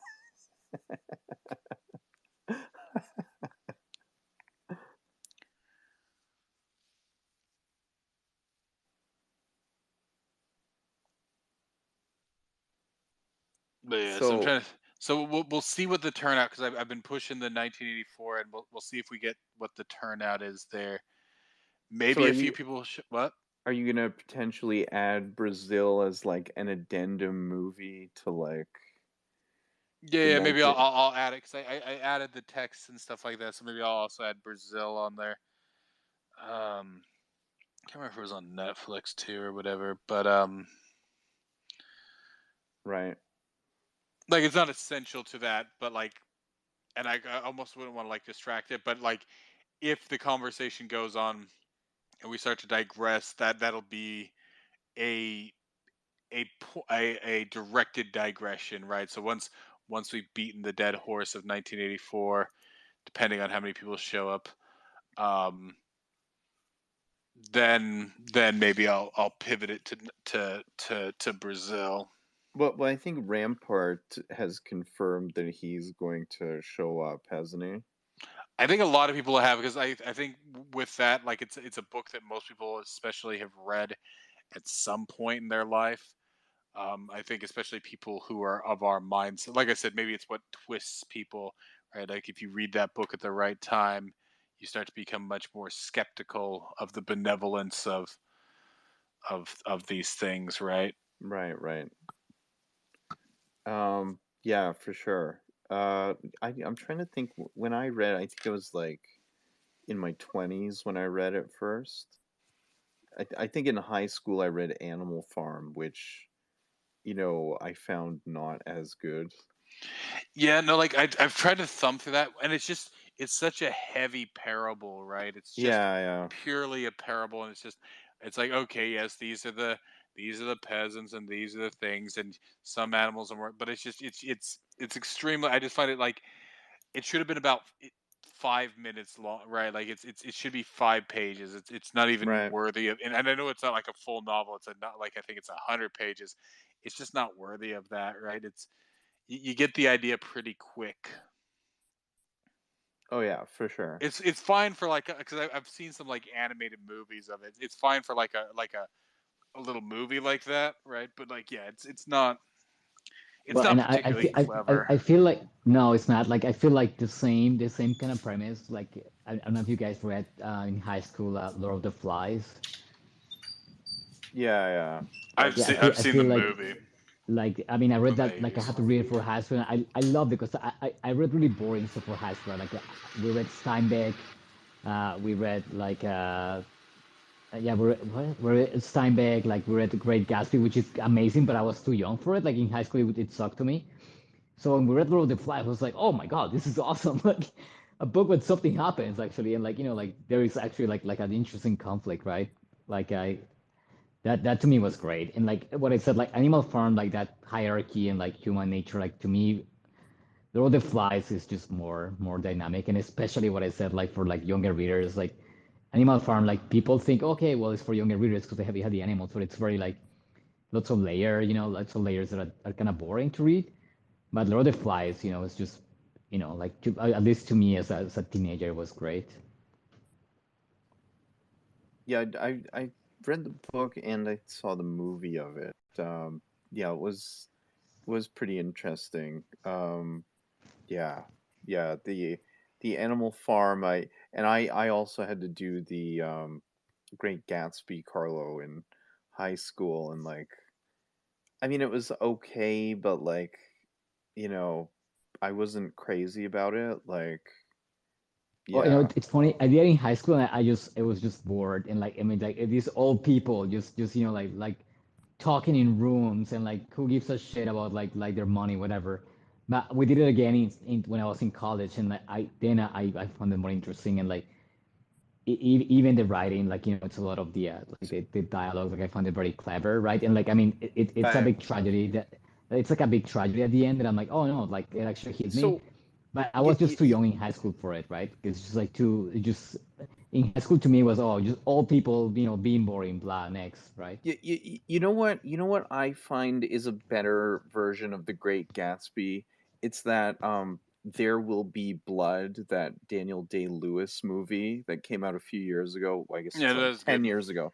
Yeah, that reminds me of The Great Gatsby, but like better. Do you know what I mean? Like there's a lot of parallel between the two stories, I find anyway. I don't know, Well, was that a yeah. book? Was that a book, Carlo? Like Well, I don't know actually. I don't know for the Willy Blah, but I mean, it's a great Gatsby, as if like everyone was passionate in it, not just like blasé, right? right. So you can Google it quicker. I don't know if it's a book. Yeah, it's Good based on. Oh question. yeah, it's based on Oil by Upton Sinclair. Holy shit, I didn't know that. So Interesting. that It's was probably actually a very book. loosely based. No, That though. might be one of those incidents where like or instances where the movie is actually better than the book. Kind of like Fight Club. Well, like I said, it could be very loosely based on like even like Brazil to a certain extent, right? Where Right. because yeah, Oil. well, like because like the main character is James Arnold Ross Jr., nicknamed Bunny, son of an oil tycoon. Bunny's sympathetic feelings toward oil-filled workers and socialists provoke arguments with his father throughout the story. So yeah, the novel served as a loose inspiration. So pretty much he took that right because like you almost it's almost kind of it's the father's perspective almost right because this book Right. it sounds like yeah it's the son you know oh, and his father's just a tycoon and everything, which is kind of the direction that it's kind of going there. But it's kind of like exploring the father more, right? Who's supposed to probably obviously. So it's funny enough. Well, I wouldn't say it's overtly because like the guy who directed that, P.T. Anderson, of course he's a Right. Hollywood guy, but in some ways, yeah, like it's a very unwoke movie because like the main guy, obviously he's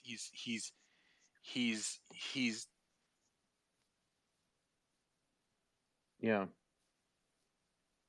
yeah, I wouldn't say it has a purely left. It's just a very cynical movie, right? It's not like yeah, like this. And I know that's the I thing. thought it Like, was great. yeah, well, that's what I mean. But like that's why I like it because, of course, I don't like it's not preachy in any way, right? It's No.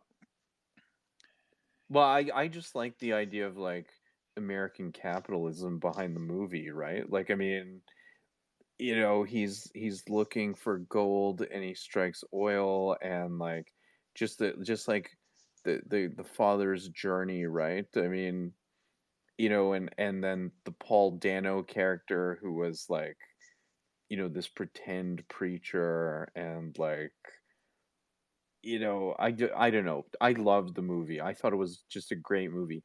And like, I actually avoided seeing the movie when it first came out, and everybody was like, "It's a good movie. It's a good movie." I was like, "Yeah, okay." I actually saw it like maybe 2010, around there, so like 3 years after the hype had come down. Um, yeah, I mean, it was a great movie. I don't know. Did this win for best movie? I'm Did just he trying to see here. did he get the did he finally get his Oscar for that? Let's see accolades. Oh, it Um, did. It got best. Oh no, it Best didn't. actor, best cinematography. I think is like yeah, it was. I think that was him, Daniel Day Lewis, or maybe he'd gotten it before, but yeah, he got the Oscar for that. But I mean, he always gets the Oscar, right? I think he's won like three. Like, I mean, did you enjoy that Gangs of New York by any No, chance? You didn't enjoy no, that? no, no. That one was so contrived. Like it's slightly interesting because like he really overplays that character, but like it's super. The whole premise of that movie is just so super contrived. It's just like retarded. And My Left Foot was that one that you I didn't were even saying, try watching that. right? It's not that it was opposed, but like, well, it was before my time, and it just like never like sparked my interest. Right, right. And the Lincoln movie that he did, and I I don't. actually, I didn't watch it just because like I wasn't particularly interested. yeah, I think I saw the first 15 minutes and then I stopped watching it. So, I Well, still you know what? Like, one of these days I'll see the Last of the Mohicans. right. Sorry, what were you gonna say, Carla? oh no, I don't know, but just well, I don't know. After like his latest movies, like after the what's it called, the Ballad of Jack and Rose. Like I don't know, I just stopped caring. Like, because like when I used to work at the video store, like we would marathon like actors, and like he was one of the like actors that I just kind of we went to watch all the movies of the movies we had in the video store by him, and like I just remember, like, do you guys watch The Crucible with him? I think I saw part of it. Like I don't know, I that was a movie that the acting That just was the blew one. me That was the away. one I That get like mixed. Like when because what's the one we were talking about? I get that one mixed up with the Scarlet Letter. That's because I think oh they both came okay, out about the same time, and yeah, it was yeah, an mid adaptation of '90s, each. yeah, mid '90s Yeah, both, yeah, and I yeah, can't with remember which Gary one I actually Oldman. saw. Yeah, maybe I saw parts of either one. Like it might have been like my Oh, mom was watching the video, and so I saw part of it, and I left I find the that room. Scarlet Letter like so forgettable, the movie. Like I know I watched it. Like I when I think about it, like I have scenes in my head, but like I have no cohesive memory. It's like it's such a bland movie. Yeah, it's so bland. Um,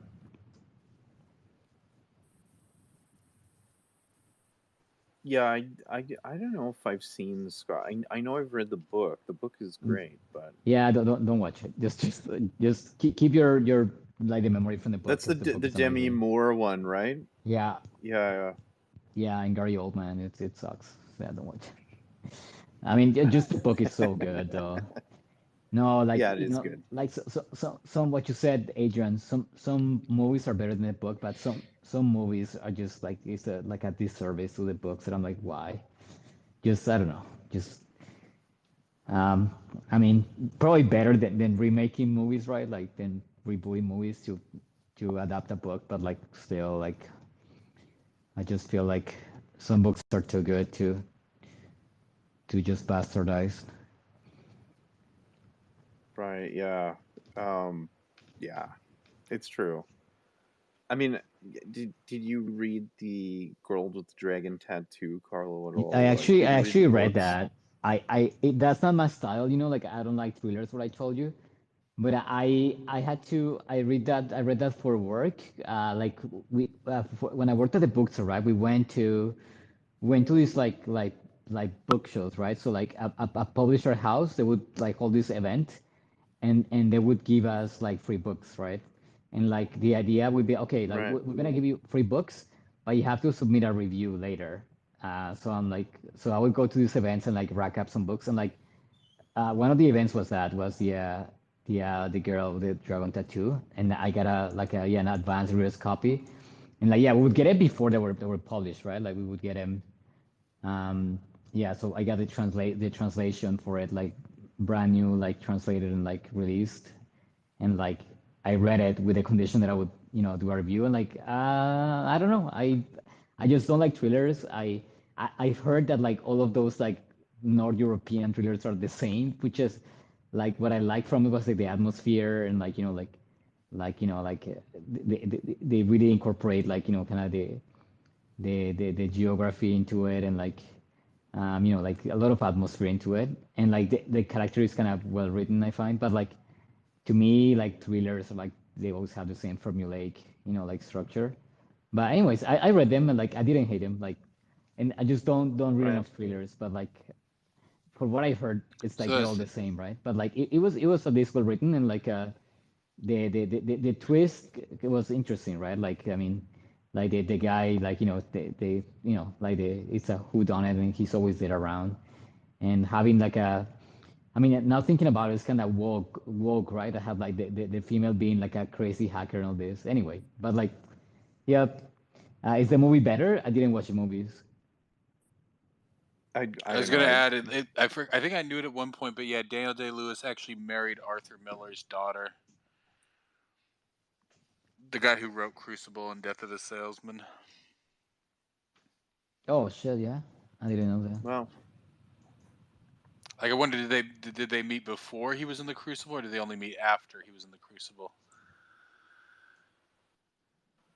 no idea.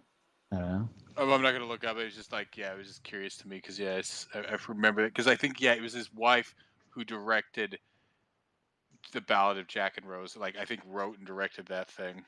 I never watched it, but it just sounded boring. No, it was boring. That's when I Yeah, it's So, lose so directed I lose and my mean, written interest. by Rebecca Miller. so Brazil is not boring. No, it's not. It's great. It's great, and it's got like great actors. Because what is it? It's Jonathan Pryce is the main actor. Um, It's in Robert De Niro in Brazil. yeah, Robert De Yeah, Niro, like he plays one of the. Ian Holm, Bob Yeah, Ian Holmes, Hoskins. Bilbo. Yeah, he's in it. Of course, it's directed by Terry Gilliam, so it has Michael Michael Palin from Monty Python. Who else is in it? Oh, this. And I know I'm forgetting somebody.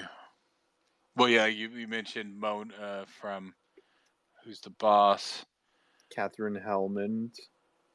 Yeah. Who else is there? There's like a fairly young Jim Broadbent is in it. Um, who else? No, it was slightly depressing because I realized that probably because the movie came out in 1985, so they probably shot it in 1984. Um, Jonathan Price, because I'm 37. Jonathan Price was probably 37 when he made it. So I realize now that because like yeah, last time I watched it, I was probably like my early 20s, and I now realize that I'm the same age as Jonathan Price in that. So that was somewhat depressing. Why is that what? Yeah, why is that depressing? But Why is that depressing? just realizing that you're old. People who you saw as old when you saw the movie, right? And now you realize you're the same age as them, right? Oh, like you thought about him as old, right? Well, like When you watch the movie. because like when I watched it, because like I always thought he looked a little bit right. He's obviously supposed to be kind of like early middle age in that, right? Yo, it's Right. funny. To me, age is just a number, man. Like, if you think you're old, you're old. Like, I mean, at some point, right? Like, you're like, okay, like, Well, it's just the perception of it, right? When you see somebody else and you think that they're old, right? And actually, I'll get into this when we get into 1984. But like, it was the weird thing, right? Because like, of course, like I watched Mary Poppins as a kid, right? And then there was there was a point like I don't know, like yeah, like a few years ago when I realized that yeah, she was like 27 in that movie, and I'm like, oh wait, I'm now old. Because of course, as a kid, like it's almost like the whole kind of like the nanny fetish, right? It's like, oh no, wait, now I'm older than the nanny is, right? Right. Well, I mean, I'm 41, so, you know, if you're old, I guess I'm really old, right? But like it's just like that thing, right? Like where like it's like, oh yeah, and then like something where you watched it when you were younger, and you were like, oh no, wait, I'm the same age as they are now, right? Right, right. Like when I know when what you you look mean. it up, and it turns out that Homer Simpson's supposed to be like 34, and it's like, oh shit, I'm older than Homer Simpson is, right? But I mean, he's been 34 for like what, I know, 20 but I'm years, just right? saying, like it's that point, right, where you realize you're now older or the same age as somebody when you were younger, and you perceive them as much older, and then now you realize them as younger, right? Like, I think younger people perceive time differently too, right? So I mean, it's like, yeah, when you're young, I guess I know what you're saying. Like, you look at other people and you think, wow, they're really, really old, but like, it's just that you haven't lived as long, right? So, everything's new to you when you're younger. So, Well, that's what I mean, because I can't remember. I think it was maybe a few. I can't remember because yeah, like when I watched this movie or when I saw like Jonathan Price. So like I've watched it because of course now of course yeah like he's old, but then like when I go back and I watch this movie and I realize oh yeah he's the same age as me when he was in this movie, right? It's just that kind of bizarreness to think about. right, Because like actually when I was watching it, I realized because I was looking at it in that because of course it's the way you perceive, right? Like it's like oh yeah he's like middle aged or so. Like when you're watching when you're younger, you're not really thinking he's like oh yeah he's older. He's probably early 40s, late 30s. You can't tell. But I was looking at him. He's slightly balding in the movie, and I was noticing that. But I'm like at the same time though he looks like he's relatively young, and I was thinking about it, like oh no he doesn't even look like he's 40, right? Like because right when you're 20, right, the difference between 35 and 40 doesn't seem significant, right? But when you're right, in your late 30s, right, like the difference between 35 and 45, like suddenly you are like you're right because yeah, like you were saying, like over the age of 50, right? Like people are just old, right? When you're young, everybody's just old. right, right. Yeah, yeah, And then yeah, you look back and you're like, oh no no no, there's gradations to old, right? yeah, You yeah, start you start to tease out the difference between 35 and 37 and 47, right? yeah, Whereas yeah, when you're younger, well, I even remember like here's an example. Like I only started and maybe read like the first 10-20 pages of Lord of the Rings, right? And of course I was probably like in high school when I was Same, trying to read that. same. I couldn't get through it myself either. And in particular, I remember reading that, and like it's talking about Frodo and how he was like, and of course the word means something different now, but they were calling him a tween, right? Because he was in that weird age between 30 and 40, right? Um, and I Right, remember reading that it's like, oh, but shouldn't he have his shit figured out by the time he's in his 30s? And of course, looking back at that, I realized the naivete of that concept. right, But right. but to me that's the thing. It's like, oh, 30, 30, it's like, well, that's like practically middle aged, right? Like Wait, why? but to correct you, hobbits age slower though than Well, humans. exactly. Like I got that sense from it too, but like, well, that's of course somewhat the joke in it, right? Is that yeah, hobbits age slower, so when he's in his 30s, there, yeah, he's essentially like it's like his early 20s. But then to us, we're perceiving it's like, oh yeah, 30, like that's midlife and whatever, right? But then yeah, like to a certain extent, although of course this was written by a guy, in the early 1900s, where yeah, you know could easily college was very quick and stuff like that. Like you didn't need to go and get a master's degree and like everything like you did. Right, right. So in some ways, like although we don't live much terribly longer than because I think Tolkien lived to be in his 70s, right? We're actually getting somewhat diminishing returns on life expectancy. Um, but it just takes a lot longer to get to certain phases of life, it seems. Right. I don't know if that's really a bad thing, is it? I mean, Well, it's well, if you don't have right, if people, could, own a house and, afford a family, in their 20s and then live to be, 75, whereas, now it's taking, yeah, your 30s or something to do the same thing, and you're only getting maybe an extra 5 years, but it's taking, 10 years longer. What I mean, right. yeah, we're not getting like, yeah, the extenuation of life, or at least youth. It seems like people do age. So it was a weird thing. Like I was watching, it was like a weird show that I'd watched when I was younger, and so like I was just, it was when Disney Plus first came out. And I was just looking at it. It has like a Sean Connery in it. It's like something O'Grady. It's like a weird one where like he like goes and he like goes to like a little Irish village, and like whatever else in it, like, and then, like, there's, like, these little leprechauns and stuff like that. Let me see. But Sean Connery. Yeah, I'm so curious now. it was called Darby O'Gill and the Little People. It's from, like, 1959, right? And so, like, Right. my grandma used to have it on VHS, so she'd put it on and we'd watch it, and it wasn't the worst show. Like, it didn't, like, bore me too much as a kid. It was a bit dated, um but then, like, yeah, so, like, I saw that on Disney Plus, and so I was just, like, thumbing through it really quick on there, and I went and I looked it up, and I was, like, looking at him, and it's like, "Oh, how old is he in this?" Because this is probably the youngest I've seen him, right? This was before the James Bond movies, and, of course, he has very broad features, and I'm like, he still looks like an old man, but he's, like, 29 in it, but, like, at the same time, like, guys, like, looked, like, they aged quicker, though, right? So by Yeah, 29, yeah. he's got, like, more wrinkles than I do, right?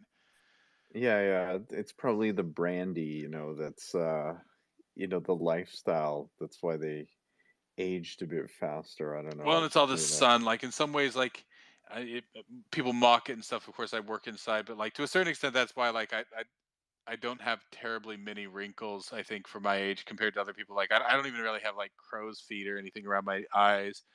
And I Yeah, think me it's because neither. I avoid the sun like the plague. Because Yeah. I burn like I burn. I've had second degree sunburns multiple times, like blisters straight up in my life, and so these days I just you know Right. I dodge from tree to tree when the sun is out, right? No, I am somewhat with you on this. I don't burn really, but I do also avoid it just because of like, you know, yeah, this like skin cancer risk and like, Yeah, but if like aging the and side like effect, because like I know a lot of like especially women and stuff like that, and well, it's funny because like I'll like see like this chick and it's like she's kind of hot in a milfy way, and then it's like oh no wait she's the same age as me. It's just that yeah she's you know leathered her skin or whatever, right? well, I mean they go to tanning beds and stuff like that too. So I mean that's Well, probably that's what way I'm saying worse. is that the tanning beds like, and they have to keep the tanning like that, but then eventually like it like because otherwise like if they keep tanning and then they let it go sideways and they look like shit, and so then they have to keep doing it until pretty much their skin's just destroyed. So by the time they're like 40, right, they just look terrible. Yeah, no, fully agree. Fully agree. And it's like a cumulative effect on your skin, right? Like I mean, yeah. Because like that UV damage, like, it builds and builds and builds. Like, yeah, it's bad news. Yeah, well that's Like, the thing. Like I have like some like yeah like the last time like I got a bad sunburn, it was probably my early 20s. I was actually out on the salt flats in Utah, and the weird thing about the salt flats, it wasn't even that hot or sunny of a day, but essentially you're getting the UV right because it literally is reflecting off the salt flats, right? Because I was right, actually out right. there shooting a movie, and it was a very mild day, but yeah, like burned like no other because yeah, like it hits the salt and it just bounces straight back up at you. Didn't they set like a land speed record in Several, Utah several for like yeah, that's what yeah, they the do on the salt salt flats? flats. because Right. like it's always graded down because like it doesn't rain often out there, but when it does rain, right, it makes the salt kind of re-rise and re-flatten. So like yeah, it's perfectly flat. So pretty much actually tons of car commercials. Anytime you see it where they're like yeah on white sand or salt, and you Right. see mountains way off in the distance, chances are it's the Utah Salt Flats. Right. So it seems, just to like segue a bit, it seems that Utah has gone completely red, right? It's always so. This is actually the difficulty I had when I was voting this time. Utah's always red and Republican, but Mormons are really sometimes even in Utah I would vote Democrat, even though I've never really been a Democrat, even in my younger years, because I was always more libertarian and I always hated Democrats. But Right. because like it's a super flavor of like super Christian conservative Mormonism, and sometimes it can even be slightly woke. Like Mitt Romney isn't Right. completely unusual for a Mormon. So it's a really right. And his well, of course, he's very sanctimonious, right? His like sanctimony, right? And this is why Trump was never at risk of losing out there, but because of his kind of like bullish, kind of attitude and his rudeness and stuff like that, like they're very much pearl clutchers out there. So it's always been a very, Right. very like I don't think Utah has gone Democrat since probably like Lyndon Johnson, right? Because whereas Lyndon Johnson just won off the pity for JFK's death, but I don't think Utah has gone Democrat since then. Right. At least Yeah. and yeah, very rarely. There's like been a couple of senators over the even then that's been a while. There's been a couple of House representatives, but they were like even then like there was like I think the last blue representative was Matheson, and he comes from an old family of like Utah Democrats. But he was even in the Blue Dog Caucus, which is like the conservative Democrats, right? So Right. So and I he mean, yeah so from your comments there, I take it like the rudeness is just not something that happens out there, right? Like, I mean, people are very polite. passive aggressive to no end, right? Like whenever somebody gets murdered in Utah, like somebody's wife, it's like they're like hacked up or right, like so it's a lot of bottled passive aggressive anger. Right. But I mean, It's very it's just very Canadian in that way. I suppose.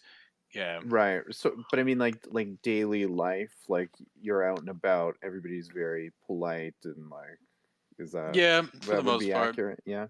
Yeah. Right. And Colorado, same thing. Oh no no no! I've never been. Colorado's more sort of typical. Like I mean, there's not a lot of crime in Utah per se, right? Like there's I can't think of any place and of course it's maybe changed, but if anything, I know it's like gotten a lot of tech boom out there. There was never like any place in like Utah that like you just couldn't like walk the streets anywhere, right? There was like no like East LA type place or anything like that, or even like, and I know there's like even like I don't know if I guess there's probably bad parts of Toronto you wouldn't want to wander around by yourself, but there's really Oh, no there place. there definitely are. Okay, and I know there's parts of Montreal too, but like there's nowhere in Salt Lake that's really like that. At least not when I last remembered. It's all pretty mixed, and it's yeah. So I mean, Right. there's shitty parts of town, and I could show you like those places, like total trashy parts of town, but like yeah, not like a place that like yeah, like it's like gang activity type stuff, Right, right? right. Where you're gonna get like Right, right. And would you say the same goes for like Arizona and New Mexico? um no Arizona. There's probably because there you're getting closer to like you know Mexico? Mexico, yeah. Although New Mexico, I'd say probably like New Mexico, it's like it's probably the kind of thing where like if you go looking for it, you'll find it, right? But so long as you avoid like, because there's a lot of like biker gangs down there. So long as you don't go to the Hell's Angel biker gangs or to like the mafia things, right? You'll probably be fine. Like so, like Phoenix, there's probably bad parts of Phoenix because it's such a big city. Right. But I don't know if there's I like the idea of like the mean streets of Santa Fe or Albuquerque seems ludicrous to me. Actually, it's a lot of fucking like hippie new age type people that like move down there to like Santa Fe and shit, right? Like Right. it's so like yeah, like even though it tends to be bluer, it's a weird sort of conservative bluer. Right. Like Right. if you would actually give me a choice between Arizona and New Mexico, I'd probably choose New Mexico over Arizona. Although at this point, Arizona is obviously going pretty blue and the retarded type of blue. Um, I would probably actually choose New Mexico over Colorado or Arizona. I've never had any desire to live in either of those states. Right. I'm a Right. little bit sad, and although it looks like this time Nevada is going red again, even though the U.S. federal government owns something like 85% of Nevada. I've always thought that like yeah, just move to a trailer park somewhere in northern Nevada after all of this shit. Right. Right.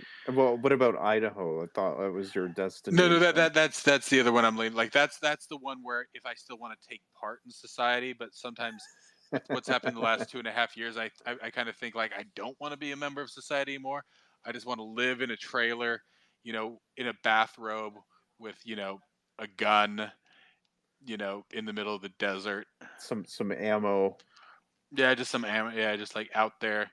Find myself like a foreign wife, like from like the Philippines or something. Yeah, I mean like someplace where like they're just happy to be here.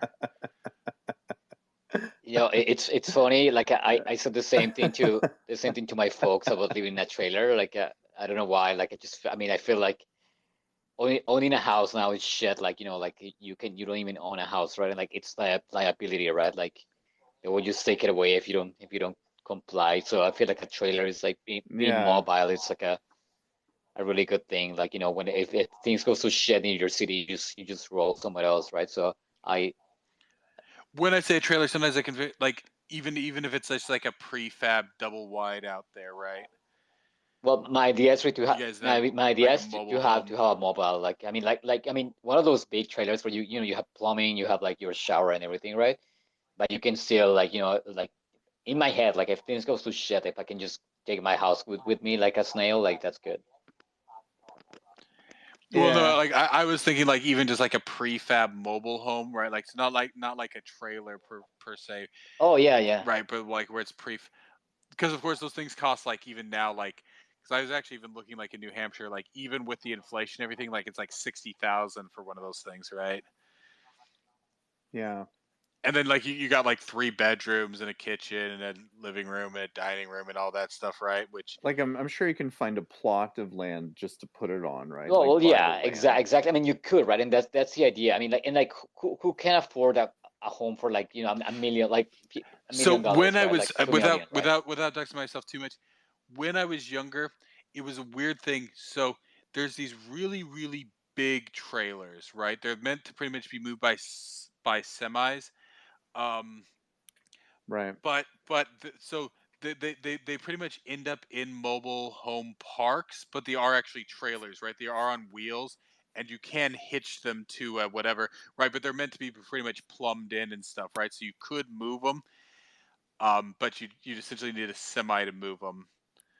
No, I would Right. One of like those. something that I can just move with my pickup truck or something, but I don't depend on like somebody. And I actually I looked a lot into this, and like it's amazing what they have. Like it's like it's. I mean, I don't. I'm not sure for Canada because it's so fucking cold here. Like if it I mean, they have them for the winter too, but I don't know how comfy would that be. But like they do have like, it's amazing what they have now. Like, and they're lightweight and you can move them with your truck, but like they have everything and like they're even more luxurious than the apartment I live now. Like they're just incredible. So and like, what you said, Sync, like that's it's less than like 100K, right? Whereas like a house now is like $2 million anywhere. Yeah, exactly. Well, like I said, like it's not like because I'm very fond of like this is one reason I don't camp too much. Not that I mind camping, but I need to have a hot shower at either the beginning or the end, or maybe even both of the day, right? Like for me, like a hot shower, yeah, is essential, Oh right? I no, have to have dude, hot water. this is the reason why I'm still part of the system because of my like taking a shower every day though. And like, every time when it comes onto the water, I'm like, oh my God, like if if things go to shit, like would I be able to live without a shower? Like anything else, I can go without food, I can rough it up, like, but like this shower like really kills me. Like that to me is like, like before I go to bed, just have my shower and like giving that up. Like I lived in my car for a while. Uh, like I went to Vancouver because I wanted to live there, so I kind of roughed it up, like like couch surfing and like that's some of the things that I'm like, oh wow, like this is depressing, not being able to shower. Yeah, Yeah. I don't feel like a human when I don't do that.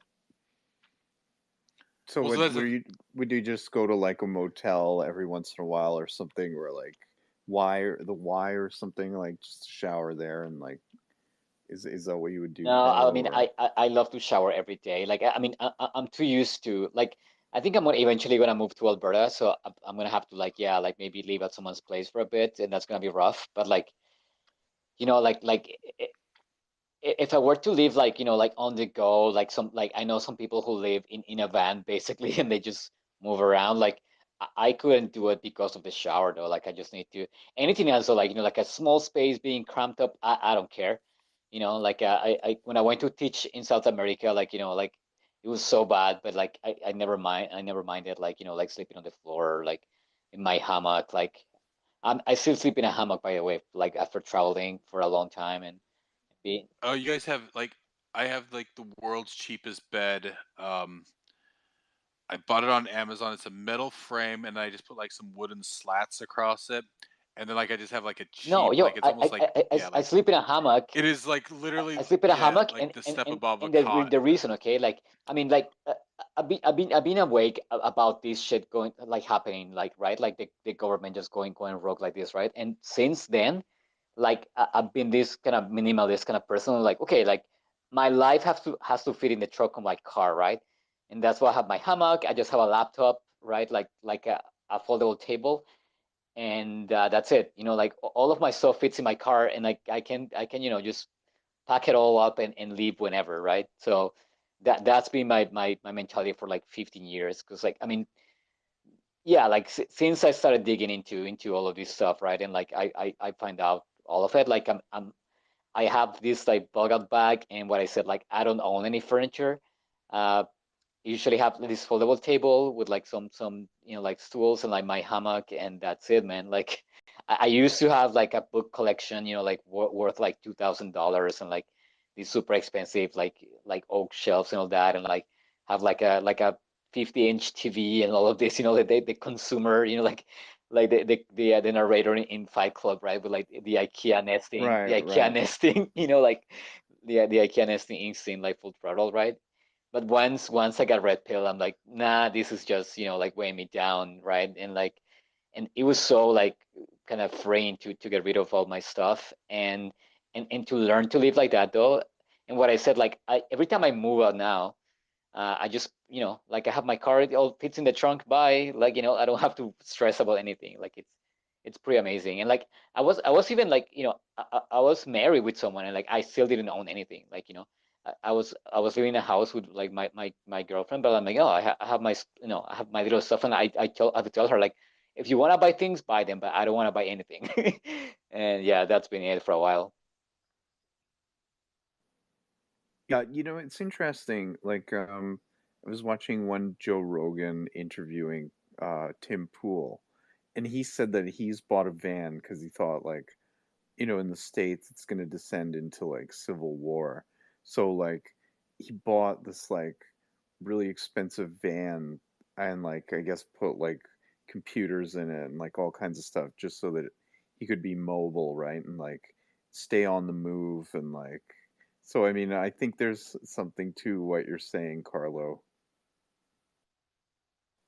Just like to keep it mobile, right? Like constantly be moving around and Yeah, and stuff. even me is for like even the peace of mind, right? Like I mean, like knowing that I can just like pack my things and leave in like 30 minutes, like that to me is so. I mean, maybe nothing will ever happen. But like for me to, just be chill, right? Like to me, it's super important to know that I don't have to worry about like all my belongings or anything. I can just leave. So and like yeah, it works out for me. Like like let's say with my ex when I have to divorce her and all that, like I just say okay, like things are not working out, like we're ending it. Okay, I just grab my things and buy. Like didn't have to worry about having to like split things and like like fight for like possessions and bullshit. Like it was pretty easy. So you were married to her, Yeah, Carlo, no, I was or married. I was like married to just my ex. Yeah, we're married for like 4 years, and yeah, we divorced, and it was a pain in the butt, and it cost me a lot of money. But like, it's good, man. I'm happy. I didn't want any ties with this person, so I that's what I wanted, and I got that. So yeah, good riddance. right? What was it over COVID or something that like was the end of it or something? Yeah, pretty much, I guess. I mean, like the whole thing, like it's about me getting jabbed, and like I'm like, no, I'm not getting jabbed, and like I mean, obviously that was like a small like like stressor, and like it brought up like everything that wasn't working, right? And like we kind of we had like different goals, I guess, and we never sat down and talked about it. But yeah, like the catalyst was definitely the pandemic, the fake pandemic, right? And it's good, like in my life, like I just did this whole like kind of cleaning of all the garbage people in my life, so it's been a good thing for me because I feel like I was so bogged down, but like people who didn't really, like I wasn't really like in the same frequency. Like I was kind of going through the motions as I've been my whole life. Where like, okay, you have to do this, like like just ticking boxes. But like, yeah. Anyways, like to me, it's been like I understand a bunch of people being feeling isolated and all this, but like I never felt like I up to me it's always been solitude and not loneliness. Like I never feel lonely. Like and like finally I feel like I can spend time and energy on people who are worth it, right? Like not just like the toxic people that used to just gravitate around me. So yeah. Right. That's yeah, that's interesting. Um yeah, it's funny you say that. I was like in that space that I, hosted the first space that I hosted ever Yeah, I was there. the other Yeah, I day. was there. Yeah, I remember. So I don't know if you were oh yeah, you were there to the end. That was that Francois guy. I've seen him in some other spaces too. That was like another thing he brought up that like, his wife of like what was it, like 30 or 40 years. He was like, with the whole jab thing, that became like a sore point. Like she got jabbed and went with it, and he's like, no, I'm not taking that. I'm not doing it. And he was like, it became like something that was really like, acrimonious between the two of them. Um, yeah, it's pretty interesting, eh? How like divisive, like, and I mean, I think he was married. It's either like 40 or like 30 years something he's married, so it's like it's pretty interesting that like that issue is just so divisive that such a long Well, like marriage could even be like on the rocks, like right? to me, I don't judge people who do it. Like like it's their choice. But like when they start like forcing me, I'm like, nope. Like that's my line, right? Like you're not gonna force me into anything, especially something like that. So yeah, no. So, but yeah, Yeah, it's no, crazy that families and like I mean, some of my own family, right? Like they don't talk to me, and they say that I'm like a Trump like extremist or whatever. Like I'm like, oh wow, like well, I mean that just says you don't even know me, right? Like I mean, too bad. yeah, it was like when you were telling me like, you worked at that health food store, and like you're like even the hippies like they were Oh my God, yeah.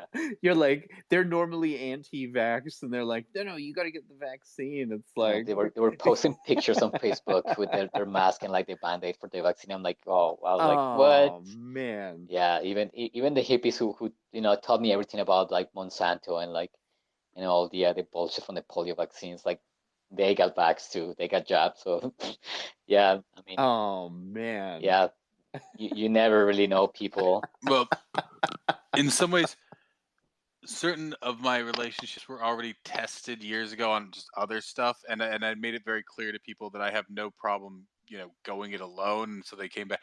So with this stuff, like a lot of people in my personal life, yeah, they know that telling me it's like, well, you either get the jab or you can't come over for Thanksgiving. They know that I'll just drop it, right? Like I think that's been the big problem is that like a lot of people when they made those ultimatums, they really thought their relatives wouldn't, shirk it, right? Whereas at least for me and with my family, they know not to give me ultimatums. Right. So I think that that's been somewhat the problem is for some people that yeah, this was that kind of first test and nobody backed down from it, whereas yeah, years and years ago there'd been things in my family where people had come to the real because like it was early on some issues with people in my family where like yeah they were getting all caught up in the COVID stuff and it was really getting on my nerves, and I think they realized that it was getting on my nerves, like and we're talking 2020 before even the jabs came up, just on the idea of like social distancing and oh we can't come over to each other's houses or something like that, Right. and they got the sense I think that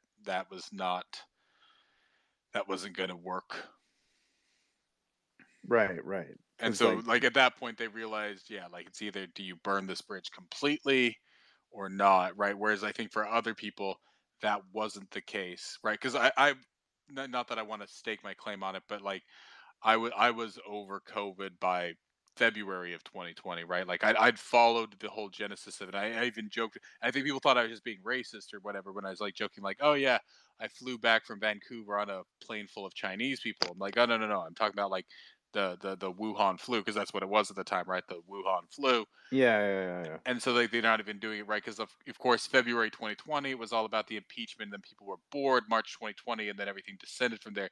And by that point, I was already like, yeah, this is just a cough. Um, I don't care. Yeah, yeah, yeah. Yeah, it was yeah, it went from like, but I mean if you think about it, even the government then they didn't even care. They were like, "Oh, like it's not necessary to wear a mask. Like you shouldn't do that." But then people started doing it on their own. Like early on, they started wearing their own makeshift masks. And the government was like, "No, no, no, actually you don't need to do that." But then it flipped again, and they were like, "No, no, you should wear the mask." Like, I don't, I don't even know. And It's just anything been, is better than oh nothing, right? man, Like wearing the bandana, but then eventually they crap.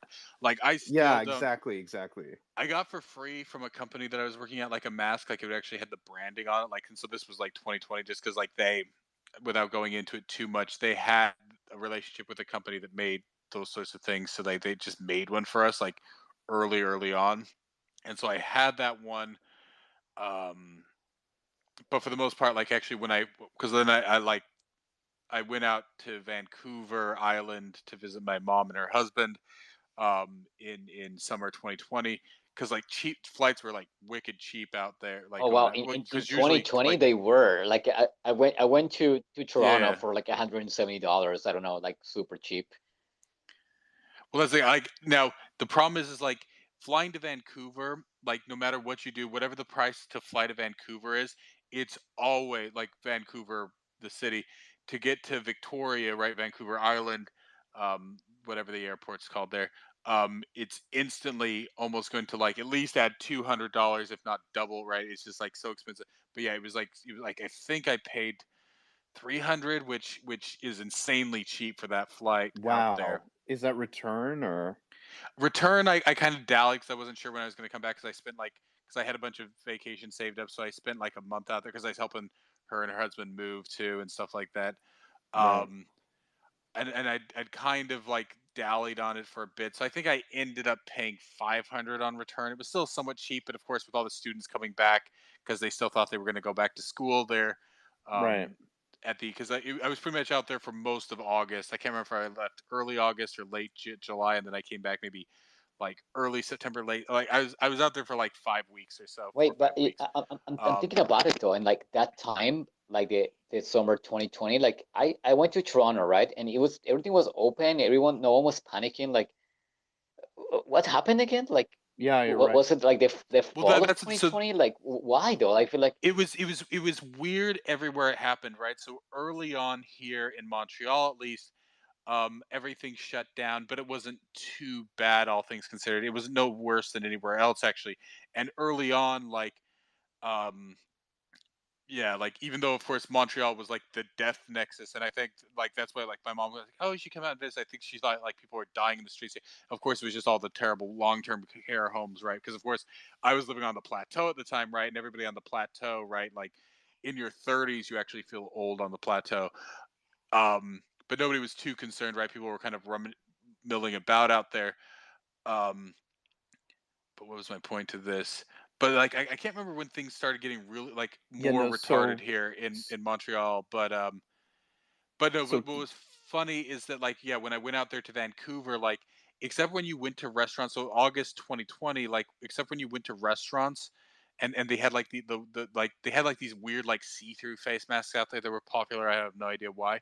But the clientele like and I think people had worn masks out there by choice early on because of course the entire island of Vancouver Island is it's like the I think the median age out there is like 55, right? It's like pre-retirees and everything. But like yeah, shit didn't get weird in BC until I think like early 2021. Like even that, like I think like yeah, for the most part, BC didn't really start doing bad lockdowns until much later because I'm on. just thinking about this till now because I actually went to visit a friend in Toronto, right? Because the flights were so cheap and everything was kind of cheap for some reason. Because I guess everything was closed and they started to reopen. And like it was so normal. Like we went out, like yeah. we went to this retro bar with like retro like consoles, and there was people there. Like no one was wearing a mask. It was just it's like nothing had Well, happened. I think that's when shit got retarded here So in Quebec at least. I think they put in the mask mandate sometime in June or July. And then of course that mask mandate stayed until what, this spring, summer. So for like a year and a half there was mask mandates in Quebec. But like those had just barely come in No, there like yeah, I think July. when did the like the I mean the whole like they started like shutting everything down again and like and the QR codes and so the that like and we got curfews here in Quebec. When did that happen again? Was it Well, so the QR was like by I'm just talking to like GTA, so Toronto, that's my area, like Greater Toronto area.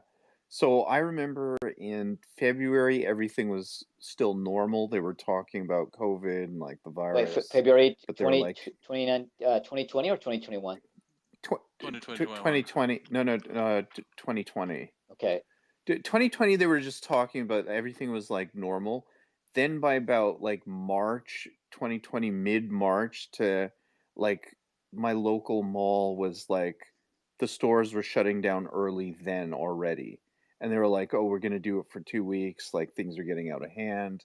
And then the only store that was staying open, that like the mall made it so it's like you choose what you want. And this is around like that whole like toilet paper thing where like you couldn't find toilet paper and people were rushing around to get wipes and like toilet paper and stuff like that if you could, like, because you just couldn't get it, right? So it was like but then the mall starts, so that was about like March, mid-March 2020.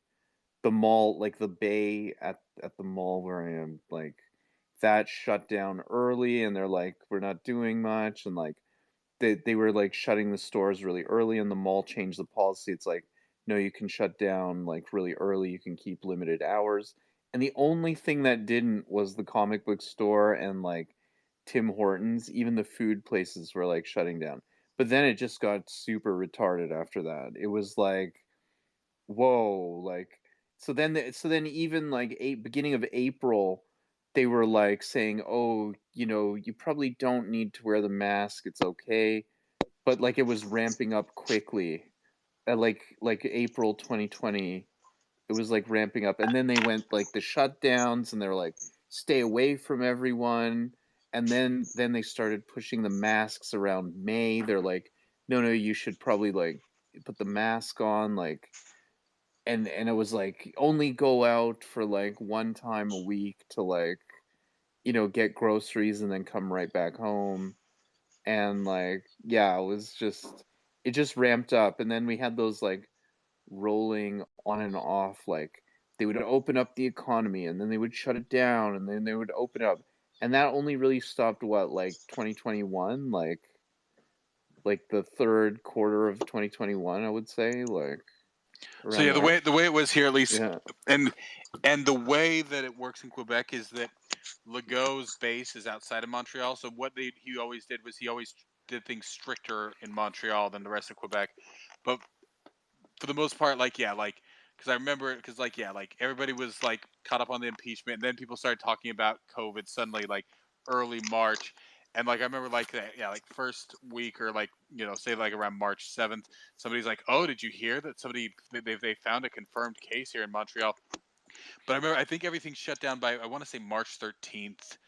Because I remember like it was like a Wednesday, like suddenly the government was like encouraging people to not come in to work, right? And so my the company I was working in, which was relatively small, they're like, oh, if you guys don't want to, you don't have to.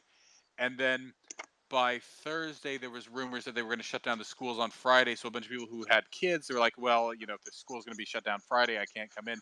And so like actually, because like people are even joking, it's like, oh well, because I would always like try and work from home because when you're programming and sometimes you just don't want the distraction.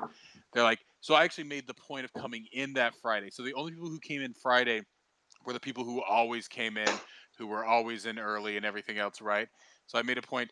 Now it was funny because, like, yeah, by that point they said that everything was going to be shut down for 2 weeks starting from the Monday. And so what you actually saw was that, like, that weekend here in Montreal, like, it was just busy and everything else. And actually, there was funny enough, there was a guy who'd been working with us for about 2, 3 years at that point. Um, who lived in Ukraine, right? That's why we had, and so we'd actually let him come out because he hadn't visited us in a while. So he was out there. He's supposed to be out here for 3 weeks, but then the Ukraine, and this was like the first time I'd even heard Zelensky's name was, yeah, he was closing the border, and so like that guy had to like quickly try and like, like get everything. So I went downtown Montreal with him. We like went to a dumpling shop, and the guy there, because of course it was a Chinese place, right? He was wearing the mask and everything, but nobody else was wearing the mask. Um, and so I was just kind of milling about there.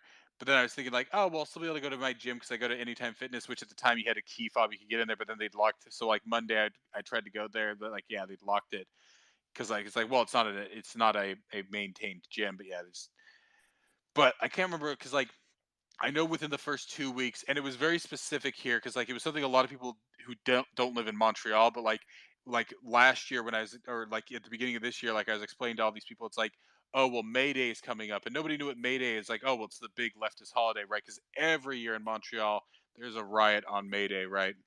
So of course, people this year they saw the videos coming out of Montreal, right, where like people are just walking down the streets with like pretty much hammers just smashing windows. It's like, well, that's just typical May Day behavior. Right. So very specifically, once they knew it was going to best the 2 weeks, Legault had very specifically made it so the mandates were in place until May 2nd, right?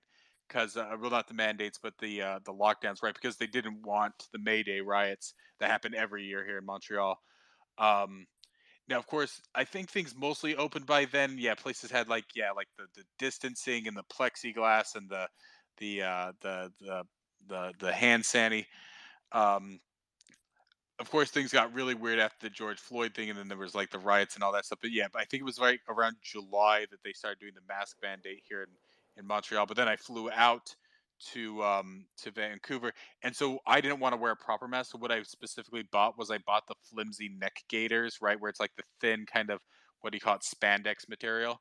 And so I bought two of those. One that I pull up my face, and then the other one I pull down over my eyes. So I always said like I looked like an uncircumcised penis as I was sleeping on the plane because I just had like my earbuds in my head, and I just like pulled that down over my eyes the second because yeah, like the bottom one was like green, then the top one was like black, and so like Genius. but it was great because like yeah, for the most part, like I hated wearing the mask to some extent, but like it's like well, I'm just laying on the plane, I don't care, and so I slept, and so that's like when I flew out there and everything. So like yeah, like I've never worn And like when you came back, like the atmosphere when you came back. So I mean, that must have been when the pass cards and like the curfew came no in no. So place. this was still Yeah. 2020.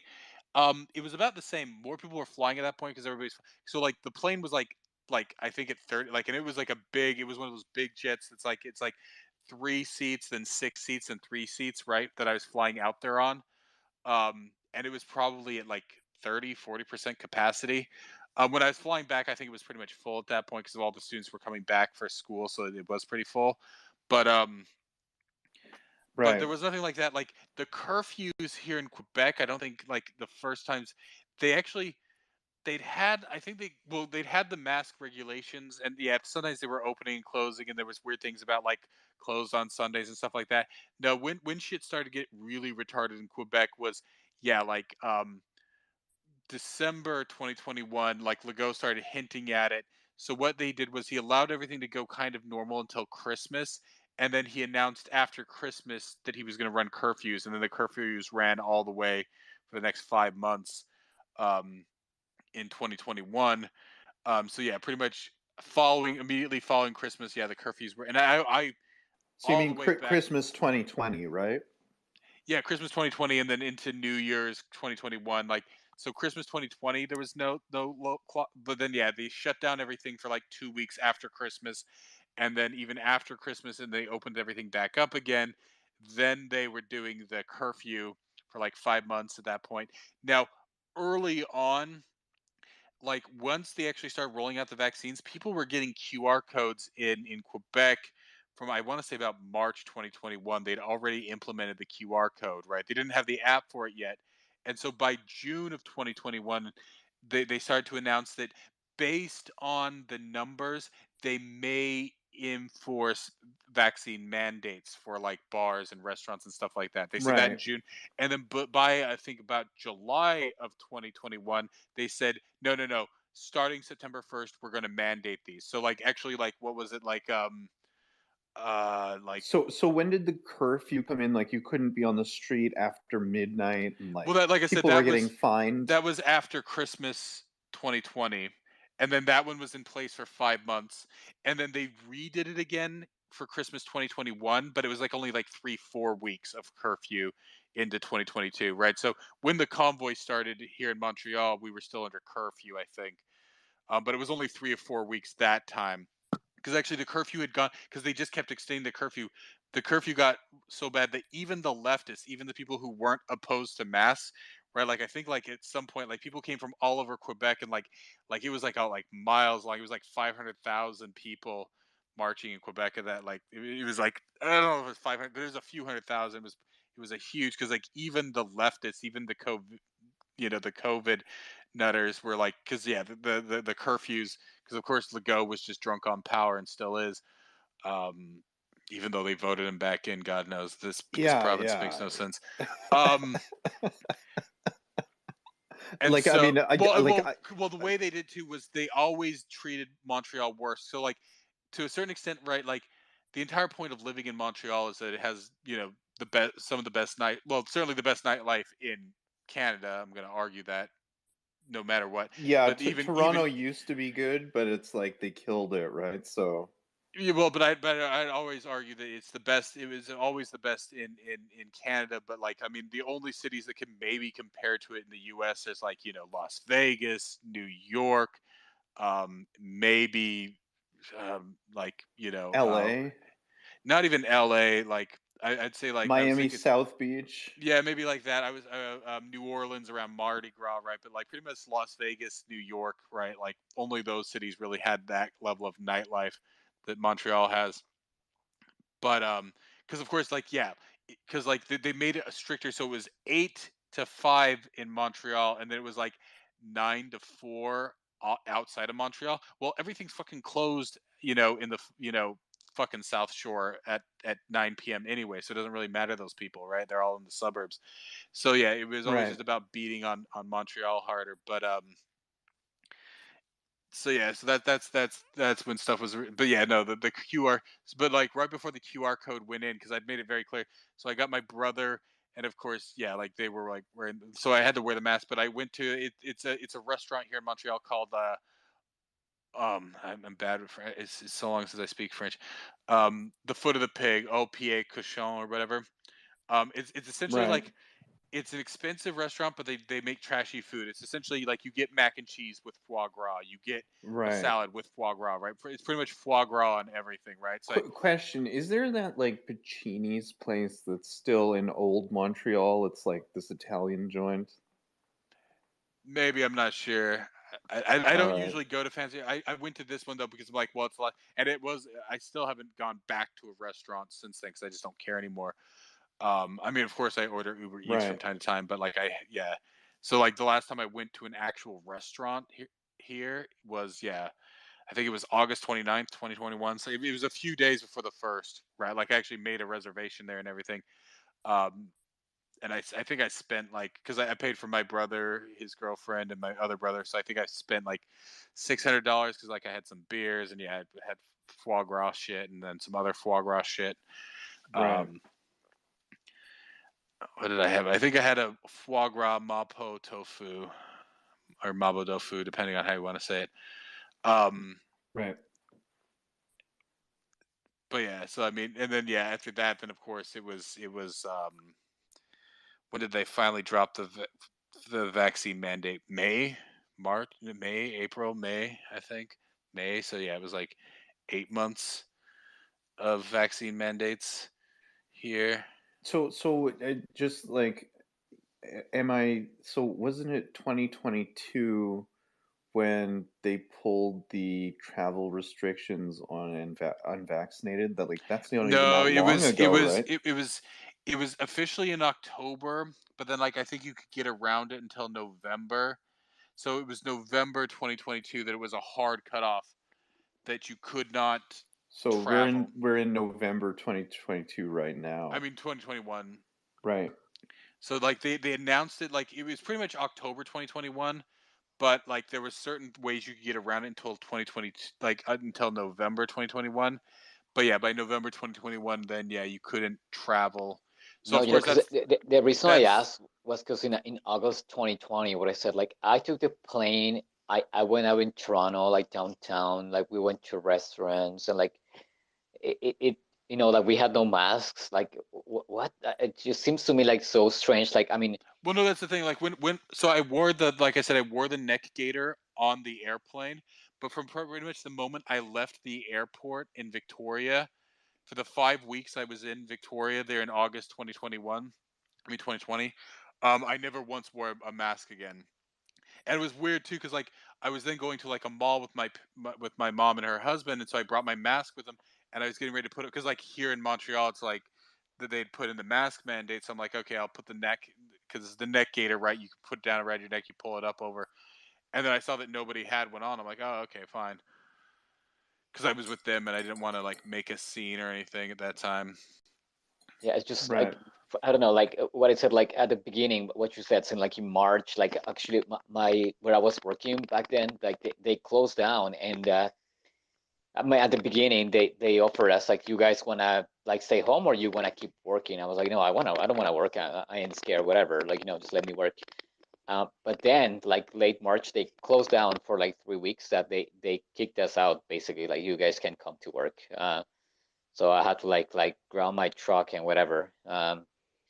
But and then like yeah, everyone went crazy. But then like there were no mandates at some point. Only the mask here, I think, for some places. But yeah, like I just have this vivid, like I mean, yeah, when I looked at the flight prices, and I'm like, oh my God, like flying is so cheap. And I went to Toronto that summer, and it just everything seemed so normal. And then like by that winter, like we had curfew, and like, you know, it was like fucking, you know, like Eastern Germany here. Like it's such a like stark contrast to that summer. That's why I asked. Like I don't have a recollection like if it was like during the fall or like November 2020 that it you know, it just took a dark turn like suddenly. Yeah, I was just busy working, I think. Yeah, that well, I mean that's when shit started, yeah, getting retarded here. Because Quebec, I wouldn't say was like that much worse than anywhere else. Because yeah, there was the mask mandate where some place, Like but a we lot of never places had the had mask mandate. we never had the you have to be in by midnight thing officially in Ontario. Well, like I said, that's when Quebec became the worst and stayed the worst of them all. Absolutely. Yeah. was the Hey, curfew, because like I but said, you, other you know what's places had funny the though? mask mandate. The curfew, like, like I never respected it. I would just go out, and actually I was still seeing friends back then. Like they hadn't like turned on me yet. So I would go see my friends, and I would just drive back, and sometimes the cops would like drive next to me, and like they wouldn't say anything. Like every time if I would be in my car, they wouldn't say anything. And like one night, like I went to see a friend. I was leaving. It was past the curfew. Like I don't know, it's like 9:30, whatever. So I'm just like I just went to get on my car, and the cops like stopped. I'm like, oh shit. And then they told me like what are you doing? I'm like, I was just visiting a friend. And they're like, hey, where are you going? I'm just going home. They're like, okay, and that's it. Like nothing happened. I was like, okay, bye. So I don't know how like But I, there I were heard. people getting like fines for like taking their dog for a walk and stuff Yeah, like they that. Like, were. And whoa, what is going I Well, on? luckily that's the thing. Like I was able to get my brother eventually by that point, because by about that winter, like, well, I mean, pretty much from March, right? You like pretty much weren't allowed to have other people over to your house, and that ran for like God knows how long. Um, and so like yeah, we were breaking that all the time, right? It wasn't a huge deal. Like yeah, just my brother and his fiance coming over to my apartment, right? But that was also no, against the law. it's And strange because I. they had the tip line, right? So you could call the cops on your neighbors if they were breaking, you know, Oh my God, this is fucking yeah, people disgusting. into your Yeah, it's true. house. You could rat on people. I mean, I do remember the tip line, but it's funny because like yeah, what you're saying, Adrian, and like here's some people got tickets just for walking their dog, or like I know someone who they just went to their car, like I think they forgot something, like like their AirBots or something in their car, and just went to get him, and they got a ticket. Just the car was like around the corner from like their house, right? And they told the cops, "Hey, I just went to get my like my AirPods. Like, what the hell?" And they still got a ticket. Whereas Oh no, that's just so fucked up. I broke curfew so many times, and I'd be driving home, and like the cops would never stop us, stop me, I guess. I mean, I knew some people had like a letter where like if you were like an essential worker or some shit, like then you could be out. But still, I just find it strange that the cops never bothered me when I was driving my car home every single time I broke curfew, which was many times. So yeah, I don't know what was the protocol, but So it was stupid. so you're in the suburbs in like on in like my local news. So this is in 2020. Like I guess yeah, it would be like spring 2020. You're supposed to just stay in your house, right? But like you couldn't congregate with people that are outside of your house. So this one dad, he took his kids to like the empty parking lot of like the rec center where like he lived. So like he lived close to the rec center anyway, and they like took like a hockey net and like he was playing hockey with his own kids, right? And the cops came and gave him a ticket. And he's like, "Why are you giving me a ticket? Like these are my kids. We all live in the same house." They're like, "No, you can't congregate and stuff like that." And apparently like this guy said, "Well, I'm going to take them to court over this. It's ridiculous. Like there's nobody there. They're the only ones. Like there are no other people that are from outside their house. It's like literally the guy and his kids, and they all live in the same house. It was insane, and it was like a $1,200 fine. Like, yeah, I don't know. Yeah, Anyway, I'm going to bed, guys. Yeah, I wake up at like 5:30 for tomorrow. But yeah, great book. Thanks for picking this book. It was really fun. And I'm happy because I know you guys can read anything. If you read this, like it's very like it's definitely challenging, and like I love these type of books, but I had trouble like just keeping my attention, like focus on this because like it jumped so off from like yeah. character Well, I would zone out, jumps. but sometimes, like I said, it was where he was kind of letting the joke go on for too long. So, like, yeah, like the long sort of like Sweeney tale, right? He's like, Yeah. oh, he went from tree to tree, and then of course, like I said, it was funny, but like yeah, like there was like a whole thing where like the cowboys were like Oh, the surrounding cow the punchers, other, the cow punchers. yeah. Yeah.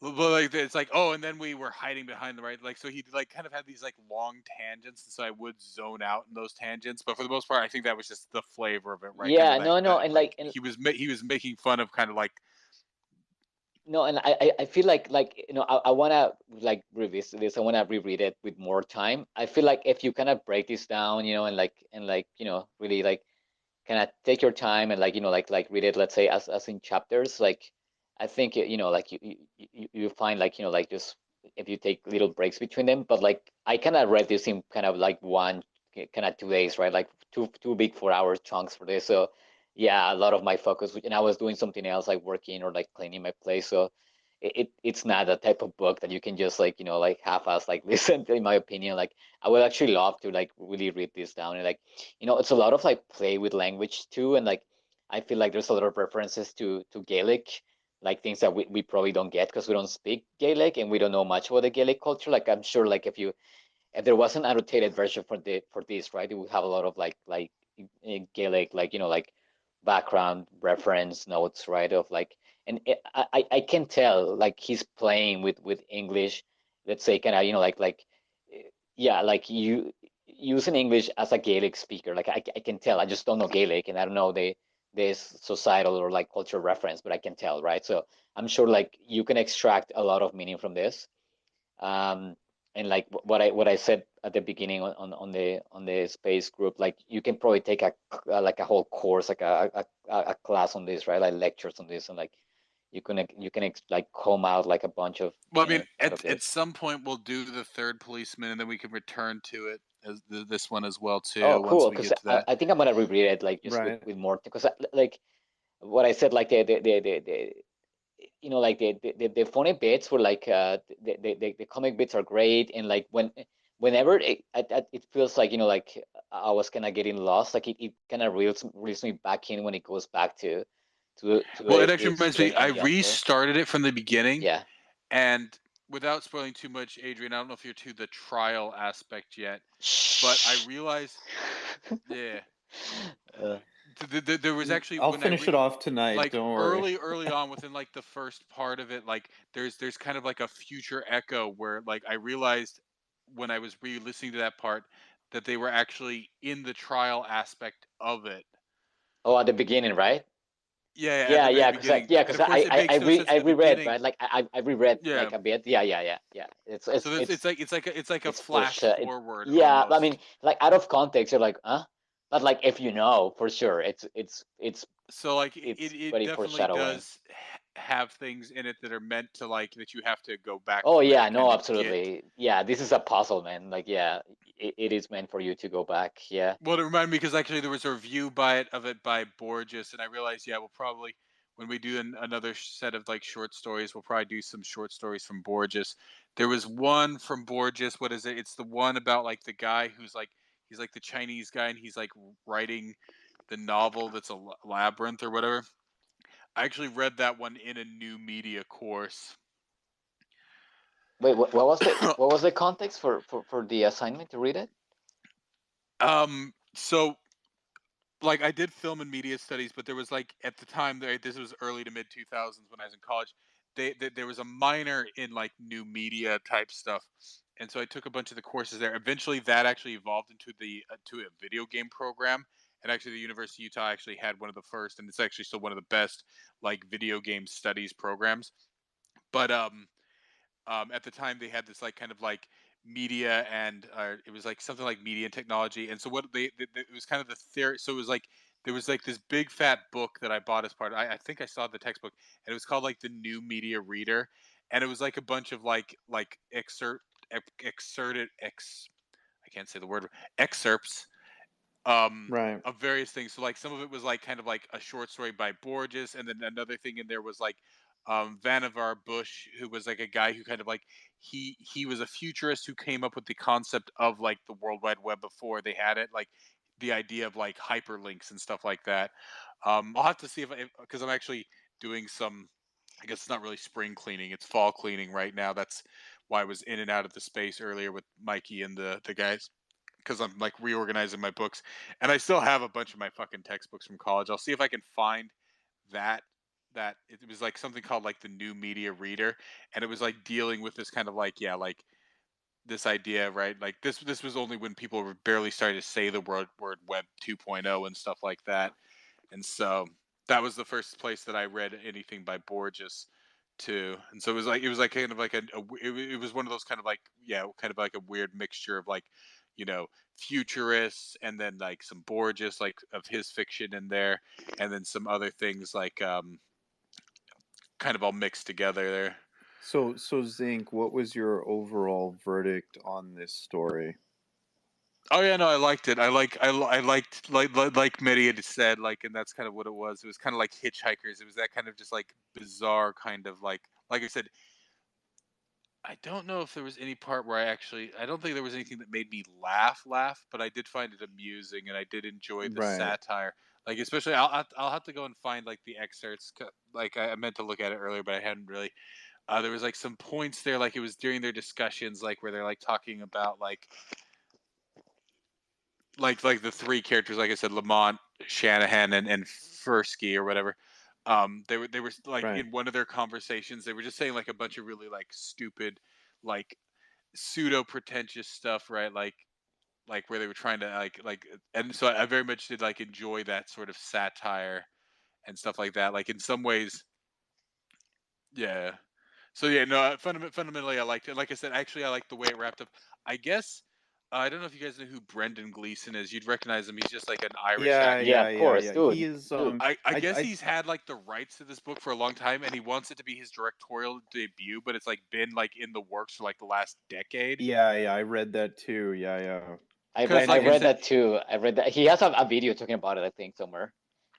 okay, yeah, well, because like Yeah. he like because it actually, I think even though it's obviously very literary, it's also very sort of visual, and so I think I don't know if you could like if it would be only 2 hours long, because like considering how much of it is dialogue and that it takes 8 hours, it really should be like a short series, right? It really should be like a 6 part, 6 hour, like, or 3 part, 2 hour, like it should be like multiple parts, right, to get through it all. But like I think it, because of course like the way it jumps between it, and then it does actually have a conclusion there at the end.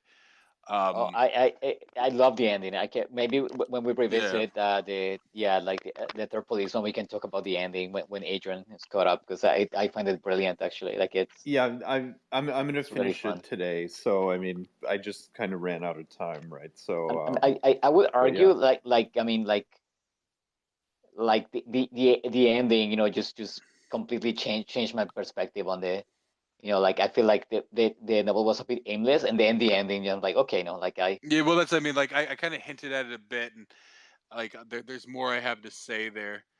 Because yeah, no, the ending kind of right. gave another level to kind of yeah, like for sure. retroactively the way I viewed a lot of the character, like the fictional characters and what they kind of all were, and even like because yeah, the way it kind of sums it all up. And I mean, and there's more humor, like Right. for you, Adrian, in like toward the end. So I have 10% to go. So I'm like I'm just about there. But yeah, So I'll finish Anyway, that off. so I'm happy. Overall, I would say it was You great. go ahead. Like, Yeah. yeah, Well, I thought it was great. Yeah, I've enjoyed it. It's like Zink said, though, some of the parts I thought were a bit drawn out. Like, this could have been a bit more succinct and still Well, like I said, made. it was kind of like, yeah, it was like obviously like a joke Yeah, that was just kind of getting dragged out there a bit long. right. And Yeah, so no, I sort of the agree. joke was just kind of how like kind of like flippant like it was, right? Like they're like running off to do this, and then they do this, right? Like, and all of that's Yeah, great, but like so yeah. like yeah, but it It could have wasn't been horrible. But like I shorter. said, well, but it wasn't something. I guess the point is what I'm saying is that like you don't need to memorize the details of it, right? It's not that you get bored with it. It's rather this that you're not paying overly attention to it, right? yeah, no, and like It's just especially the way I like I listen to it, the way I consumed it, like, and like what I mentioned before, like it jumps from style, it changes like tone, style, it changes like very abruptly, right? So you can have a paragraph with like a very like, like deep, like reflective tone, and then it just like turns into like straight up like kind of like borderline slapstick comedy, right? So like it's kind of hard to stay focused. I feel like, yeah, especially listening to it. Like maybe if I were to read it and like I was thinking like, okay, a good way to read it would be like every time you finish like a part with the student, like okay, like break there and then continue later until you finish another part with the student, right? Like I feel like that's a good Yeah, way yeah, to bridge a novel together. yeah, totally. I was kind of doing that myself, like, the parts where when he meets up with his uncle or Brinsley, that would be like my stopping point, Yeah, and then that would I'd make pick a it lot of up from sense, right? there. Because you have like a bit Yeah, of yeah, closure and you get to digest what just happened, like he just like talking about the characters. But yeah, absolutely. the way that I read it was like what I said, like just two huge chunk of 4 hours, and like I just kind of jumbled in my head. And like yeah, the bits were like he's just like especially like yeah the bits with Finn McCool when he's like like talking in like very like kind of this mythical like tone. Like I just my brain was just like glossed over that, unfortunately.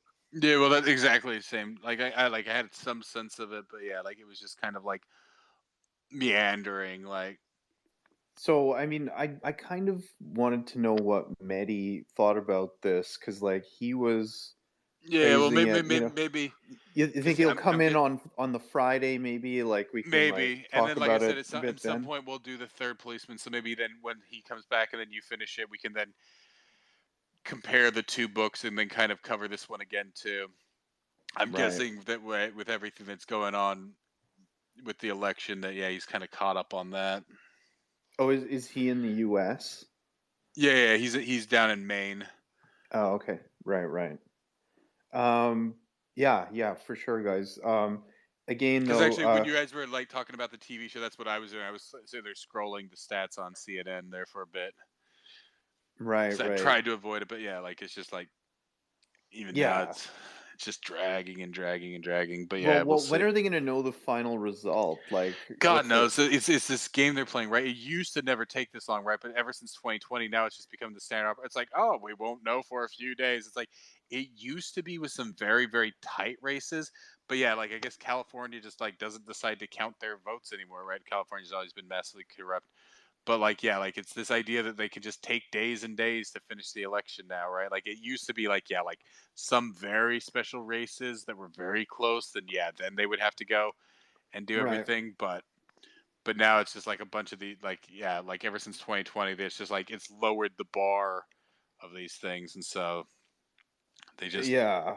So what's because CNN saying? we should know that the CNN right now, let me see what right now they have 208 Republicans and 188 Democrats in the House, and so the Ooh. Republicans need to pick up 7 more new seats, because they've had 16 pickups. The Democrats have picked up 4 new seats, so it's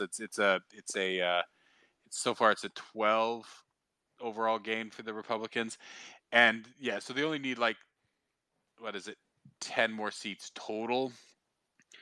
And Right. like if I'm looking here at the seats where they're ahead right now, I see 1, 2, 3, 4, 5. Of course, a lot of them in California, so who knows what's going on there. 6, 7, 8. Scrolling this kind of, let's see, Anyways, 9, guys, 10, I'm going to bed, but oh yeah, yeah, Okay. yeah, for sure. wait, when is the space for 11, 1984? 12.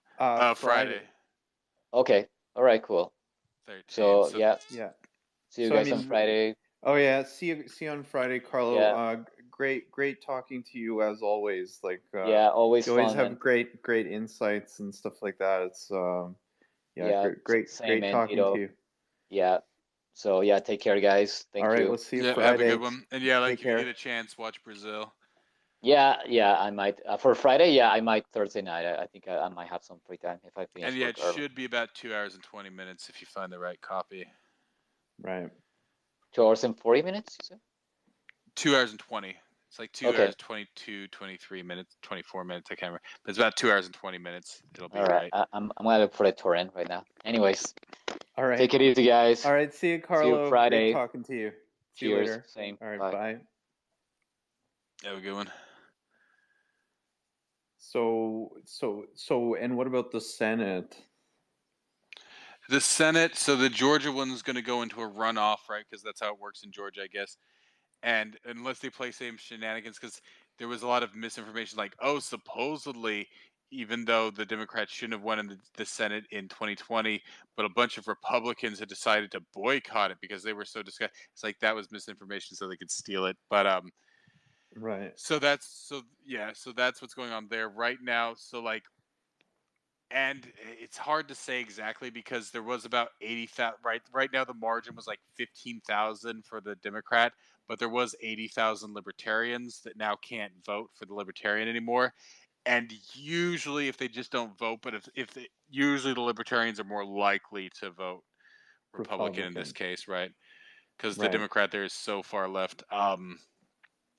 So that one should go. Nevada, I don't know what's going on. Like they still haven't gotten any results, but like Nevada was the other one where it was a Democrat there, so that's the one. And the Republicans still ahead there, but yeah, the results are kind of trickling in there, so we'll see. Right. And then the other one is Arizona, and of course there's weird things. So depending on how the Arizona one goes, who knows? They could end up with 52, but yeah, if they get both Nevada and then Georgia in the runoff, they'll have the 51 to break the tie so that the vice president doesn't need to break the tie, right? Because if it's 50-50 like it Right. is now, then it's therefore the Kamala yeah. Harris. Yeah. But so it is Yeah. possible that they'll have a very thin, but of course, all it takes is a couple of rhinos like fucking Romney and Murkowski and Collins there in Maine. But yeah. And then of Right. course we can only hope that if nothing else happens that Romney doesn't win in 2024. Or was his 2026? I can't even remember when his seat goes up. I think it's 2024. Right. So you're not a fan of Romney? No. I've always hated him. I did actually vote for him in 2012 because of course it was between him and Obama, but Right. I've never liked Romney. Like Right. he's the most because like I actually, even though Mike Lee usually votes right, like he's also sanctimonious. Like I actually did like Orrin Hatch, who Mitt Romney replaced when he retired. I think he's still alive. I think he's got to be like 80 something now. But like because of course he was a senator for like 40 years. But so when he retired, that's where Romney swept in to pick up that seat. So oh no wait, oh wait, I don't even know if I guess he died April. Orrin Hatch did. Wow. But yeah, no, he was in there for a bit. So so you think Actually, Biden's going to be a lame duck president, it looks like he's not going to be able to do anything more? hopefully it depends. Well, he's already hinted. It's like, well, on one thing, like he had a tweet coming out saying like, oh, it's very clear the Republicans didn't get their landslide and whatever. But then like somewhere else, like I saw a speech like him on scene. He's like, I've heard the message loud and clear, and I'm going to start, being more bipartisan, right? So what it's essentially going to be is that he's going to be sitting there jacking off, right? It's the three, right? It's Colin. Well, we won't know because I think well, I think it's an instant runoff. So, and I'm guessing that like Murkowski, right? All the people who voted Democrat are going to vote for Murkowski. So I'm guessing Murkowski's back in there. I think. Well, yeah, I don't think Collins was up for election this time, and so yeah, it was Romney, Collins, and Murkowski who were constantly screwing shit up, even when they had the majority. So Right. Yeah. Um yeah, it's surprising like New Hampshire went blue. I mean, New Hampshire's always screwy like that. Like it's really hard to say because like at the local level, they're well, it's the weirdness of libertarians in general, right? Um, Right. but it's so blue, right? It's not like because even way back, like Bernie Sanders, of course, he's gotten captured since then. But like back in 2016, actually, because yeah, he was a leftist to some extent, but he was pro guns. But of course, he's kind of because of course Walked it back. well, because but even Vermont's rocked because like that was the point of Vermont, right? Vermont was like the hippie state with guns, right? It was all hippies with guns. That was Right. essentially what Vermont was for a long time. And yeah, New Hampshire's kind of like a weird inverse of that. I don't know what the inverse of that be with like I don't know, rednecks with Priuses. I have no idea, but of course, yeah, like so they're Yeah, I don't, and like Maine looks like it's gonna go yeah, it's these blue. but it always has like all three because actually that's the thing. Like Lisa's also in Maine, right? Right, And she's been trying to because I've been talking for a while about possibly moving to New Hampshire. She's like, oh well, you should move to Maine. We're trying to turn things red here too. And of course, the advantage to Maine is they have lobsters. Like it's right, like right. Yeah, yeah. you can buy like a bucket of them for like 50 cents or something. I don't think it's actually, but I think it was relatively cheap. It was like right like $8 for a lobster or something. It was something like Yeah, yeah, insanely yeah. low like that. Right, And I do love lobsters. Like even though of course, well, my family's from Cape Breton, right? Like so my grandpa was a lobster fisherman. So even though I've always lived landlocked, like I was always raised, because m- like the seafood was, the so anytime like I go to a restaurant, right, and it's like table d'hote or something, and it's like fish versus meat, I will right, always choose the fish. But but that was one thing I was thinking about. It's like even though I know nothing about boats, like when people like talk about like bug out, like it's the whole like zombie apocalypse. Like the thing I'd probably do is like get a boat and like float out into the middle of the ocean, right? right. Um, yeah, I guess that's probably the safest in zombie apocalypse for sure.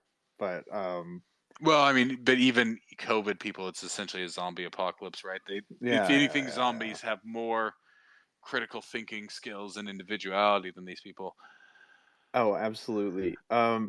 I'm also looking at the map here. It looks like Alaska's gonna go blue for the house.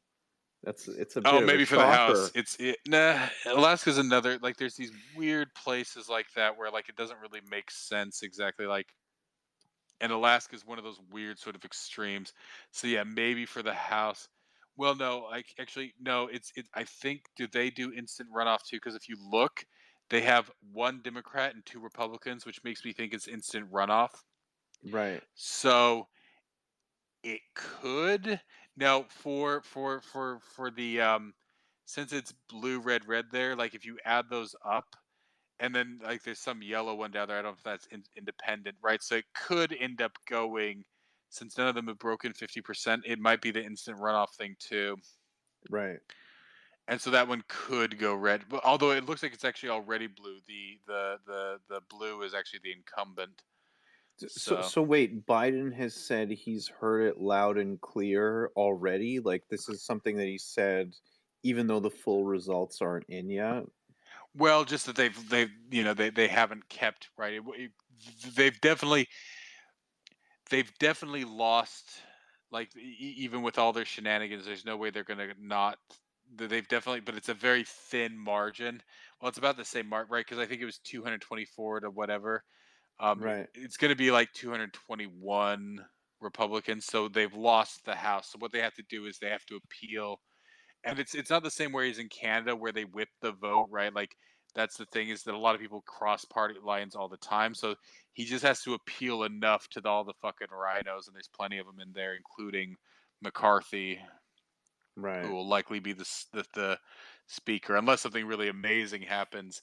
Um, and of course, most of them are all for giving, another $40 billion to the fucking. Although supposedly, even the rhinos have started to cool on the whole Ukraine thing. But there's right. So right now they're already in sort of a lame duck session. So even in the next 2 months, the Democrats, even before the results were coming in, like because they were expecting the red wave or whatever, they were already saying that the next 2-3 months were going to be very busy for them, right? They're going to try and pump out a ton of shit. right. So that was already so like I'm pretty sure there'll be a nice fat stack going to get laundered in Ukraine and whatnot. Yeah, like I mean, I this whole thing with Ukraine, like I mean, yeah, I mean, the 3 billion that we've get well almost 3 billion that we've given to Ukraine. Now, granted, some of that is loans to them, but like, I mean, really, do we really think that they're going to be able to pay that back. Like, you know, I don't think so, right? So I mean, basically, it's the Canadian government that's just given them Yeah. almost 3 billion, right? I mean, like, I don't know. Like, I was saying this in another room the other night about Freeland, like the whole Disney Plus thing, where she's like, "Oh, Yeah. No. cancel the Disney Plus, yada yada yada." It's like, but like even if you notice Freeland's tone, it's like it's almost like preparing us for what is coming, and what is coming is, in my opinion, a pretty deep recession, right? I mean, We'll see. Like, it's something I've wondered if they just want to create panic and then it not be so bad, or like I have no idea. No, I'm not saying like overall, but like they don't. Yeah, like that makes you think. So like that's the thing. Are they just trying to downplay it? It's gonna be, but like it doesn't seem like, I don't know. Like it's always about sowing confusion, right? well, this It's is true, right? It's like Wog says 3D chess, right? well, But it's even the same thing. Like everybody is who's talking about like, Freeland smart enough to play 3D chess? Do you know what I mean? That's like another thing I have to question, well, but it's right? not Like her a playing it. It's right. somebody like pulling her strings, right? So it's even the thing with the whole stock market. Like I'm not saying, but like even with this like whole like panic rule, like are they just trying to get like all the retail stocks to sell, so that then everybody can come and pick it up easy, right? Are they trying to spook, the retail? So it's hard to say like what they're Yeah. playing at. Like there's so many levels to this, right? It's Well, I mean, one thing for certain with them raising the interest rates, they're definitely they're basically stealing money from people, like making it more expensive, and like taking liquidity out of the system, right? So I mean, like that, there's no question. There's no like ulterior motive there. It's like that is what they're doing. Like that is the plan on that front, right? are So you it's on a like fixed rate mortgage or? I am not. I just the line of credit, right? So Because yeah, like until you mentioned this stuff, I didn't realize you had a house when I was shit talking the interest rate people.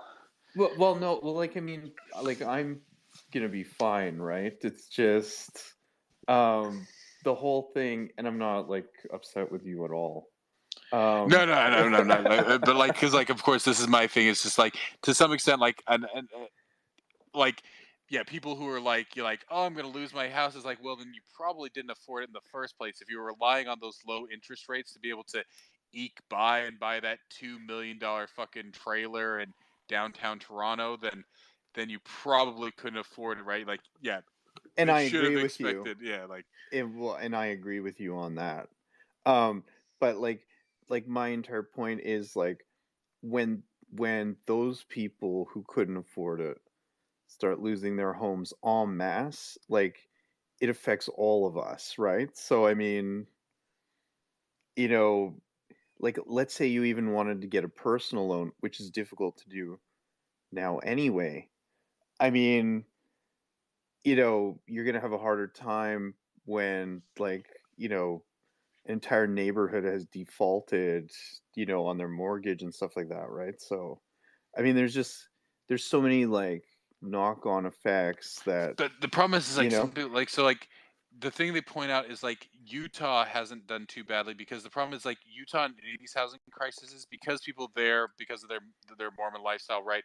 They get married, they have kids, and they're just so focused on maintaining that stuff that like there wasn't as much of a loss, right? People there will still go and buy houses, right? Because it's not just like two dinks, um, you right, know right, yeah, yeah, yeah. they just want a big house. It's like no for people, right? Because like Mormons breed like no other, right? So like if you're 35 and you have 4 kids, right? You have to have your 2,000 square foot house. You know what I mean? Right, right, right. But I mean, also, I would think the religion and that they would be much more prudent with finance too. It's like, In general, yeah. But that's what I'm yeah, saying is that so like up here though, like so like down there, like so like that's what. But up here, like sometimes I don't know, like it like I'm so Right. disappointed with you. Like, are people just stupid enough just to still like hold on to it? Like, yeah, like so What like is you. are you coming back to like your whole thing when they're like, oh, they want Pierre in because he's gonna lower the rates and like, Oh no, is no, that like I'm just saying like yeah, I don't know if a lot of people will default instantly. It's gonna be like yeah, like well, my personal opinion is it might not even be the housing market. I think it's gonna be personal debt. Like so yeah. private debt, right? Like so and I mean this is what I said in my I've been meaning to space. bring it up. So it's funny. So like, I went to the grocery store, and so Metro, which I don't know which chain it's a part of. It's called Metro here. Is it Right. Sobeys? It might be Sobeys. That might be what Metro is. Um, No, Sobeys is its own thing. well, but they always have different names here in Montreal, in Quebec, though. Um, Metro is like A and P or what's oh, become okay, wait, of A and P, yeah. okay, maybe I'm not sure because like they always write because like Loblaws here are called what's it called Provigo. So like you Right. always get right Couche-Tard. Well, no, Max is called Couche-Tard, right? Right, Um, yeah. so yeah, Metro. So I went to Metro, and they had roasts, and it was a French round roast, the very lean one, and I got like a big. It was like, and I actually got a few of them. It was like 2.1 kilos of roast for $18, right? Now, and it was like 60% off because like normally it was supposed to be like $40 for that thing. Right, yeah. So like they were selling a ton of it. I might actually go pick up more because actually my brother's storing like a spare like small freezer that he has in my garage, and I might Right. actually pull it out and just go buy like another like because actually that's like my preferred form of beef. Actually, I'm very like I actually have like well my brother bought it for me because like yeah like because what's great about a roast is you just like dump it into a crock pot right and it just sits Yeah. there and cooks for like 6 hours. Um, Absolutely, yeah. and then of course it makes its own gravy, which It's is the great.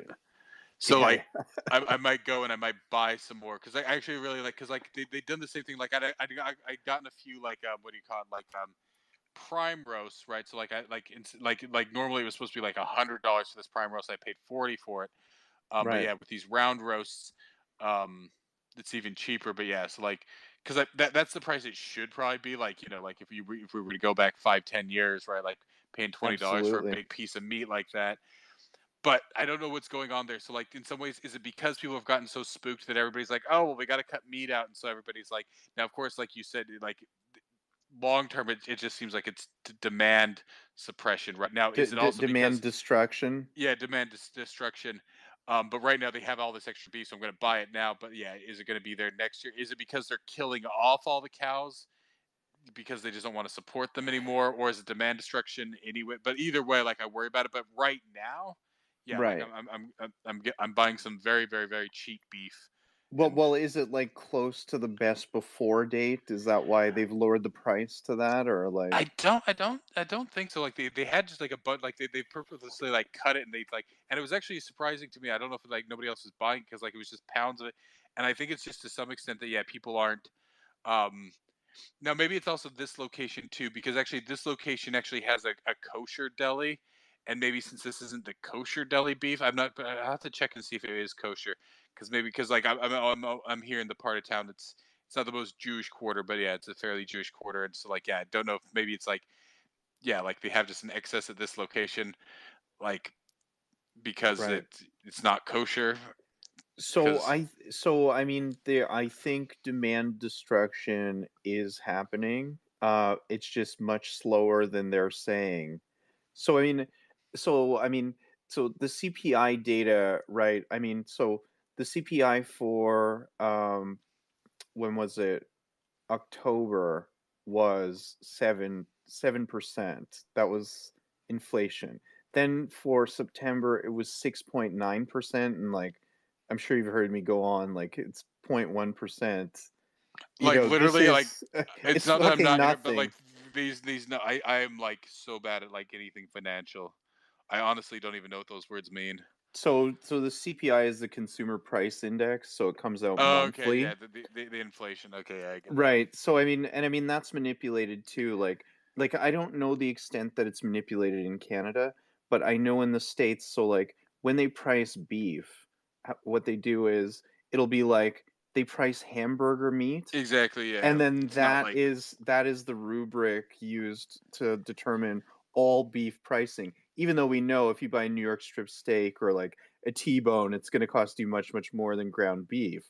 But they use ground beef as the metric for all beef, right? So yeah. that's how you get like a lower inflation rate because of like these little statistical fucking games that they play, right? And I'm sure it goes on in Canada too. Um, maybe to a lesser extent, but I mean, I think they're still doing the same things up here, right? Like, I mean, and this is something that Michael Saylor said on this one interview I saw with Lex Friedman, and he was talking about like, CPI data, like we have the technology that anybody, when you go and buy anything at the store, they could aggregate that information down to like an hour. Like they could Yeah. aggregate it down to like 5 minutes. So you know exactly what the CPI is on like a 5 minute basis, like time scale. And so you could get like really, really granular about it. And it could be anonymized and like, you know what I mean? Like we have the ability to do that, but they don't do that, right? So it's like this monthly metric to see if it's coming down or not. I mean, it doesn't make any sense because everything else in the markets are very, very granular down to like, what the volume of stocks are out there and like, what's going on. Like, I mean, people know a whole lot about what the actual market is doing most of the time, right? Yet CPI, the government stats, it's Well, delayed by in a general, the month. other thing And that's weird is ever since 2020, there was always less selection in Canada than the States, right? So like the easiest example is yeah, like all the weird flavors of Oreos they have in the States, but like just in general, you have less selection here in Canada. But like since 2020, so like actually at Farmer Free here, Shoppers elsewhere, Shoppers carried these like kettle cooked peanuts that I was very fond of, and they had like three different flavors. Like it was like salt and vinegar, salt and pepper, and then they had like this lime and habanero. right. Since 2020, they have not had the lime and habanero. Sometimes they don't even have like the other two flavors even. But and then yeah, like the number, like even up here, like cherry Coke was like here like every other summer for all the years I've lived here. Um, Right. and I was always like, cause yeah, well, like you can get like the weird. I will go to, but what was it? So yeah, there's always been that. Now, funny enough, so it's not the best thing in the world, but it's just my childhood favorite. Like I was always very fond of Fruity Pebbles. Now I guess in the '90s, I don't know when like it went out. Looks like I talk to people, it's like, oh, you guys don't have Fruity Pebbles. It's like, oh, well, we used to have it in the '90s or 2000s. But then when I first moved up here in 2013, like they never had Fruity Pebbles. Right. So anytime somebody went to the States, I'd be like, oh, buy a bag of Fruity Pebbles or the Malto Meal, which is the knockoff brand, Fruity Dino Bites, as they call them. Um, funny enough, they actually started selling Fruity Pebbles here in Canada in like the last few months, like this year And again. I think it's like this on again, off again. Like we get things, then it disappears, then it comes Well, like it back. hadn't been here for like, because I've been up here since 2013. So like in the last 9 years that I'd been here, like it was Right. never up here. Now you could get it like imported, but it was overpriced. But like yeah, like recently, like So I mean, so this is why when we're in like a lot of these political spaces and stuff like that, and I say, Canada can be a strong little brother to the States, but it will always be little brother. And you're like, no, no, you can't have that attitude. But the thing is, and I know what you're saying, like, don't put that attitude out there because, like, it's sort of like a self-fulfilling prophecy. If you start thinking that way, you don't get ahead. And I agree with you. But the thing why I say, like, we can, like, aspire to be a strong little brother to USA is, like, USA is the granddaddy, okay? Like, I mean, the market is just much, much bigger. I mean, the but US it wasn't is like, always like if you track it from from from the end of the Civil War to the end of the World War II, right? We're talking 80 years. 80 right, years. And some of that was the ascendancy. Like, if anything, the actual start, because actually, the reason before the Civil War, there wasn't a lot of industry in the US, but because they were worried about Britain uh, joining the Confederacy, like to going on the side of the Confederacy, they started producing a lot more. So, like, a lot of the factories in the U.S., like the Rust Belt and stuff, like really came out of the Civil War, and Right. so a lot of that got built up over the the 1800s, the late 1800s there, and then into the early 20th century. But it was one like, and so they, that's when you start getting a ton of the immigrants too. So like within 80 years, right? And of course, some of that also relied on problems in Britain and the collapse of their empire and just two world wars. But that's Well, within that's true 80 too. years, right? The U.S.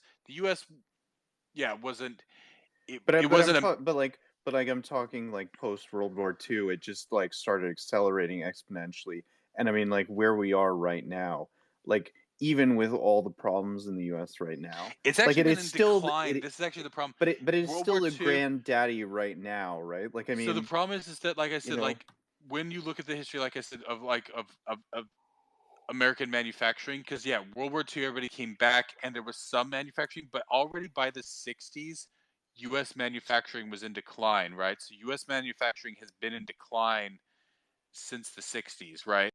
right? That is Like that's true. that's But so and I that's mean, also due to automation as well, right? In the 70s, like early 70s, well, it like was no, it was even before the automation, right? That's when it was starting to get first, because like at that time, actually, Japan was like, the cheap, right? Like they joke about in Back to the Future, right? So a lot of stuff got outsourced to first to Japan, and right, then later China and Korea and other countries like that, and then they started outsourcing. But actually, that's what it was actually outsourced, because actually there was some automate, right? But there was like I mean like the assembly lines had already been partially automated, right? Like it's moving along there and everything. yeah, But it was outsourcing. So that's actually what I mean. Is like it was the decline of all that, right? Because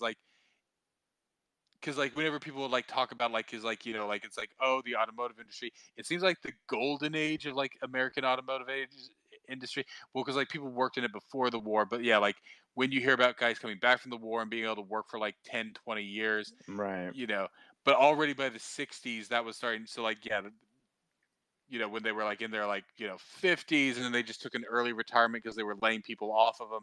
Like that was already happening in the 60s, right? The Rust Belt up there, right? right, Detroit and Ohio and Indiana and Michigan and all that, right? Because right, those had only started to boom with factories after the Civil War. So people think it was like the boom from World War II, but really in reality it was a boom off the Civil War that continued into the early 20th century, and then really kind of like crescendoed immediately in World War II and after. But then already by then the manufacturers trying to figure out how to cut the costs, right? right. But like I mean, like if you just look at the numbers of today, like where USA. So I mean, USA made a smart move. I mean, it is the de facto like global currency. It is the petrodollar for a reason as well. The military strength of the country is second to none. And, USA has a ton of gold as well in reserve. I mean, the US consumer represents 15% of global GDP. I mean, it's just such a high, number, right? And I mean, yeah, like I'm saying it might be in decline, but it's gonna take like Water, 100. water. I'm It's gonna gonna keep take a agreeing with hundred water, because years, like even just today I was reading it, like even in Arizona, because right? because it's actually a bunch of foreign companies. Like I guess like there's like it's because Saudi Arabia is trying to like, so like there's a bunch of Saudi Arabian companies in Arizona that all they do is they grow alfalfa, which is extremely like, because they grow it to then ship it back to grow the beef there in Saudi Arabia. Right, Um, and they've dug all their wells down like 1,000 or 1,500 feet. And so like what's happening is like all of the towns down there, because even though it's a desert, right, there's still a water table there, right, but right, everything that's been drilled down to about 300 feet, right, which is usual for residential and whatever, is now dry. And so I really like this is the big thing, is water. And like I say, right, I say this coming from the Southwest. Um, it's right. really going to become like it's not going So to be so I it's mean sustainable. Lake Michigan is like 100% belongs to USA, right? It's like The Yeah, only great but I'm saying it. But this even affects California, right? Like all the people in California are pumping that same water table. So here right. soon, if that water table keeps going, Utah, Arizona, New Mexico, Texas, um, arguably even the Nebraska, Kansas, But right? like Everything west of the Mississippi, outside of probably like Cascade, right? Oregon, Idaho, Montana, right? There's plenty of rivers there, but then and there's plenty of rivers in California, but California's got such a huge population, it has to pump a lot of it from the rest of the West even. So California, Nevada, Arizona, New Mexico, Texas, uh, Utah, Wyoming, all of those places are just not going to have enough water. well, I mean, I would think that with the amount of money that USA has, they could invest in desalination. Like, I know it's expensive, but like, On the it can be coast. done. Yeah. But how do you get but we're talking about like getting like desalinizing enough and then pumping it back, and we're talking like, you know, from the coast to Utah, it's about, I don't even know if it's 1,000 miles or it's 1,500 miles. It's quite a few. Right? Yeah, it's about 1,000, right? And that's just to Utah, right? That's not like New Mexico, which is probably like Right, right. 1,500. So like it's really going to become a problem, right? In that these places are not just going to be sustainable, right? You're not going to be able to pump that. So like all these people are going to have to end up going somewhere. Right.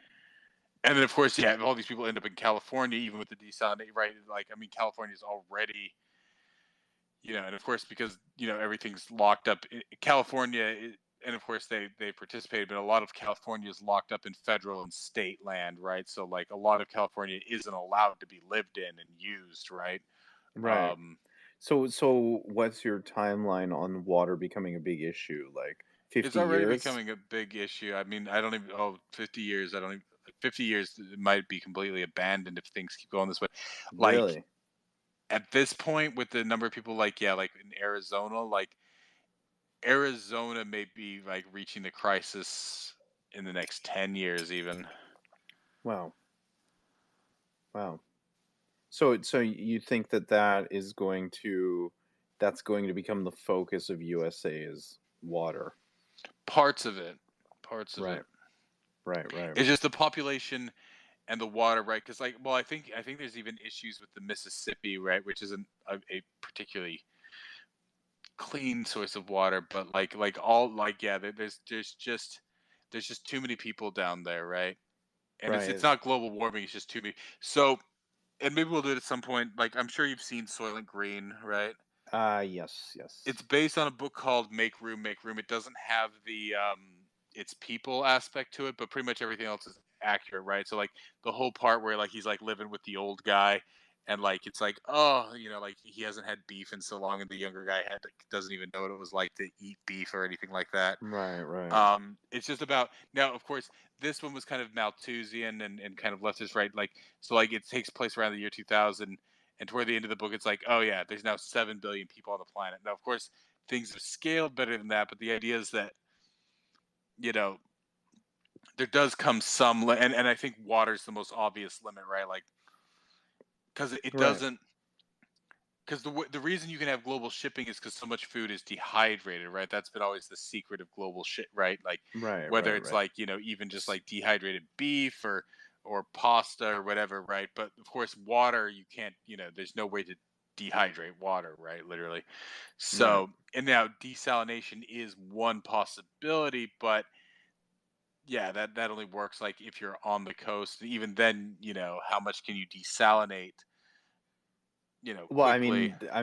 I'm sure you could have multiple plants to serve, Yeah, well, I mean, like I different. know that Israel is working heavily on this, right? Because for Israel, Israel is essentially, I mean, I don't think any part of Israel's more than 100 miles from the beach, if even that much. Um, Right. and of course, it's a defense issue for them. But when you're talking about the U.S., like I said, like it's one thing to put desalination there in along the coastlines, but yeah, I mean, how you do you could get truck that it, water right? out to Like like? or like pipelines, right? I Well, mean, pipelines are the obvious choice, but like how many pipelines and how much can you run it? And then just the time it would take to build those pipelines, right? even Right. with the I mean, priority of it, right?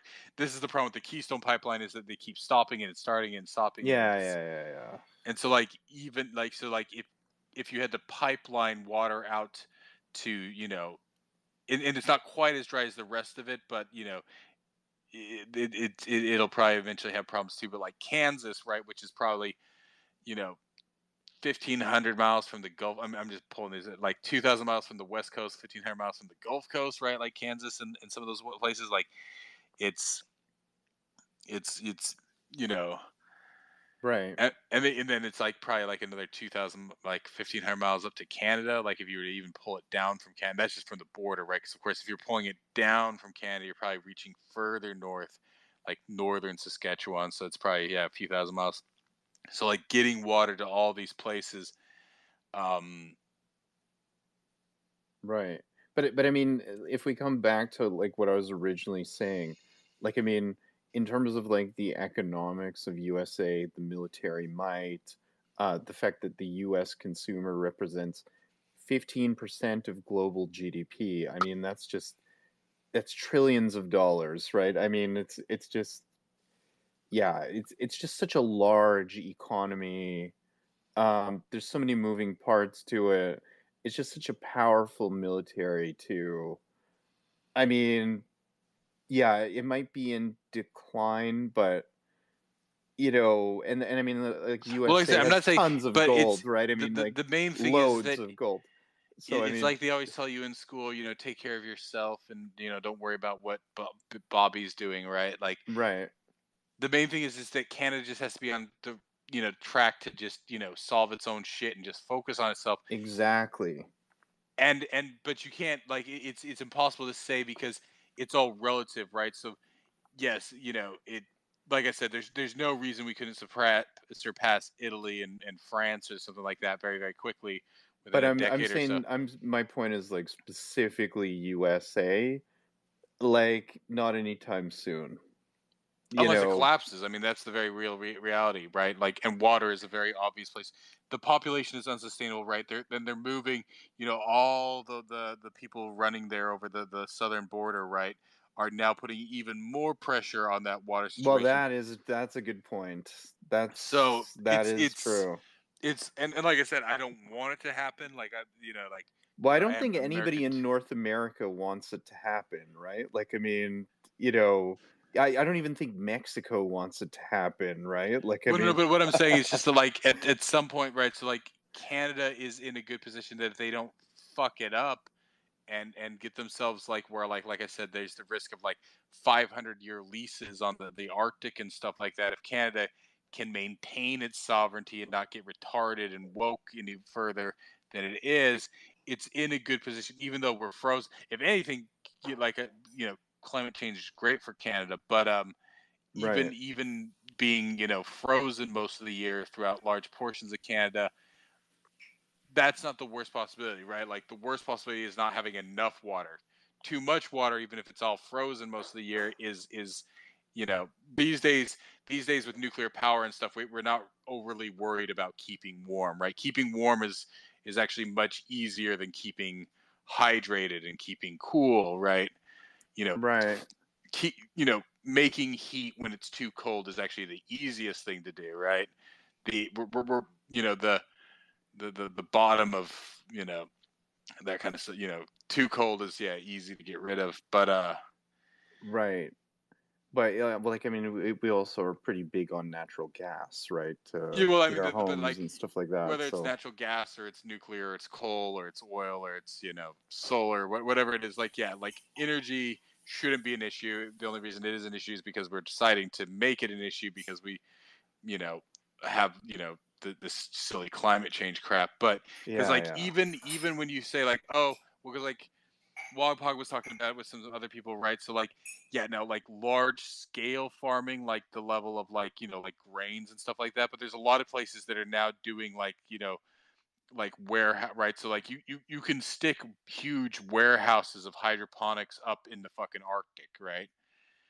So like when it comes to like you'll never be able to do that, but like just growing fresh vegetables like in a big hydroponics warehouse in a city, right, like in Nunavut, right, right. you could easily support fresh foods in those places, right? And then just wait for the seasonality of places like Saskatchewan where you got to grow. But like it's the water really. I mean, because the desalination, right? Like it's still gonna like. I don't know if there's any place that can do it particularly efficiently yet, right? That can scale at the level that like it's Right. supplementing these things in a lot of places. And Israel doesn't have a particularly large population. Like I mean, I think Israel has what, seven? I forget if it's. I don't think it's 10 million people even in Israel. I don't know. Actually, that's interesting. Let me just see here. I could have sworn like there's like 14 million Jews worldwide, and like half of them are in Israel, and the other half are like the rest of them. This was maybe like a stat from 10, 20 years ago. But I don't think Israel has even 10 million people. It might even have less than Quebec. 9.3 Okay. million. So they have slightly more. I think Quebec's somewhere around 8 million now these days. Right. But and of course it's a very tiny country Well, too. I But mean, like in Aruba, they have the second largest desalination plant in the world, besides Saudi Arabia. yeah, but that's what I mean. Like to desalinate. Like I don't even know what the technology is and how long it takes. Right. Like how much it can scale and how much it can serve. Because like if you forced California to rely on purely desalination and no water table and no runoff, like for at least 90% of their water, like is there even enough coastline to support the population of California with that amount of water, right? Right. Because there's so many damn people there. Okay, so I'm just looking here. So the 10 largest desalination plants in USA, North Collier County, Florida, and the maximum capacity is 1 million gallons a day. Miami-Dade, WRP, maximum capacity 1 million gallons per day.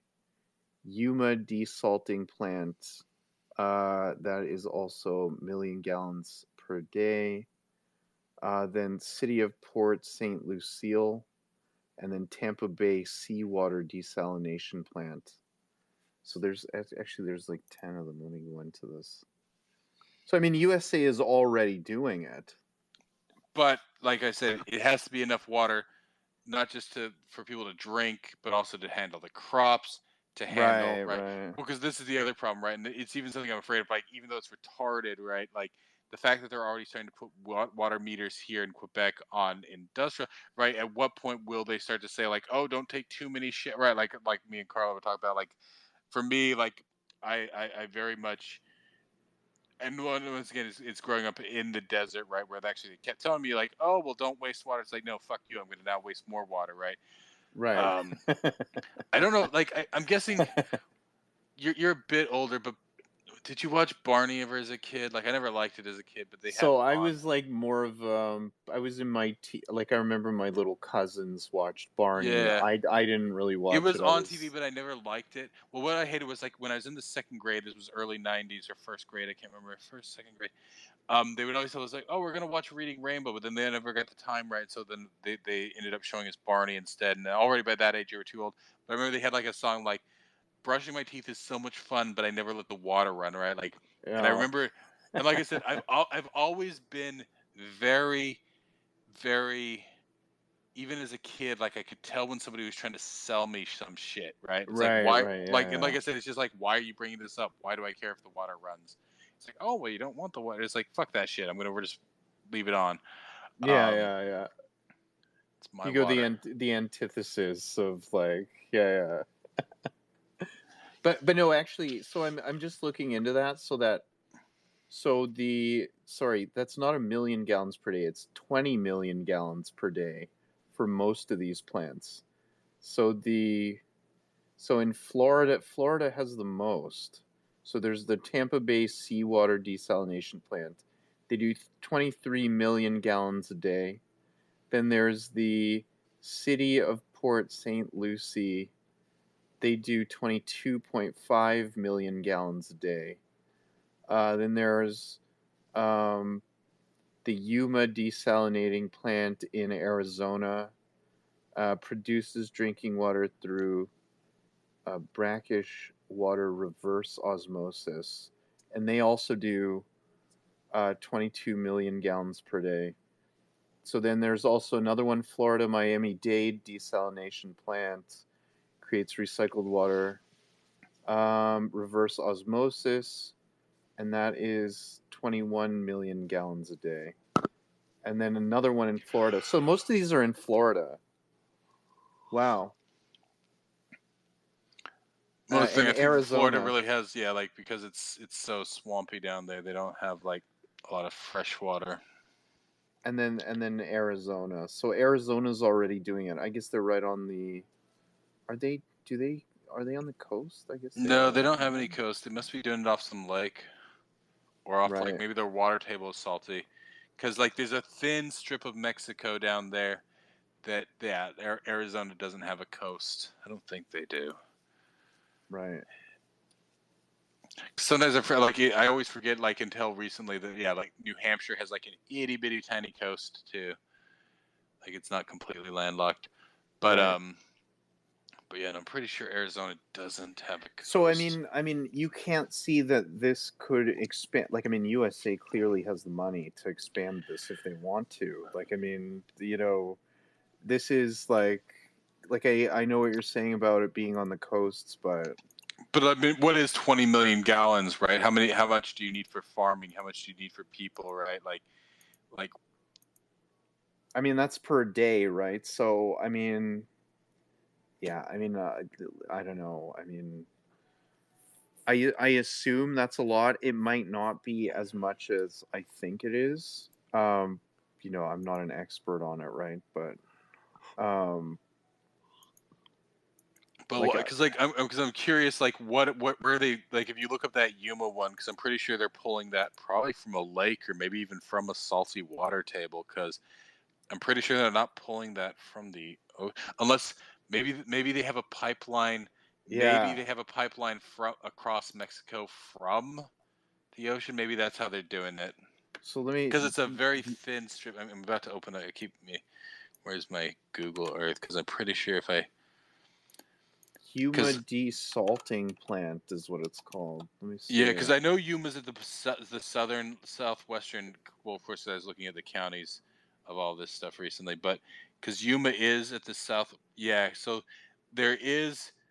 I don't know how far that is. What is that? It's maybe like 100 to 200 miles from the corner. But they have to cross Mexico. But maybe they have a pipeline crossing Mexico Right. So to I pump it up there.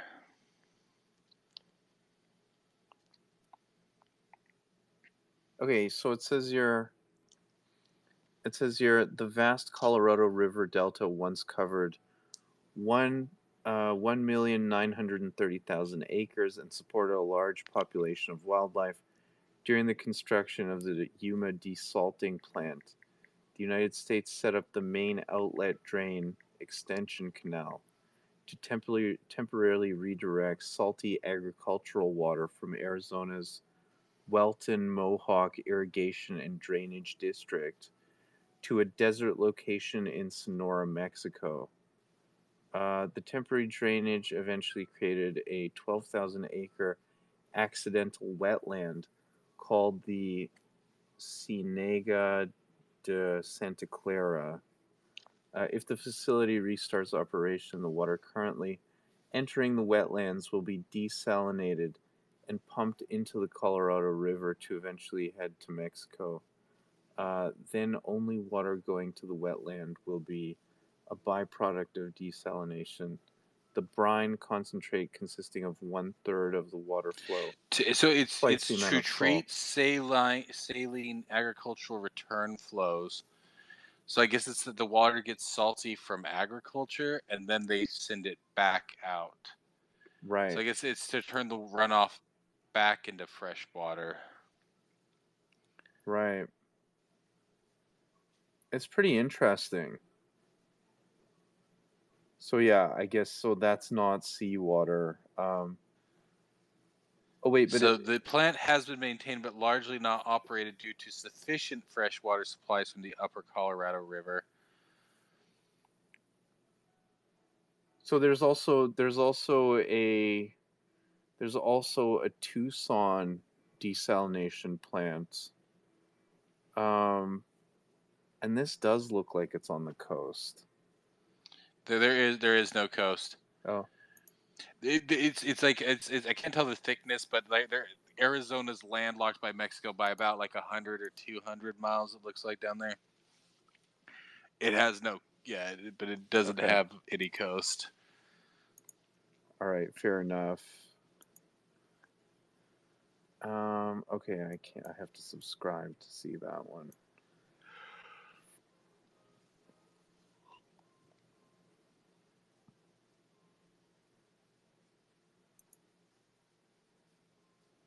Oh, and Mexico is going to have a desalination plant too.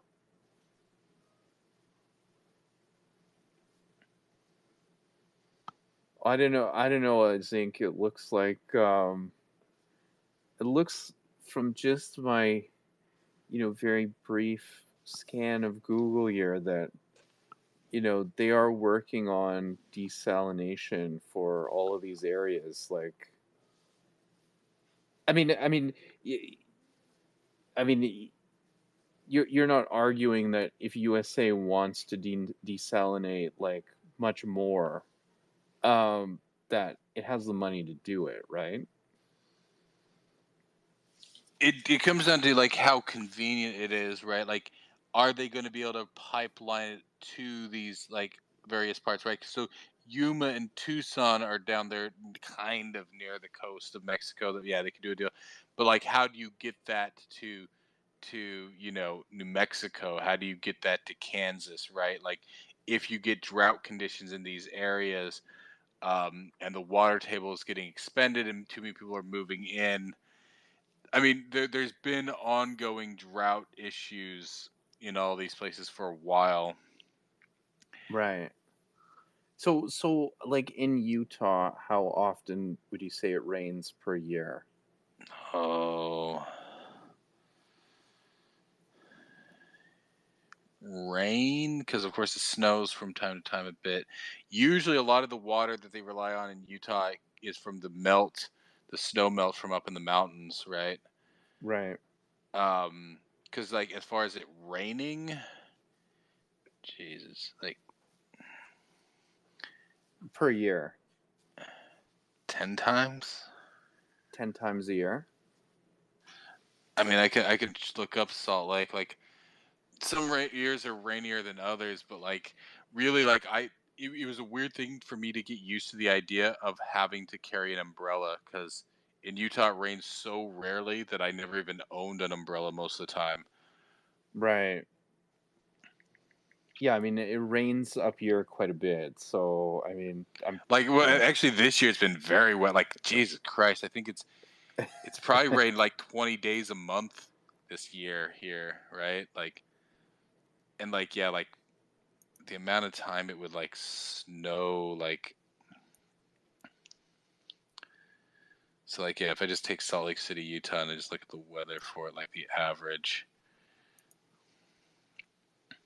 Isn't it geography? Like, usually they put like the temperature of like a city.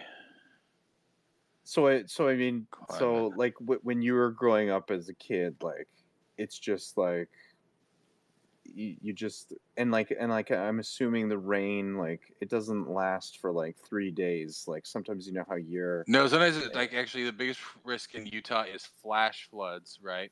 Because what right. will happen is it will rain really hard for like um, like sometimes it's just like a quick sunstorm where it will like rain hard for like, but like it's on parched dry ground, so it'll rain, but it won't actually get absorbed into the ground. And so sometimes, like it was sometime like in the 80s, like you can actually see like there's like pictures like sandbags all over down. Like this was, it might have even been like right before I was born, like early 80s.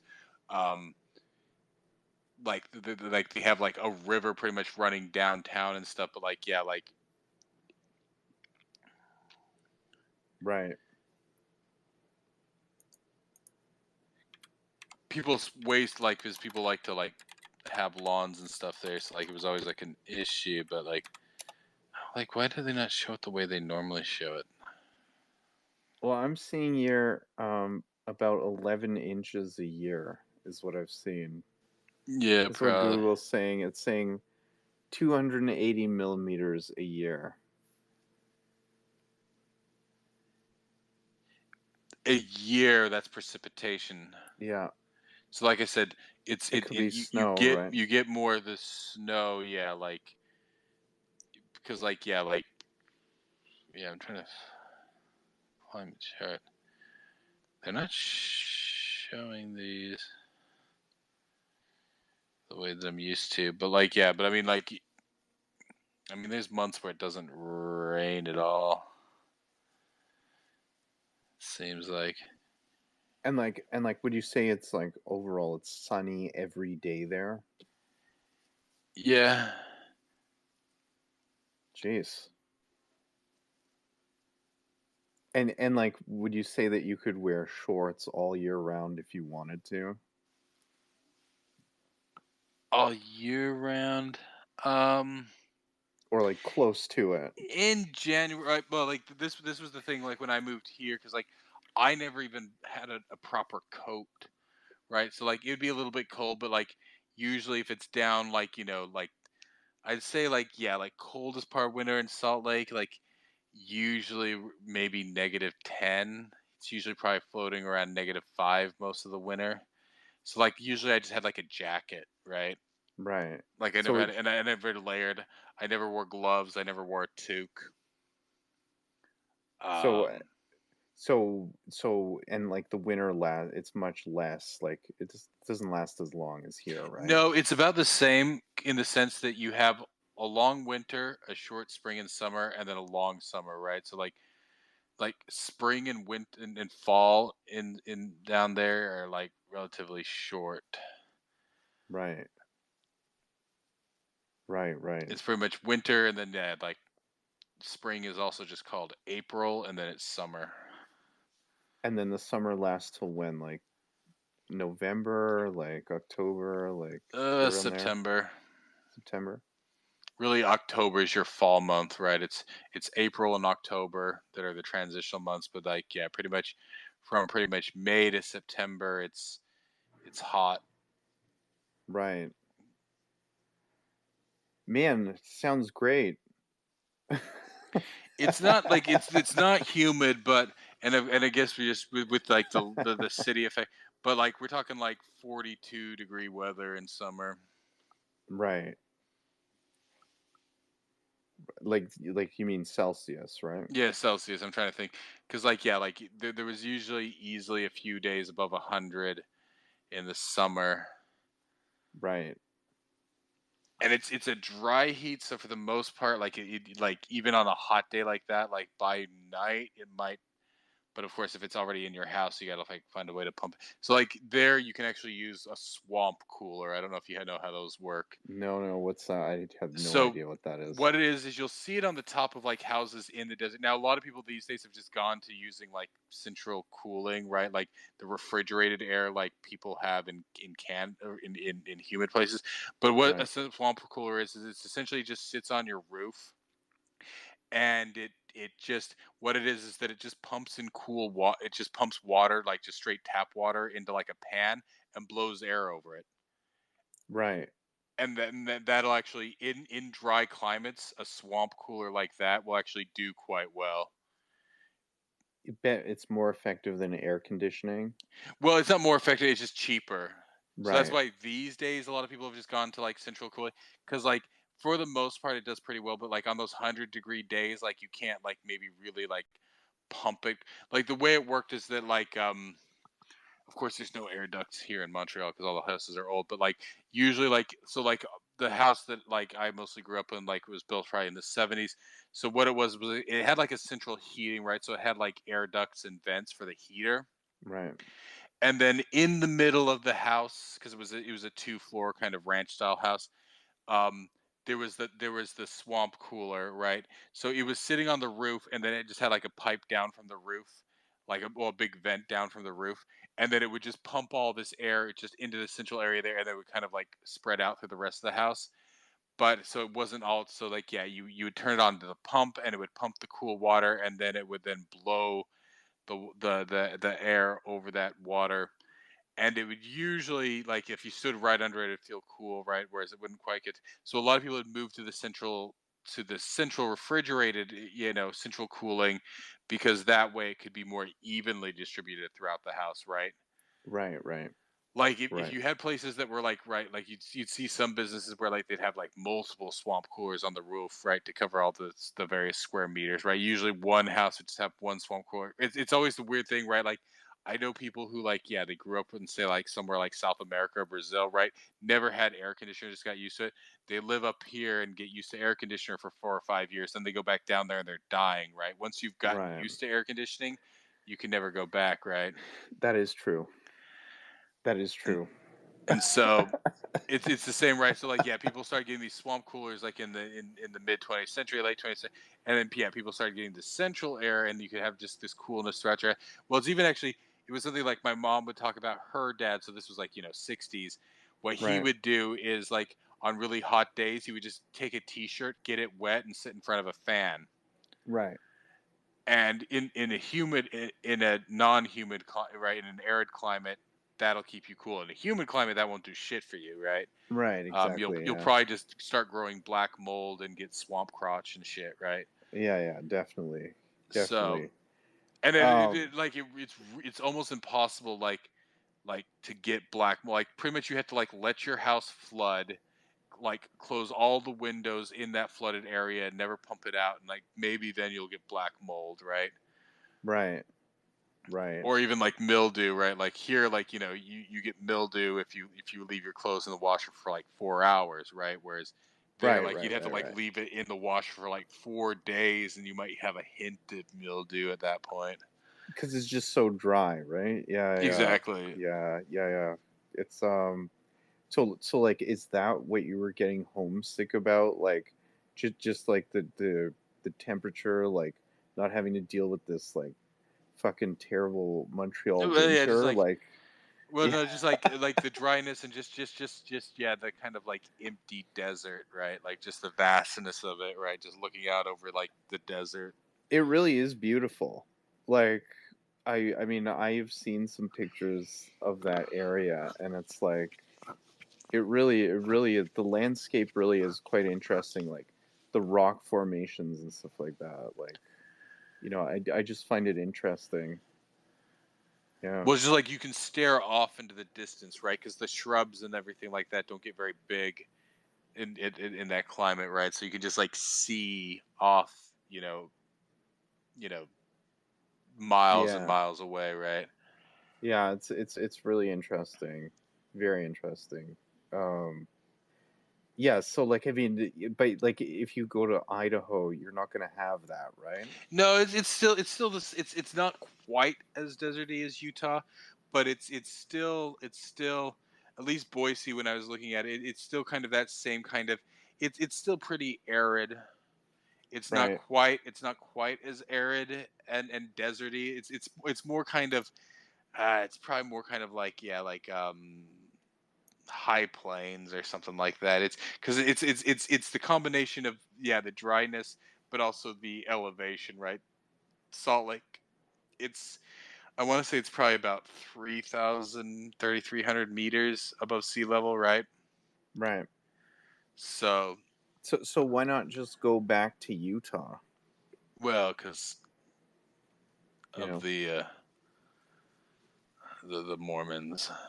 Oh, okay. Right, right, Like I said, right. that the weirdness of the politics there, where it's like Republican, but it's like a really weird form of it's so that's why kind of like there's still quite a few like because actually Mormons had like way like Mormons were actually the first ha- they actually built Las Vegas right before the gambling went in there because Mormons aren't allowed to gamble, but like because yeah there was like an old Spanish mission there, but like one of the oldest sites there is the old Mormon fort. So Mormons like Brigham Young had sent out like Mormon colonists all the way up to Alberta, all the way down to Mexico. That's why Romney's grandfather was actually born in Mexico. He's not Mexican really. Well, he was born in Mexico, but yeah, they had Mormon colonies all over the West. So they call it like the Mormon Belt. So there's quite a now more of the Mormons are down in southeastern Utah in an area called Rexburg. So I was looking more at like Boise, which is more well, it's the southwestern. It's slightly higher up. You like go up through on I-15, and then you get and then it curves over, headed toward Oregon. It's kind of on the border with Oregon, but yeah, it's And what about Oregon itself? No goods. well well you've seen like Oregon. It's gone leftist. Right, Oh, right, what right, was it? right. No, they were actually trying to pass an amendment. Maybe it passed where they're now trying to enforce gun control and stuff there, and what else? They had something else stupid on their ballot because like I was looking on CNN, they had some of the ballot measures. Right. Oh, it was something stupid. Yeah, no,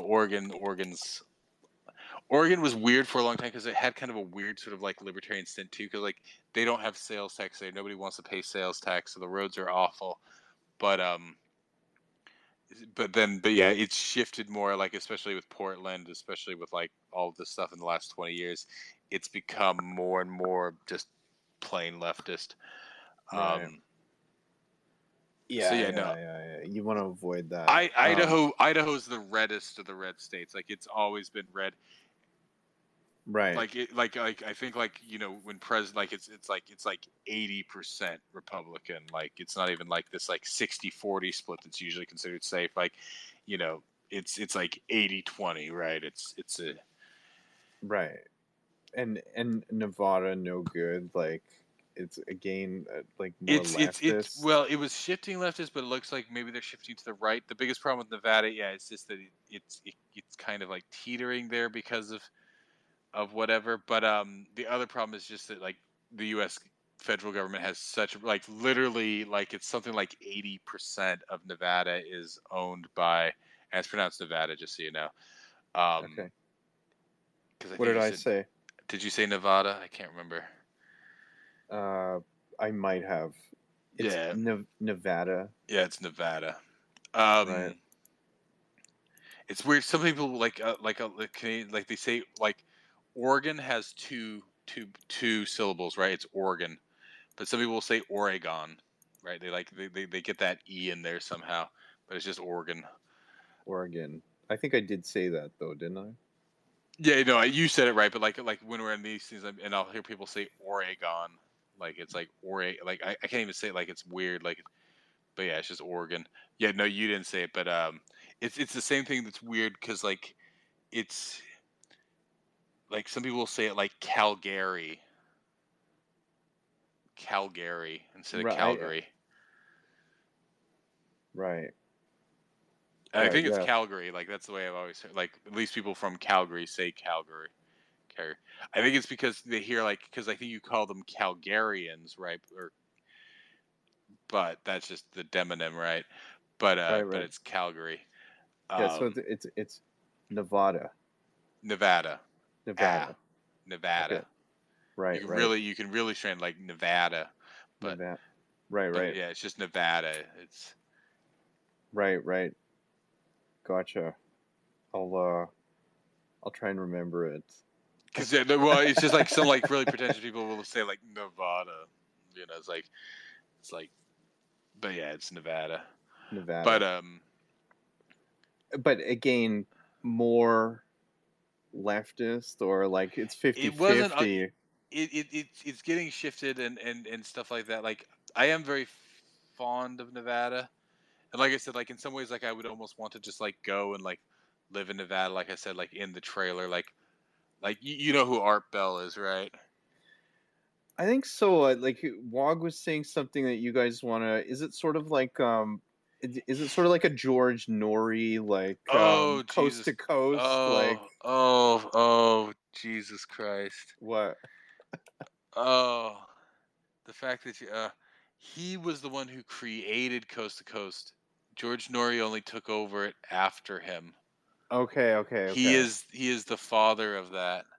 Right. Um, and so yeah, like you can look it up. Like yeah, like Yeah, he was coast to always coast AM. Yeah, like high in the Nevada desert. Like he always like would open the show. But yeah, like so he was always casting from there. So like yeah, like and yeah, George Norrie's just a failed newscaster. He took over. Yeah, I'm familiar with George Norrie. Um, Art Bell, it kind of rings a bell because like my dad used to listen to like a lot of this stuff, right? Yeah. Yeah, but I remember the name was George Norrie for Coast to Coast AM, and I think it's still going, isn't it? Like, Yeah, he's still doing it. Well, no, unfortunately, Art Bell finally died. I want to say about 3-4 years ago. I think 92. Well, it was always shitty because like he was a weird guy. So like he'd like run the show and then he'd get like mad at the government and then he like ran off because his wife was like from the Philippines and then he'd come back. And I always missed him because like he'd come back and then disappear again. Because like I went to like listen to his show like I want to say like soon after I moved up here 2013 2014 he was off the air. He came back on the air 2015 and was on the air for like so you can find some of his latest like his last episodes like on YouTube from like 2015 2016.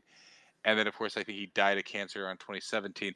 And like so like I used to listen to him way when I was younger, like late 90s and early 2000s and stuff like that, because it was like on middle of the night, right? Like it was that's the thing. It was coast to coast AM. It was like I think it would start around midnight to 4 yeah, a.m. yeah, Um, in Canada we have it. I think it is still going. I remember like hearing Alex Jones on there a lot, like 12 years ago, 10 years ago. Um, yeah, George Norrie would have him on. Um, yeah, it was that was actually I think the first time that I heard of Alex Jones was on Coast to Coast AM. uh, no, I never liked George Norrie. No, He just seems fake. right. So the Art Bell. So what are you and Wog gonna start up Well, we like just talked about like the irony, like because I hate politics, I despise politics. Like I said, pretty much like if this had come out say 4 or 5 years ago, right? This social audio before all this stuff, like obviously I've always been into conspiracy theories, but like right now we're stuck in like the stupid like mundane reality conspiracy theories, not none of the like exciting stuff, right? Like the right? aliens and the Bigfoot and all that stuff. Like that's like yeah, like to me like because like yeah, I hate political talk radio. I hate most talk radio. Like the only talk radio I ever listened to was Art Bell, and then actually a few years ago, like um it was actually right before it was probably like 2019 2018. I was trying to find something that's like okay there's got to be somebody out there like Art Bell but not like obnoxious and weirdly political or So just kind so of do like you so do you put soulless like George Norrie. What? do you put Alex Jones as the political and Yeah, obnoxious? he's too political. He's too political. Because like it's fine being political, like fuck the government. Because I mean, it's always fine like with that stuff. But it's like, yeah, it's or He's it's just obnoxious. it's like it's the difference of insisting that you know exactly what's going on, right? So this is Yeah, even why yeah, I yeah, can't yeah. stand David Icke, right? Oh yeah, David Icke, I think it Or yeah, is. no, Yeah. I think it's actually like I No, think no, you say the e the e, no, no. It's David is it Icke. Ike? Is it Yeah. like I've heard it both ways, and with British names they always pronounce it the most retarded way I found, right? So like Neil, when I was younger I thought it was Neil Gaiman, but no, it's Neil Gaiman. That is his name. or like yeah, there was one like what was that guy? He was like Speaker of the House in the States. John Boehner, but it was Yeah, but it's spelled I thought Boner. it was Boner, right? Well, It's because like this the says reality Boner. is the German of it would be boon, like it's like that weird umlaut, right? So it's like boon. It's like it's that weird. So it's like Boner. Booner, Yeah, right? yeah. So it's like yeah, they made it like so I guess it is Ike, David Yeah. Ike. Because I've always heard like multiple different ways, but yeah, like Yeah, he's like the lizard people stuff and like that's what I always liked about the way just the way Art Bell handled it. He was much more he was open minded, but like he wasn't like like yeah this like like hemorrhoiding like neck bulging, like Alex Jones style, because Alex Jones, like he pretty much took the he pretty much brought like the outrage of like the Rush, like he pretty much does Rush Limbaugh, but with more of the conspiracy theories, right? Absolutely. And like Yeah. I wasn't it wasn't that I was like, yeah, but I never liked Rush Limbaugh style either, right? Like very much like if you listen to Art Bell, he's like super relaxed and everything, but like he was like, yeah, way into like he was like pumping all the survival stuff all the way back then too. So like and yeah, like David Ike, just like like he's just got it all figured out, right? He's just got it all figured out. Yeah. He's got all the pins together, and he's telling you like it's just like So yeah. how would you and Wog run that to be Art Bell style on Spaces? Well, I mean, we haven't talked about it too much yet, but that's generally like. But of course, we keep like getting like pulled back. It's just I don't know. It'd just be like discussing it, or like yeah, maybe like traipsing through the woods, because like of course you can take these things out now, right? So like the little units we have, right? You can go out there and just like sit around the campfire or whatever out there, because of course he's out there in BC, which is Bigfoot, and then it's not just Bigfoot stuff, but of course Bigfoot's kind of the one that's most accessible to Canadians. But there's different ways. I haven't really thought about it too much. Probably the best one I found, although the guys are a little, I haven't listened to them too much, but since then, but before COVID and everything, there was the best podcast I found that kind of did this well. Um, it's well, there's actually a couple. The one I was finding, there was like Astonishing Legends. There's two guys that were doing that one. They're like two Right. guys out of like Hollywood, like whatever. But like, there's also like, and I'd found it before, and I know the guy like, there's one up here. It's a Canadian guy, like Nighttime. You seen that one? I haven't seen it. No. So And he's covered like a ton of stuff around the Nova Scotia shooting, right. but he also like covers from time to time. Now the problem with his though is like there's these ones where it's just like the guy, like his tends to just be the monologue, like like that was always the thing about the Art Bell shows, that he always had a guest, right? He was never like monologuing for the most part. He was usually bringing somebody on to discuss something, or he had people calling in. Um, it wasn't just his like own research or something like that. And so that's why the Astonishing Legend one worked well, because there's like two guys, and like the one guy's like you know very studious, and like he does like all the research, and the other guy just kind of like he does some research too, but he kind of just like comments on stuff. um and it works well, the dynamic they have.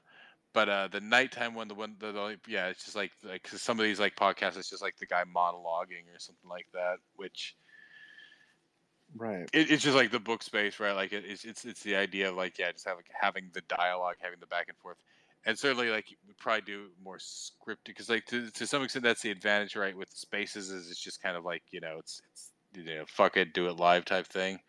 It's like, Right. yeah, like it sort of debates like how much do you have to uh So I was in a space with Wog the other night. Yeah, you weren't in there, and he was talking about this. That he was saying that you guys were talking about doing one like an Art Bell style of like space. he was saying this, or I was saying this? No, he was. Oh yeah. But then he was also saying that he was thinking of doing another one of his own, where it's like a support group for men, because like there's tons Oh of yeah, support yeah. for women, but like he's like there's no support for men. But and then I was like, so I was co-hosting, and he was saying that like um he wouldn't want the bleed over of the politics to come to that. And then Yeah. I was saying also, like, just from the one space that I hosted, I said, because like people come in and like they kind of derail things like from the topic that's there, which is fine. But like he was saying that like he wouldn't want it to be derailed too much. Um, and then it's like, how do you do that, right? Um, so then I was saying, you know, just my own observations from doing the one space that I hosted. I think if I were to like do another one, like I would actually prepare quite a bit more than I did. Um, like have tweets ready, like actually write down some things and like sort of an outline on where I wanted to take the conversation. And if people come in to sort of sideline the conversation to something else, just like kind of bring everything back to it, which would be a lot Yeah. easier if like there was a written outline of like, okay, we're gonna cover this, segue into this, and then Well, like, so that was sort of like what got me done. Like, yeah, either the Art Bell space or on even on this one, because like, yeah, Spaces comes out right. Like, and this was like even like so last year, before last fall, like only a few people could start Spaces. So a lot of the Canadians, we ended up in a guy down in New Hampshire. His name's Gadsden. He has Gads. family. Yeah. Yeah. We would usually cluster into his rooms, and of course, Yeah. you had like 300 guys in his rooms, and so like people would come up, raise their hand, and it was kind of like that kind of rapid, just getting through hands and stuff like that. And so like, and I even did it a few times myself, and I hated myself for it because like you're sitting there waiting to say something for 30-40 minutes, and so you take notes, and of course it's always the most horrifying. It's like, oh, hi guys, there was so much I wanted to say, so I took notes, and then it's just like my I feel like soul die Yeah. because I know this shit's gonna go on for about 6 to 25 minutes or something. I have no idea. And so like I became very adamant, like so like that's why in some ways it's almost too lazy, I know, to some extent, but like when we run these spaces, like I didn't want to like so when we did like was especially when like I was running them during the day while I was working. It was always that's why it was like no hands, just talk, right? Because it's like I just want background noise and whatnot. But then when I was thinking, like, well, what if I did do a more structured space? Like, I don't want to do this politics stuff, right? Like, so that's why the book space is good because it doesn't like I take some notes as we're talking and stuff like that, right? But to a large extent, right, you just have the material and then we come in and we discuss it, right? And like maybe eventually we could go like more guided on it and stuff like that and make it more, but of course I'm just trying to figure out sort of the formats for these things. But yeah, like, but I'm like, okay, if I want to actually take the time and like write down and guide a space and keep Right. it topical, it's like I don't want to fucking talk about politics. You know what I mean? Agreed. No, I agree. I agree. And that was like sort of the point that I was getting at with Wog. It's like even he was saying that he was discussing it with you, and he doesn't want to do like politics all the time either. Like he's getting irritated with it. Um, I will say the politics definitely do bring more people into the spaces. Like I guess the advantage of the book space is like nobody's really in here except for you, me, and Carlo.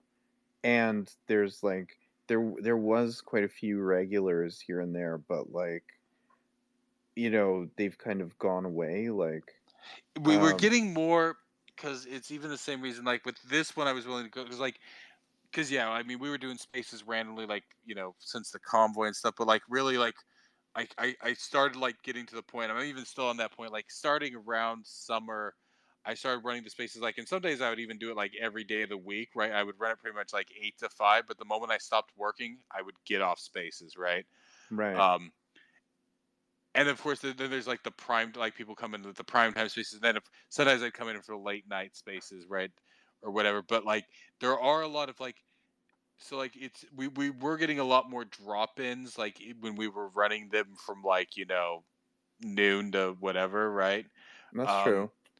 but of course Carlo, who's a regular, right, he can't really talk until 5, and so that's more important. So like yeah, we I think because like at that point people are either done with work, so they're not just dropping in, right? So like the best time to run I mean, and that's what we've been doing, right, lately with Mikey and these stupid commission spaces, right, is that a Right. lot of people just want to come in and listen to something while they're working, right? It's the same reason.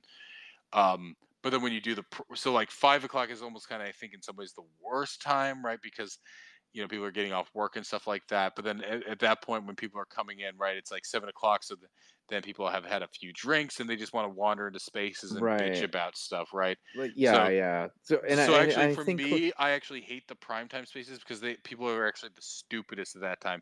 The late night spaces, people are retarded, but it's fun. But people at prime time are just fucking stupid, right? well, I mean also though I think I mean Clear was in here. She was in here for a bit. Yeah. But like it's like she said on the DMs, like the group DMs, like she knows she doesn't say much anyway. But then she was saying something like, our reading is higher, but like I wish she would say more just because like, you know, it adds like a different like aspect to Yeah, it. well, So I it's think like, it's some people just like, and I'm not saying like, well, I think it is true, right? Like, I think both me and you and Carlo, like, we're all overconfident guys, right? We're not worried about. We're all massively impressed with our own intelligence, right? We don't need anybody else to tell us that we're smart or we're stupid. We don't really care, right? So we're willing to just dive into something, right? Like, I'm not quite Dunning Kruger, but that is to say, I'm more than happy to take an opinion on something and dive into it. You know what I'm well, saying? I think you hit the nail on the head there. It's more like opinionated, right? Like we have we're more like opinionated people, right? And like we're willing to like share our opinion, right? Well, that's what I mean. Like, but it's I guess yeah, it's just that like yeah, I guess like some people think it's like something daunting. Like you have to. It's like no, you just kind of like it's not completely random, but at the same time, like you really can kind of like you know skin the cat however you want to, right? Like, Right. and Like I so mean, yeah, like like Dylan was participating quite a bit, but then he kind of fell off too. Like, um, yeah, I don't know. Like I wish he would come in and say more too. He generally has good things to say, yeah, and no, like, because yeah, he was yeah, he was the regular like for like the first bit there, like yeah, it was mostly me, him, and Clara, like for the first like several ones, and I don't know, like I don't know if it's just because yeah he was like busy with work or if he didn't like the turn the stories took as we moved more toward science fiction or not. Because yeah, when we started, it was more kind of like Kafka, kind of like that kind of stuff, and yeah, I don't know if like maybe he just didn't. right. But Although I no, he mean, read some of. Yeah, I think he just might be busy with work or something. right, Like, right, right. well, in school too, because I know he's in school too. Well, I mean, for the 1984 one on Friday, I think Rampart already said that he's going to like participate. And there was like a few there that we were doing, and like I did see him pop in, and was just listening for a bit. Yeah, Um, so yeah, I think maybe the 1984 one is going to be more successful. that's. I mean, like I said, like I mean, this we can see if it's more successful, but like at the same time, like yeah, like it's like with the Poe when I was trying to figure like okay, like how can we attract some more people? Like 1984 is kind of like it's yeah, it's a topical book, right? Obviously, a lot of people, and I think a lot of people who are kind of in this situation have obviously read that because I can't think of another book where because like I said, to some extent, I almost have an aversion to what people call the classics, right? So like I Right, was pleasantly surprised with Nathaniel Hawthorne actually, and I still need to read and we'll probably do like the House of Seven Gables at some point here, but right, usually like I said like and of course like yeah Tolstoy I'm never gonna read War and Peace or any of his other long ass books, but I did like his short stories, but then of course once we read Dostoevsky I was just like very very disappointed with that. right, Maybe right, maybe right. one of these days as I'm like sleeping, I'll try to pound through Crime and Punishment or Brothers Karamazov or something. But I'm not expecting a whole lot. And like I said, like with Joyce, like I'm very like, but it just like from what I've like even the title, right? What was the title of the one you mentioned with Joyce? A Uh, portrait of the yeah, artist as a young man. like just that title makes me want to go to bed. You know what I mean? Like and sleep. It Right, just right, yeah, yeah, sounds yeah, very yeah. very like right. Like it's like No, I no, actually the thing in is, like, general. I get it. It's like you're like, well, if I'm gonna be bored by this, I'm certain other people will be bored and they won't come to the space, right, and Oh no, participate. it's quite the Is that what you're opposite. saying?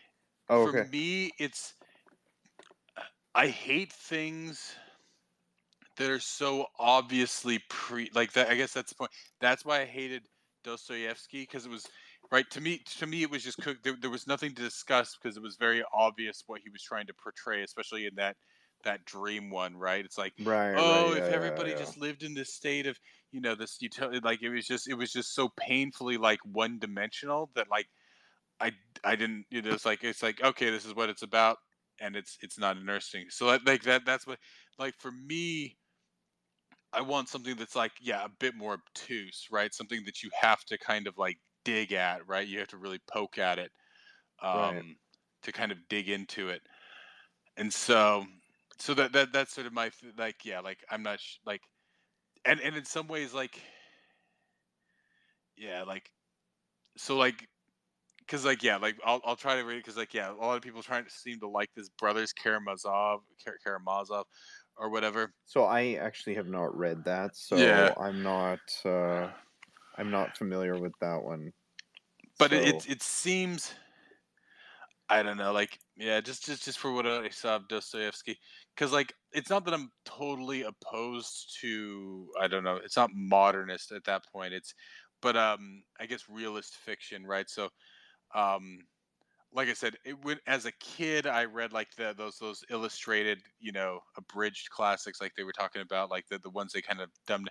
Like I'd read like, yeah, like Moby Dick and Tale of Two Cities and Les Mis, of those ones, right? And so I've always meant to like maybe go back.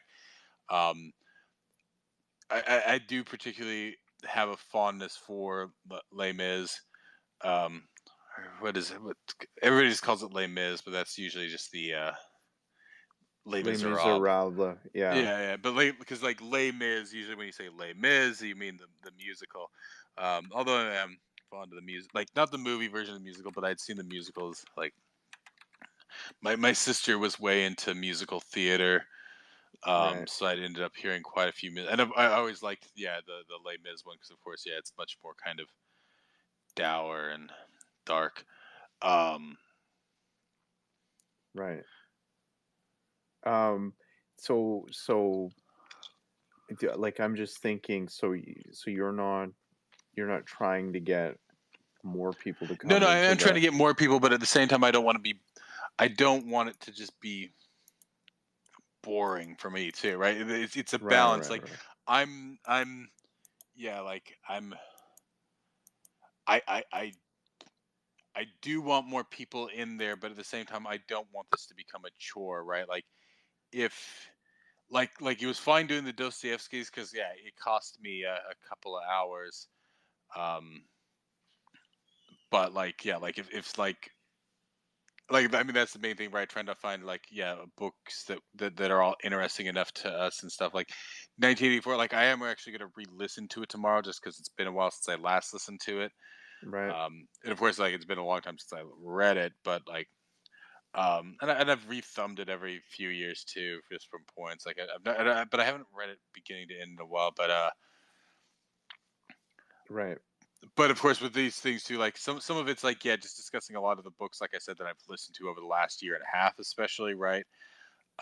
But it's also too like oftentimes just like finding something new, right? And so that's half the gamble, right? It's finding something to be compelling for all of us to read, or that I'm reading to reread. And of course, when I say read, of course I mean listen to. But and so So it's just finding something new, right? so I mean, I'm just wondering, so when you mentioned Brazil, the movie, um and then I suggested like maybe as like a little addendum, add in maybe watch Brazil because like you said you're probably going to reference it when we talk about Yeah, 1984. I'll probably. You seem a bit reluctant to do that. Is there like a reason why? Like, I mean, we can add it in there. I don't want it to be like the focus. So the problem is that right, right, right, like been in general when we talk about making this into a movie space too. But like I find it hard to believe like if people won't take 2 hours to read a story for a space, then will they watch a movie for a space? And you seem like, oh well, movies are more accessible. It's like, but are they really, right? If somebody doesn't want to watch the movie, or that if it's a movie they haven't seen, and then right. yeah, if it's a movie that people just randomly, but it just comes down to like, yeah, like how people like deal, right? Like for some people it's just like, oh well, I just like ignored my like ignored my troubles for 2 hours and then just get swept away into it, right? Whereas like I get bored with it, like right, like if there's no puzzle to it, I guess you could say with like, and it's not like it has to be like because actually in some ways I hate the movies that are like very much like kind of like well the M Night Shyamalan's, right? Like it's like oh what's the twist here, right? Oh But man. when I say puzzle, right, there has to be something where I have to think, right? Like if Right. it Yeah. makes Yeah. me Yeah. like Yeah. not think and I'm just getting bored with it. Like I said, that's why I can't watch the Michael Bay's because I'm just getting bored as they're trying to explain Not very even not mundane even in crap to me. term not even in terms of like just the eye candy aspect. Like, does that still bore you? Well, it's just, I mean, it's just, I don't even know like what that means. Like to me, like the most boring Right. thing like in a show is chase sequence. Like I cannot and I will never watch a single Fast and Furious. It's like the car zooms by, the car zooms by, the car zooms by. Yeah. Like there's no novelty to that to me, right? Like as far as eye candy goes, like I need something. I guess essentially, like for me, it's something very like visceral and almost to the idea of like violence, right? So it has to be like so like for me, like if you're gonna just go with like that kind of like eye candy, right? Like actually, I watched it recently. Like I don't know. Actually, I saw it right before COVID. 1917. Did you see that one? That's a great movie. Well, exactly. So like I like right, but like That's a that's the thing. great movie. It's I guess the way I've always put it down is it has to be cause and effect, right? Because like if a car zips by and a car zips by, right? Like if somebody gets punched or shot, right? I want to see a hole, right? Or I want to I Right. it's I want like something that pushes limits there. It's not just it's very repetitive because like that's the thing like with like when we were talking about Star Wars, right? It's like oh, watching a ship take off and watching it land and watching it take off. It's like that was impressive, 40 years ago when special effects. But that's the thing, if like all you're relying on is the special effects, then it's not really eye candy. Like it's interesting the first time you see it, but it's not interesting. So when I saw the first Avatar, right? So yeah, that was very impressive. But then George, what's his name? Is it Cameron? James Cameron. James Yeah. Cameron. That's it. James Cameron. Right now he's been spending. It's like it's like the eye candy's lost, right? It's not like he's going to do anything more visually impressive, right? Because actually at that time it was back when 3D was still in there. I don't even know if people make 3D movies anymore, and so I don't know what the eye can. There's not going to be eye candy, and of course the storyline was so shallow.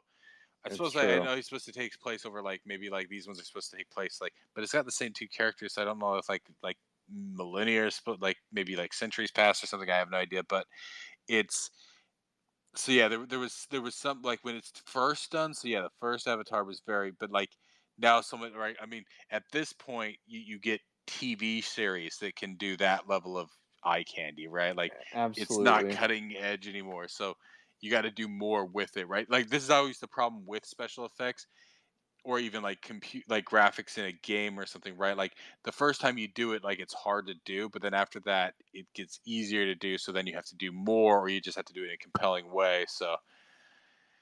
Right. So yeah. So for me, like the Michael Bay movies were just like never that impressive. So I mean, so for me, the first Transformers movie, just visually, just because I watched the cartoon as a kid. So see, that's So the thing. As I didn't have an older brother, I had an older sister, and I was born right as Transformers. So like guys my age, my exact right, because Transformers it's one of those flash in the pans, right? Like it's like a 5 year window, right? Like it's guys true. who are like 5 years older than you never watched Transformers. Guys who are 5 years younger than you and didn't have an older brother that's your age didn't watch Transformers. So for me, it was Ninja Turtles, right? But Oh, I watched that too. That was well, that's great. what I'm saying. Like there was like that window there. So like by the time because by the time I was old enough, like, and I was never, and I actually hate because the early 3D. So like Beast Wars was what they were showing with Transformers at that time, right? And I actually Oh yeah, yeah. didn't like it because the graphics were just so awful in Beast Wars. Um, because even then it's like, oh, it's 3D, but it's like, but it looks it's so shallow, right? Like it's like so like flat and soulless and everything. So yeah, Right. I never really watched Beast Wars. So I mean, what I'm talking about is the '80s Transformers cartoon that would, like, I used to watch GI Joe, the '80s GI Joe, and Transformers, right? So would be like '86, '87. Yeah, so Um, too young at that time. So for me, just seeing that come to life with like the computer graphics in 2007, yeah, the story is garbage, but It was the Shia it's LaBeouf part. I just cannot say yeah, like. yeah. Like I mean, Megan Fox is hot as hell, so that was a great part to it. Oh no! Like for me, she's like just like a the board. the D list, is that what you're? Yeah, Yeah. I don't see the appeal. Like, cause like that was the weird thing. Cause like I had never watched. Like I had no idea. So like a friend of mine when I first moved here to Montreal, he's like, "Oh, I wanted to go." Like it was like the second Thor movie, so I'd never seen the first Thor movie, and so we went and saw the second Thor movie. And he's like, "Oh yeah, do you want to go?" And like, sure, why not? Because I was Right. working with him at the time, and I hadn't seen the first one. I had no idea who Kat Denny. Well, I'd vaguely heard of her, and I'd heard she was on a show, but I actually had no. I'm like, oh, so that's why people like her because I saw like it's like, wait, she has really big tits, right? Oh, they're So, huge. Yeah, and so I guess you can understand why I'm not overly fond of Megan Fox. If yeah. I mean, I thought she's gone downhill since, but like in that first movie, she was looking pretty good, and like I just enjoyed seeing the Transformers come to life in like the way that they did the animations and stuff like that. It was like I guess a large component of it is nostalgia too, just because yeah, they use the same voice for Optimus Prime as the cartoon.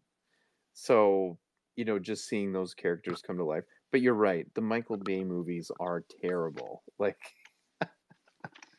I mean, I did watch them because, like I said, I had riff tracks, and so I did actually watch like I think the first one, two, three. I can't even remember how many because they did do the riff tracks for those um, at the time. right.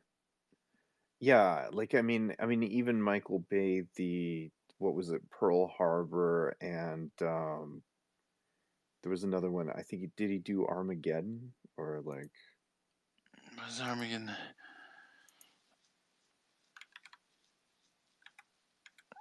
I forget exactly what all he's done. Yeah, I can't. They just bore me. Like I like yeah, because like like actually the closest thing. Did you see Pacific Rim? I did, yeah. See, I liked that one. It wasn't. I mean, it Yeah. wasn't mind blowing, but it was good. It was something new and different, and original in some ways.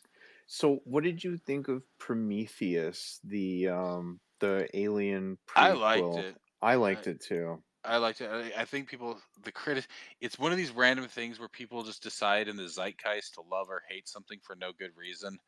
And it was the same with that movie. Yeah, I didn't really understand why people had some issue with that. I never saw like the sequel to it, The but sequel was not as good. well, that's The what like my brother watched it. My brother tends to have a lower bar for movies, so that's why usually like he'll watch something first and then he'll tell me like, oh yeah, it was good or not. Although, like I said, he's gone a little wokey on some things, and so Oh no. yeah, so he was trying to pitch me on the oh, what was it? Um, the new Lord of the Rings thing. Yeah, I've seen it. Just Uh, in general too. I've just never been super big on Lord of the Lord Rings? of the Rings. I Me mean, I saw the neither. movies and they were Yeah, fine, but like I said, I couldn't read the books. He had actually read the books. I couldn't read right. the books. Um, I mean, he probably yeah, he's probably more. He probably tends more toward the fantasy side of things than I do. So what's his Um, take on Brazil? oh yeah, well he loves it. Like Right, right. So and is this the same brother that was talking to you about devs? yeah. Yeah. You But I know, mean, like in general, because like I think I saw the first Iron Man. I think that's the only Marvel movie I saw. Like the of that like Marvel Cinematic Universe, right? Like back in the days, I watched the Spider Mans, the original ones with what's his name? Well, the first two. Tobey Maguire. Yeah, Or, Tobey Maguire. It was directed yeah, by the guy who did like the Evil Dead movies, right? What's his name? yeah. Sam. Sam Raimi. Sam Raimi. Yeah, yeah, So yeah. yeah. And what's your take on the Evil Deads? Oh yeah, I love them. Well, the first Yeah, one, so like I actually grew up because like we had like a VHS recording of it, so like I'd seen Army of Darkness like tons and tons of times as a kid, right. and so it wasn't actually until like well, pretty much I think it was in college when I finally saw Evil Dead 1 and 2. Like Evil Dead 1, you can tell like okay, yeah, this is interesting for like a low budget like student 20-something-year-old Right. film like kids making it. It's like okay, this is fine. The second one's a bit better, but yeah, like obviously Army of Darkness, like yeah, it kind of cuts to the chase, and yeah, Oh yeah, for sure. Yeah, but yeah, no, I like what was it I was about to say? Those made me think of something. Sam Raimi, Evil Dead. I think he also did Sequest DSV, the Did TV he? show.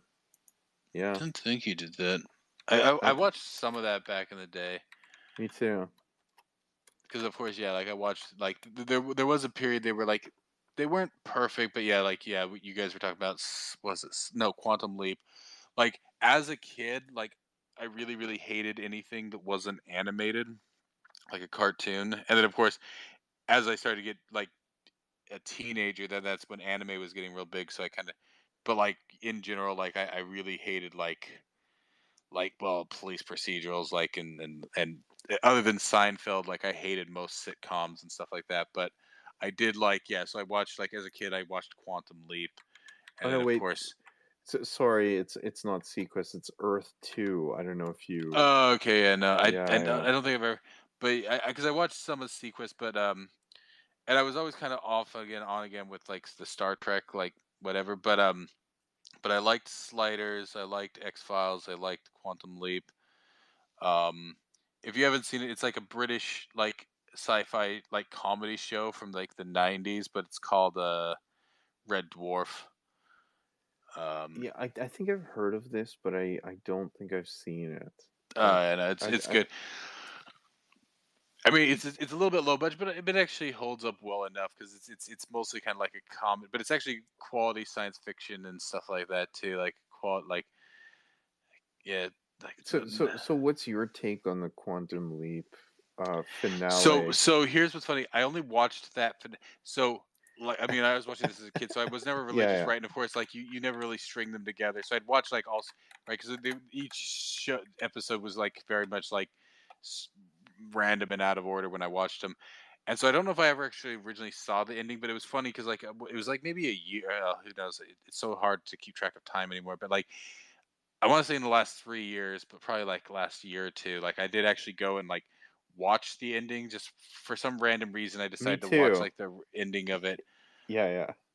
What was it? Yeah, like it's So like he ends up in a bar, and like the bar, there's a guy who's like the bartender who had also been on the show previously, but it's like basically it's like I guess you can interpret it as an angel or like God or something, and he talks to Sam, and like basically Sam's like how it ends off, he just keeps leaping to well, like there help was like a word people. like I don't even know if I saw that part. It was like just the postscript. It's like he never returned or something like that, or there's like Yeah, some weird yeah, yeah. postscript or something like that. I can't remember.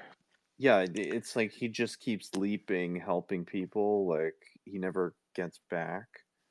Um, Or there was like yeah. something like implied. Was it because the guy who played his was it because he died recently?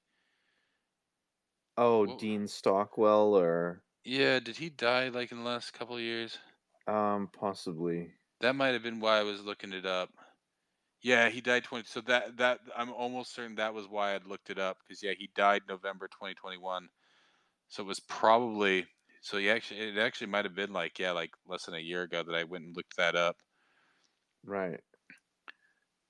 Yeah, I mean, I liked the show from like I watched it from like the premiere, the pilot when it came out, and then like kept watching it.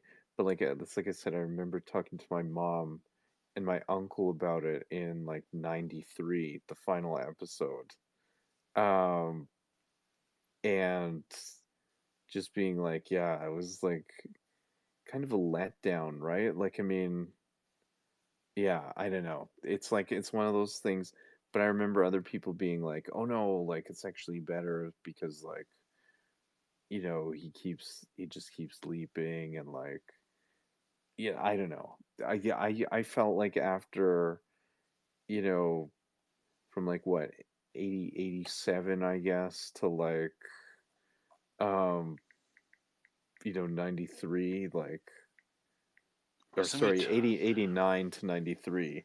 They should end it off a bit better, right? Like some closure, like he comes back and like, something happened. I don't know. Oh no, Anyway. wait. It was maybe it was somebody, or maybe it was somebody on Twitter. Maybe somebody on Twitter was talking about the ending of it? Maybe because this guy had died or something. I think it was I actually, yeah, somebody on Twitter was it might have talking. been me. No, it's I forget his name. I'll have to find him unless he has me blocked. I think he was a PR guy, and I'm not sure. Maybe I haven't seen him. Like, but sometimes you just don't see people in a while.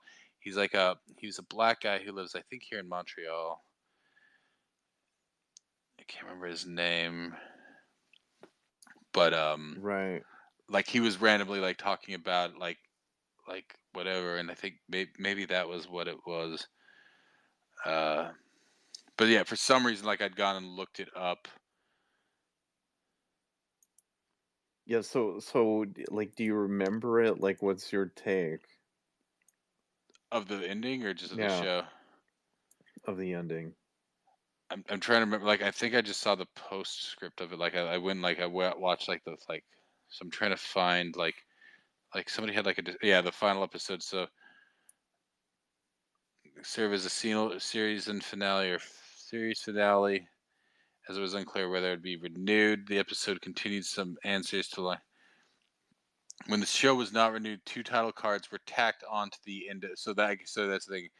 One that read that Al's first wife Beth never remarried, so they were still married in the present day and had 4 daughters. Sam Beckett never returned home. Yeah. So I guess that's the thing, is that like it wasn't the ending. It was just, yeah, something about that postscript, or maybe I watched like the last 10 seconds of like it before the postscript. Because what was it like? Al's first wife Beth never remarried.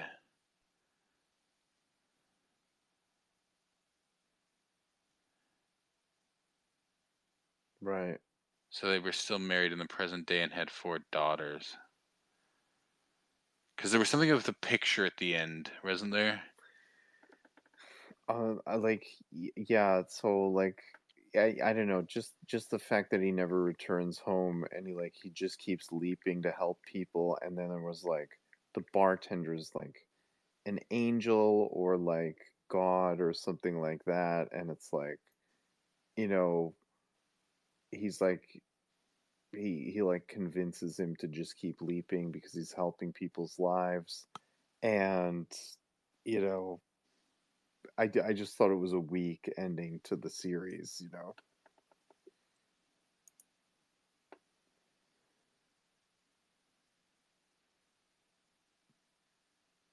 I can't search this. I know I'd found it before, and now I'm just getting like a bunch of stupid. I had to open. I hate opening the YouTube app. Where is it? So let's see. Quantum Leap ending. No, I don't want YouTube music. Quantum Leap ending.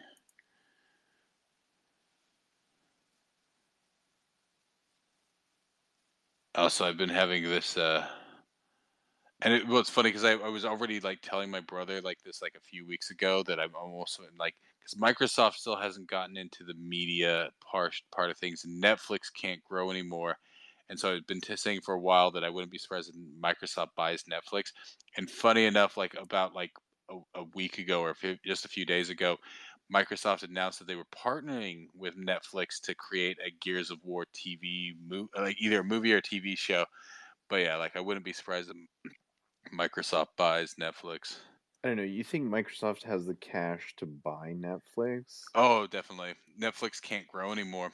If anything, or at very least, because the big thing is that Microsoft really still has no media presence, right? And of course, for a long time they couldn't because of the whole like antitrust thing. But at this point, I Right. think they want Yeah. to get into the media game, and Netflix is capped out, right? Netflix can't grow anymore, right? That's why they're now trying to like nickel and dime people, right? Like not letting them share accounts. And so they've already scaled back a lot of their production, and they're not a tech company, right? But they need the tech aspect, and they can't just function purely as a media company. So Netflix needs to be bought out by a bigger company, and Microsoft is big enough and doesn't have a media presence or enough of a media presence that it would be a useful acquisition for them, right? Right. That's interesting. So you think that this Gears of War that they're partnering, that's the first step? Like I was making this prediction already. Like I can't remember how it came up in conversation, but it was just in general that yeah, like Netflix has kind of reached a ceiling. They're not a tech company. They can't diversify anymore, right? They're just a media company. Um, and Microsoft really doesn't have a media presence yet, and so it seems like if anybody was going, because and of course Netflix is huge, but it's also but it needs to be bought. Like there's just no other way to put it. And so what you would need one of the big boys to buy it. Well, Amazon already has a rather robust media presence, right? I mean, Right. Google could buy it too, but Google you wouldn't almost want to be bought by Google because Google buys things and then shelves them within 5 minutes. They get very tired of things very quickly. So the only company that out there that I think is big enough and interested enough um, to do it would be Microsoft. Because Right. otherwise, I just don't know what future like yeah. Because Netflix they can't grow anymore, right? They need to Right. diversify, but they can't diversify because they're not really a diverse company, right? They're a streaming service with some media production elements to it now. And so they have to be acquired by something big enough to do Right. that. So Right. yeah. I mean, do you think? Sorry, are you Oh watching yeah, the? well no, it's just like shitty commercial. So just go ahead. Yeah, I was just thinking. You think um they were more successful when they were just the DVD business, like the mail, like you mail out like 10 DVDs, then you mail them back 10, and like they send you your next 10. So I'm just looking at this. Like he's like sees this woman with like a short haircut.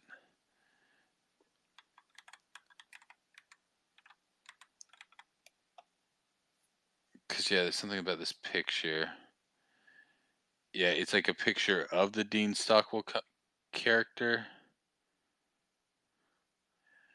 Oh no, so that's what it was. Yeah, so he jumps to tell her because that's what it was. Right, like I think the Dean Stockwell character, she had thought he had died in a war or like as a pilot or something, and so when he came back, she had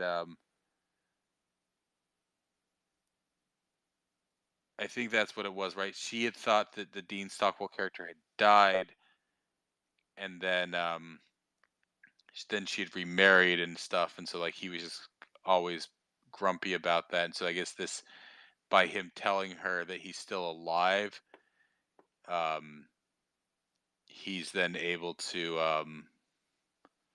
because I guess like yeah, like Vietnam, like really he was like a prisoner of war or something in Vietnam, and so I guess that's what that postscript means, right? Does that make sense?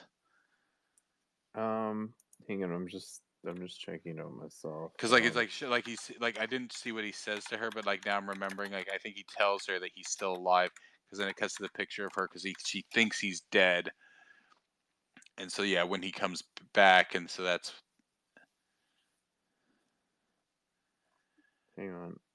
and then what was your question? Sorry. So I was just finishing that. What was your question about what we were talking about with the Netflix? Oh yeah, I'm just thinking like, do you think they were actually a bit more successful when they were a physical media company, when they were like they send you No. 10 Like if anything, DVDs? they got big. Like so that's the thing. The biggest problem with Netflix was Well, because I actually remember, because like it was weird, because like I remember like back 2010, because of course I was, like I was working at like I was still working at the University of Utah, like I had a job there, just like I was like recording classes and conferences and stuff, and so everybody who worked there was also film students, so like we'd just talk about movies, and so I was talking to one guy there.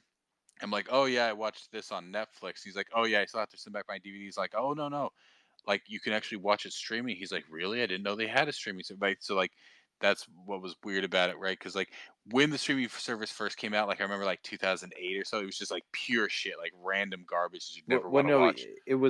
it was like you could stream the movie over the internet, but you had to put the disc into your player, and then it would like read the table of contents data on the Oh, I don't remember disc, that, but I'm and just then saying like what I remember is they started to have like a bunch of free streaming stuff on there, but it was all just pure garbage. But around 2010, 2009, 2010, they actually started getting like some like classic but forgotten. So like they had like A Boy and His Dog on there, which was like a '70s one based on a Harlan Ellison story.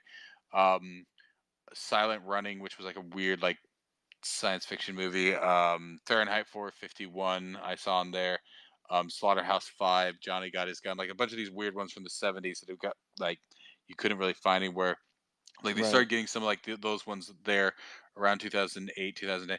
Now what happened is by about 2013 though, they started just uploading like everything. Like it was like a bunch of like these like old crappy movies from the '40s.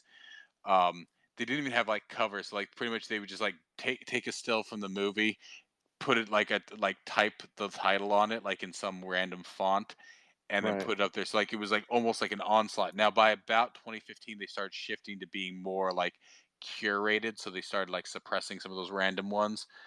But and that's when they started actually putting on the region locks, right? Because I was able to use like a DNS proxy, not having to do like a VPN. But then they started getting more strict right. about that because they were citing like distribution rules with these other places. But essentially, what the problem is for Netflix is because actually Criterion, like I said, we watched Brazil because like Criterion was putting all of its stuff on Netflix at one point, and then they moved it all to Hulu and then back again.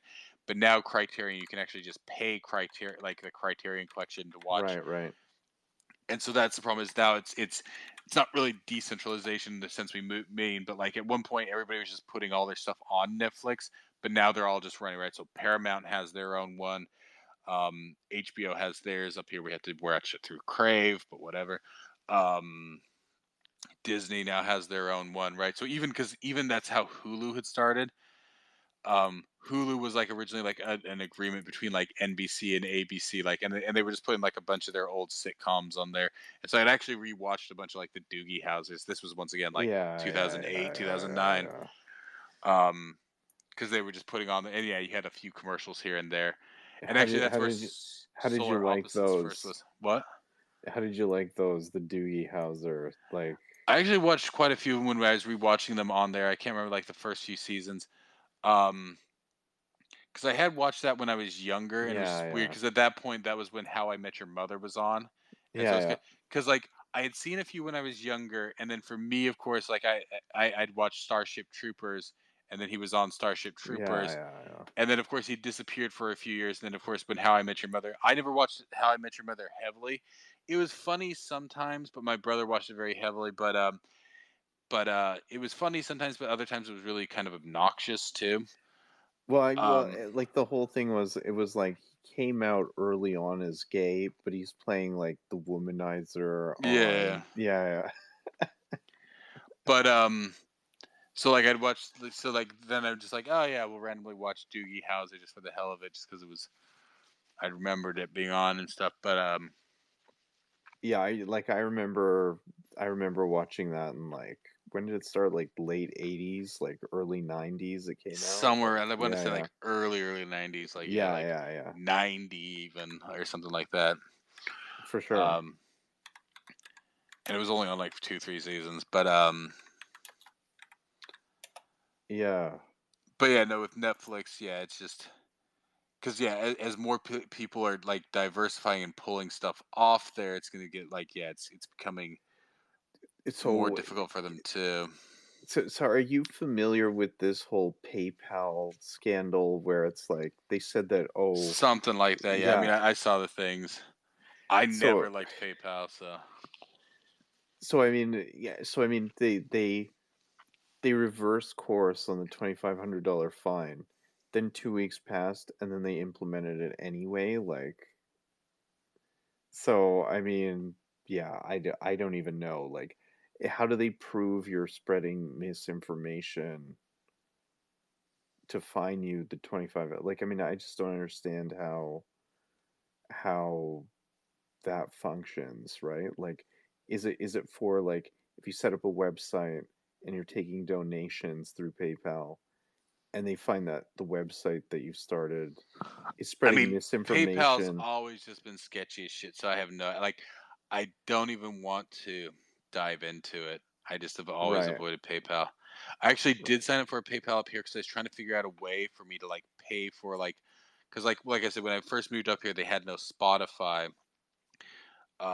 and so I wanted to still pay for it. I found a way eventually to backdoor it because like yeah like there's a bunch of stupid ones like Deezer or some shit like that like and so like I was Yeah, trying to find like Spotify up here, and there was a way I was able to backdoor it, and I still had some of my American credit cards at that time, so I was able to pay for some things, doing one thing or another. But I was trying to see like, oh, okay, well, can I use a PayPal and then transfer the and like yeah, so I because like way back, like I remember like around like 2008 2009, like I mentioned, like I would sometimes like was doing some stuff on eBay, like I tried like I got in a bidding war once for an unopened copy of Chrono Trigger, but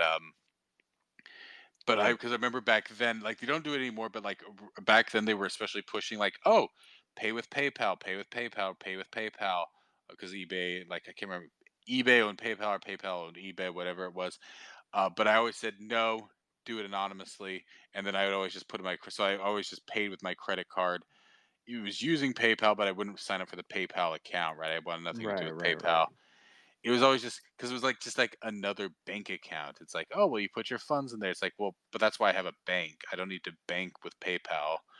Um, right, right, yeah, Although yeah. it's funny enough, like I said, I did earn 4 cents on Rumble, and I didn't check like with Rumble. Like I know they had a PayPal option, but of course Rumble's trying to decentralize. Of course now that PayPal's gone woke, I don't know if Rumble will give another option. Well, I mean, this is it. It's like, where do you go? Because, like, I mean, sometimes I do take payments through PayPal, um, like when we do a website or something like that, right? Just because it's like more convenient. But like, I guess the alternative could be Square, right? Like Jack Dorsey's Square, because I think you can take online payments on that too, right? Maybe I mean when I've worked for American companies, because of course like getting money into Canada is such a pain. Like what I use, well, it used to be called TransferWise, now it's just Wise.com, Right, and that's usually how I take payments. But of course, I just give them like like well, you can do it like they send it to your email, but you can also just do it by them. You know, you just give them your routing number. So, no, I can't. I forget because like I tried setting it up one way and then like somebody else like screwed it up and then I had to set up another way. But that's one way I've done it because like the exchange rates tend to be fairly competitive, very low fees on that. so what's it called? Just Waze, Wise, Yeah, it used to be TransferWise, but now it's right? just Wise, like WISE.com, and that's usually like when I need to either transfer money to somebody in the states or get money from the states. That's usually what I use. Right. I hadn't even heard of this one. Well, that's like that Yeah, was the word. thanks. Like one of the worst things about moving up here. Like I didn't realize how completely incompatible the banking system was with the U.S. Right? You would assume that they'd be compatible, but they just aren't. Right? So like the one time like I had to like send money to somebody, like I had to use Western Union, of course.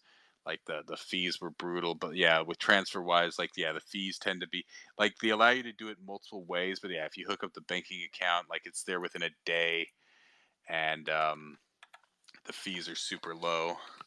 Yeah, the transfer rate, they don't give you the worst possible rate on anything. Right. So So I that's mean, like, just for business and stuff like that, like, Square seems okay. Like I think it's 2% for credit cards. They charge you like Yeah, like typically that's like for transactions because obviously, yeah, this is a money transfer. But like, yeah, if you're getting well, but like that, like Square's good for like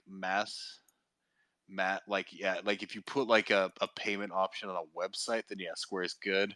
But like if you're working with a client, right, and you're whatever, like there's like an invoice and all that, then yeah, transfer wise, I'm pretty sure it's lower because it's a very very very low rate because depending on the way you get it transferred into your bank account, like I think if you have it set up, like they show you like the four different options, and then yeah, it's a very low rate, and then and the right. fees, because like I was getting like yeah several $1,000s like when I was getting paid by US, and I think like at most for the fees I was not even $100.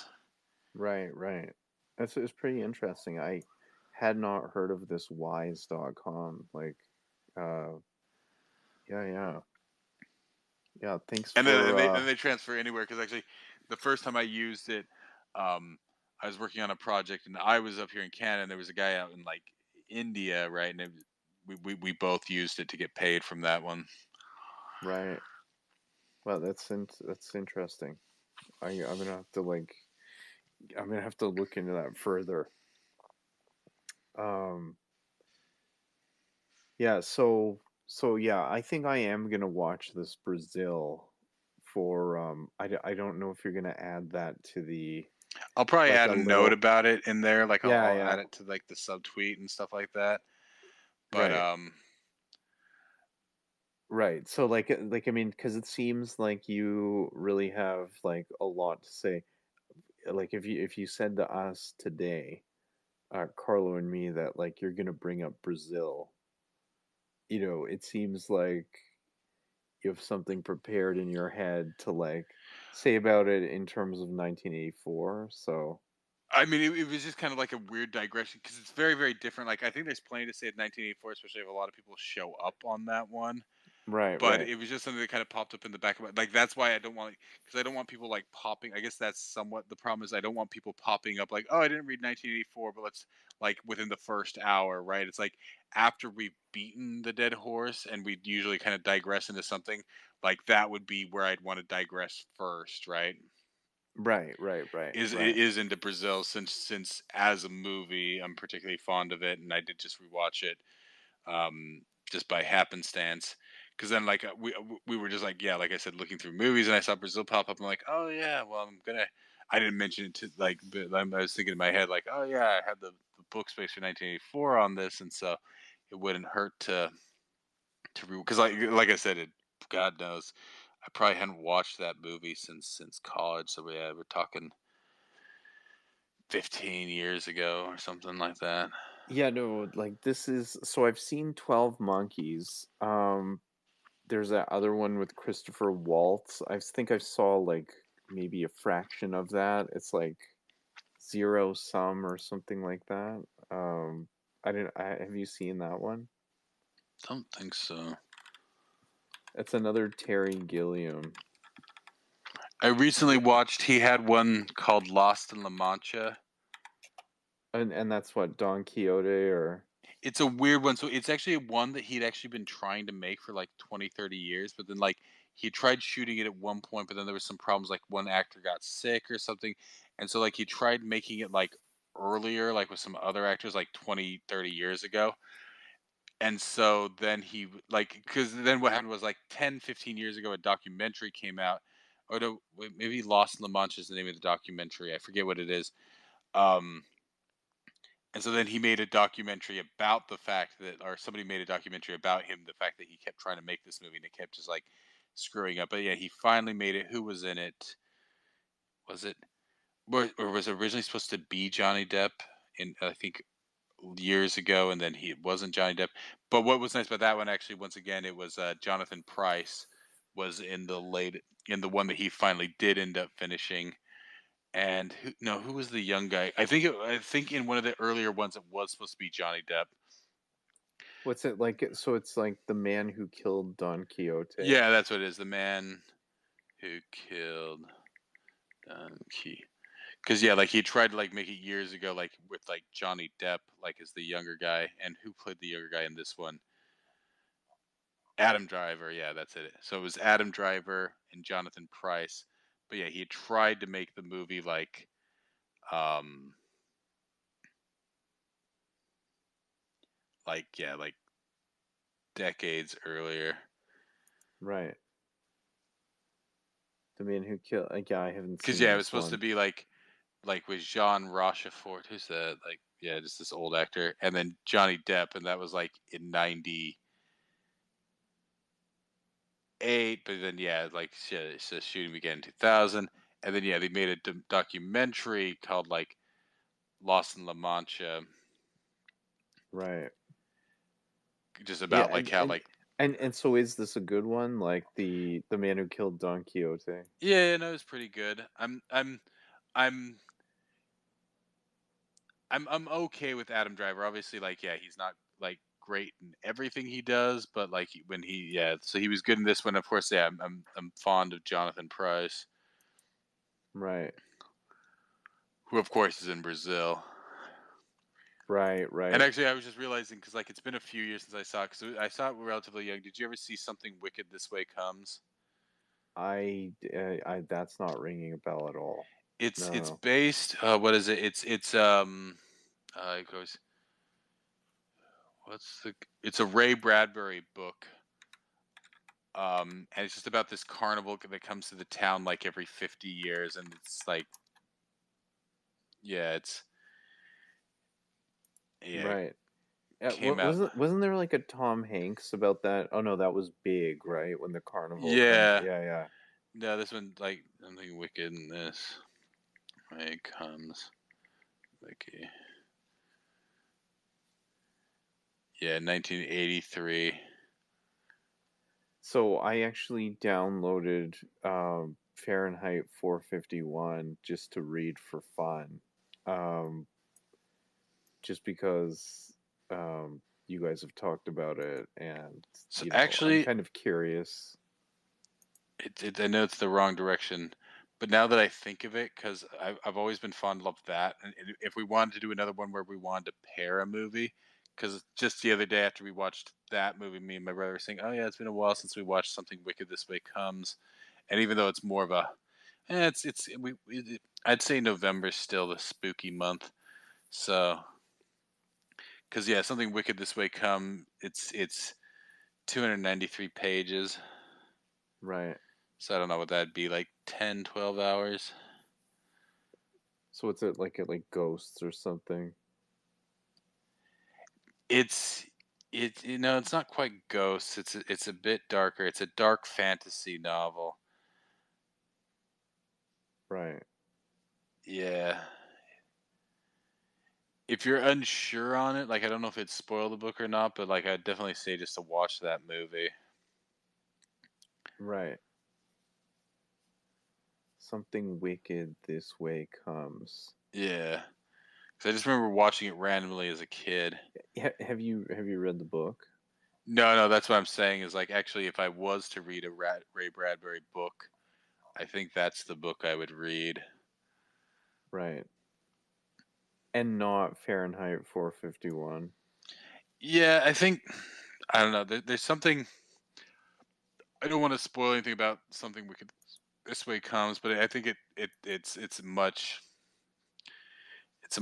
actually in some ways it's actually it has an almost Stephen King like because it's like these two kids and they get caught up in this stuff, right? So it almost has that Stephen King like quality, but not kind of like as what's or you or some or what's his name Carlo was saying like yeah Stephen King can never properly end them. It kind of Right, right. I saw. Did you see this? There's this new Stephen King on Netflix, and it's like I watched the Donald first season. Sutherland. Oh no, what? No, there was like It's a TV show they were doing called like something Castle Rock. I watched the first season of Castle Rock. It wasn't on Netflix. I think it was on Hulu. so this isn't a series, it's just a movie. I'll tell you the name. Hang on. Hang on.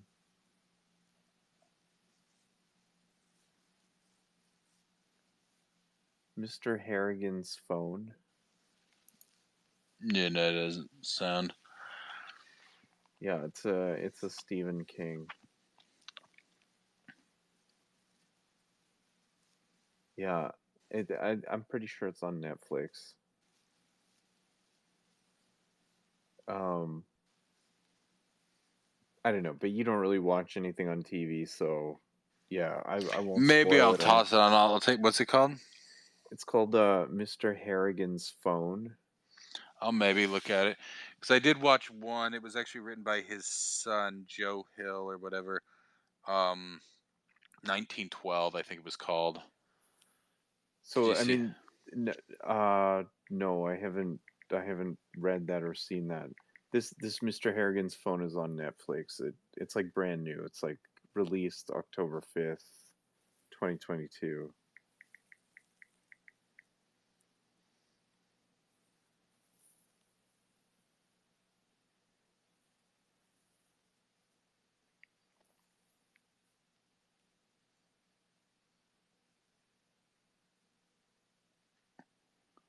Yeah, so I hate to even ask you, but like you have not yet seen Primer, have you? Not yet. Not yet, eh? It's up there. If I do ever sit down to watch a movie, it's on my list. Right, right. But I think my brother's seen it. I'll have to try and remember and see if he's seen it or not. Was it on one of the streaming services you said? It is not. Primer is like I think you can buy it from Google, but like they don't even have it on Yeah, the no, Apple I'll Store. torrent it. I'll have to remember to torrent it. Yeah, I think that might be your only option unless like you rent it from like YouTube or something, right? Because I don't think there's any other. It's like really hard to get. Like I would buy it and I constantly look for it on like the Apple store, right? The TV Plus, but they never have it, so I don't know. Yeah, no, they don't have it.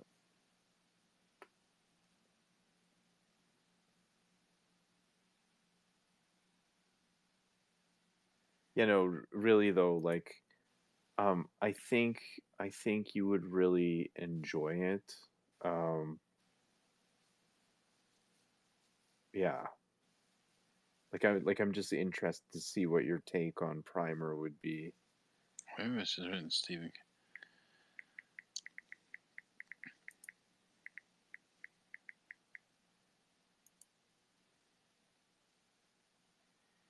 Yeah, no, I'll definitely try and. Just no, that's why it was 1922. It's on 19, Netflix. Yeah, 1922, and that's Stephen King as well. yeah, Any good or like yeah. worth No, it was watching? good. It has Thomas Jane, Right. which actually, like, because it was a weird one that he wrote when he was high after he like the car accident that almost killed him when somebody ran him over. Um, Dreamcatcher, Right. just a weird one. I always liked it. Yeah. I might check this one out. Yeah, Mr. Harrigan's Phone you might like too. Yeah, no, I'll check that one out. Yeah.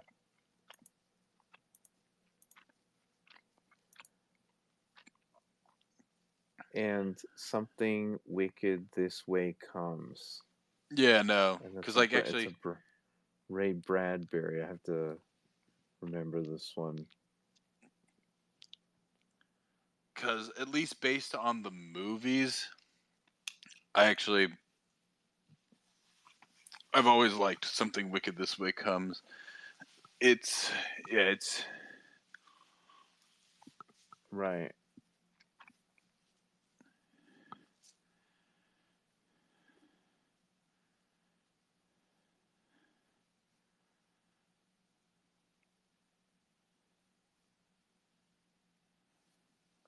Okay, I'll have to remember this one.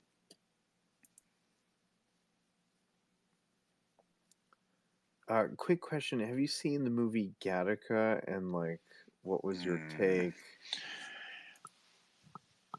Gattaca, to me, it had some interesting ideas, but fundamentally it was a very boring, mundane movie. To me, Right. so this is what it is in my mind, and I'll probably touch on this.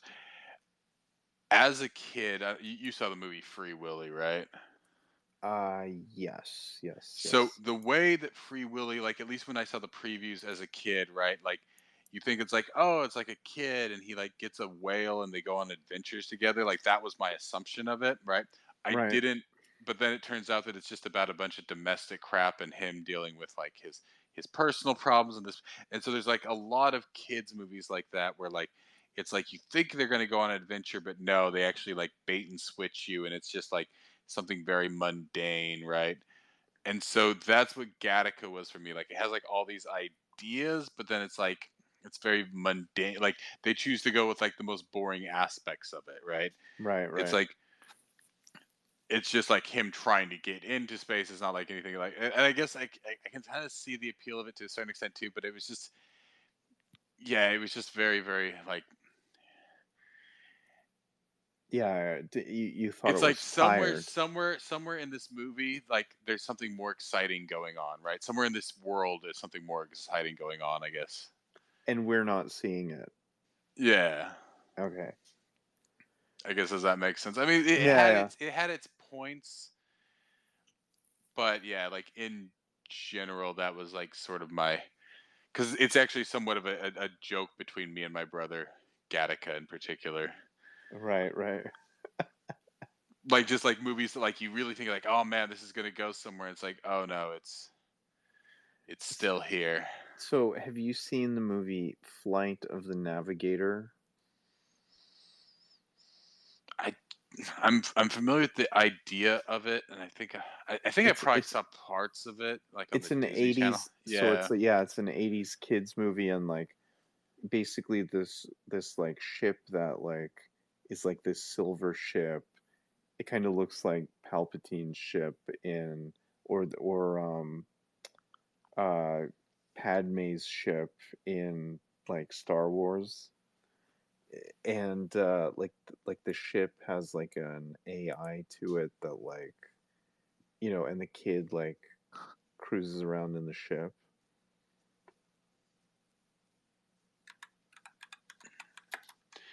See, it sounds like that, but I think that's almost what my perception of it was, where like you think it's more exciting than it's gonna be. Is that why you're bringing it up? Um, no, I'm bringing it up because I just thought about it because you mentioned Free Willy. Okay. So maybe I'll have to see because like I'm trying to remember. Yeah, but I so maybe it's that like yeah, you think they're gonna go on an adventure, but they don't No, no, actually no, no. go And on an this they adventure. and no, no. The reason I'm bringing it up also is they do go on an Okay. adventure. Yeah, yeah, yeah. It's yeah, 1986. Um, yeah, it's like he goes on an adventure with the ship, right? Yeah. Yeah, I think it's a Disney. Well, no, it's funny that you bring that up because somebody put out a meme of it recently. I can't remember. They had pasted somebody's face into it. Was it John Fetterman or something? I can't remember. It was somebody like just recently. I saw somebody had like posted a meme and they'd like posted somebody's face into it. So, what do you think of this Fetterman guy? He's just he's just like he has no person. He's just like a pure like how would you say it? There's some of these politicians where they just get them because they're so they know exactly how they're going to vote, right? They have nothing to bring to it, right? He's just always been there, and they just kind of like muscle. Well, it's very much like the Pierre Polyev thing, right? It's just like they're very much like Yeah, a pawn of the party, right? They're not a maverick. They're not like they're somebody who just kept showing up to the staff meetings and eventually got propelled up to where they are, right, right? right, right, Like that's my perception of like, and there's quite a few like that, but right. So yeah, and so he just goes in with what the standard, right? He doesn't diverge from the Democratic platform in any way, right? If that's what the platform says, then that's what he says, right? He's not like a, you know, he's not going to do anything that's not the standard Democrat response. Right. Which is how they all are, but he's not even going to pretend to, right? He's just all in on these. And like I said, I think they pass him off. Like I said, he's the inverse of Pierre Polyev, right? So you see him and you assume, oh, this must be a blue collar guy who's worked his way up to that. Because that's what I first like when I saw. I was like, oh, what is this? Like he looks like, yeah, like people keep pointing out, he looks like the thing from Goonies, or like he straight up looks just like you know, somebody who's gone to prison and is, or whatever, right? Like he just looks like. And so it's like, oh, well, he must be like a blue collar guy, but no, he's just unfortunate looking. But yeah, his parents have money, and he's like whatever. But yeah. And so you assume that there's more of a story there, and it's just like, no, it's whatever. Like I said, just like Pierre Polyev, it's like, well, he's got no good points, so he must be smart. But like I said, yeah, he's just this. It's the same thing where he's just a sycophant that's you know, glided his way up through that stuff. Yeah. But this guy even less so. Like this guy's just kind of been injected there because like his just parents have connections, and so he's just like, they pulled him off of rack and made him lieutenant governor. So I mean, I'm just looking here now. Like I just opened up Twitter on my computer, and it says the first thing that came up was like a tweet from Justin Trudeau, and it says, "Boosted. If you're eligible for your booster but haven't yet rolled up your sleeve, or if your kids aren't up to date with their COVID-19 vaccines, now's the time to change that. And while you're there, get your flu shot too. I made sure to get mine this morning," and then it's a picture of Justin in a pharmacy with his legs crossed, the fucking mask on. Like, oh man. You know what? Like I really can't stand this guy, man. Well, it's the double-edged thing. It's what they do, right? Because they know that it pisses off anybody who's not into it, and that it galvanizes the people, right? So he does it just to taunt people. So that's why I don't look at it, because he's doing it specifically to taunt as much as he is to pitch, right? It's double-edged. Yeah. I mean, isn't that the definition of gaslighting? Like, pretty much. Not quite. Gaslighting. Now it's one of these terms that it's originally a woke term that like was getting passed around a lot, but it's usually, you know, when you're telling somebody to not trust their own perception, right? Because it comes from this show like Gaslight, right, where like the husband like is like trying to slowly drive his wife crazy. So what he's doing as part of that is he's slowly turning down the gas in the house so that it is getting dimmer and dimmer. And so she'll ask him like, oh, doesn't it seem dimmer? It's like, no, it's as bright as it's ever been, right? So he's trying to slowly fuck her up. Right. So it's whenever you tell. So of course they tell, it's like, oh, you're gaslighting me because, you know, my experience. And like, so it was something very common among like the feminists a while back, like, oh, gaslighting my experience, telling me that what I perceive, right? So it's like when the way they would usually roll it out, it's like, oh, that person was being sexist. It's like, no, they're just, you know, in a bad mood. Don't gaslight me. You know, it's like, no, they're right. They're being racist. It's like, no, they you know, it's not about race or sex or anything. It's like, oh, so don't gaslight me in my lived experience, and like a lot of these like leftist terms and wokest terms. But yeah. So I think I'm gonna wrap this up. Yeah, for sure, Zinc. Yeah, I think we've. But it was good, yeah. Yeah. And so yeah, like I said, yeah, definitely check out Brazil. If nothing, like I said, there might be enough. If enough people do come, then we might not have any time for it anyway. But if we do start to digress, for once, I think I want to digress in that direction. So I'm just wondering, if Medi dips in on Friday, are we gonna do like maybe a little bit of like a continuation? Not on Friday, like or? maybe if he comes in on like another one, and especially if we do like the third policeman, we can probably do. But I'm guessing if enough people do show up for the 1984 one, which a lot of them say they do, because it's one that I think a lot of people. The biggest risk, I'm finding somebody's read the book, but some people are just going to want to come in. Like I'm going to try and really keep it from just like like obviously there's the comparisons, but I want to really focus on the story, like not just comparison. And if anything, too, like my big thing with all of that is just that there isn't a lot of comparison with what we're going through. Right, what we're going through is more Kafka-esque, or actually even more Brazil, right? Because there's just a lot of bureaucratic bullshit to it, right? Like it really, we haven't gotten really to 1984 yet. Right, right. But so I mean, like that's somewhat the risk of it. It's just that people are gonna not to be, but some people are gonna have very very shallow takes of it, I suppose. In just comparison, like so, like it's gonna like that's my big risk is just like not letting it get derailed. Right, I know. Like sometimes we'll touch on the vaccines, but like within the first 5 minutes, I don't want it to turn to the vaccine. Right, like Yeah, yeah, I yeah, at least want to squeeze out 2 hours where we can pretend like we haven't lived through the last 2 years of this hellscape and just like focus on the story like we would have say 10 years ago, right? right, right, right, for And sure. then yeah, then we can kind of run off on the other stuff. But All so I guess right.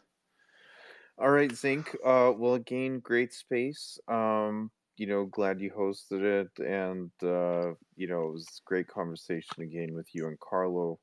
yeah, You perfect. know, Thanks I again for I coming.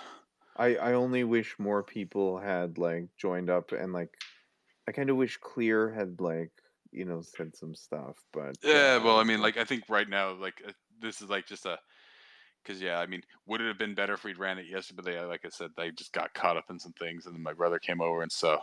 right, But right, but I think today, like, but in general, like yeah, like people have been distracted with yeah the things going on here in Canada, the things going on in the States. So yeah, maybe at some point, and then yeah, maybe yeah, we'll probably revisit it because like yeah, you can finish it. And even I was just like having to re-review. Like this is one where I might actually try because since it is so non-linear, like I would actually want to take notes because there were certain things that I was trying to remember, and it's like I should write this down right. and take notes as I go along.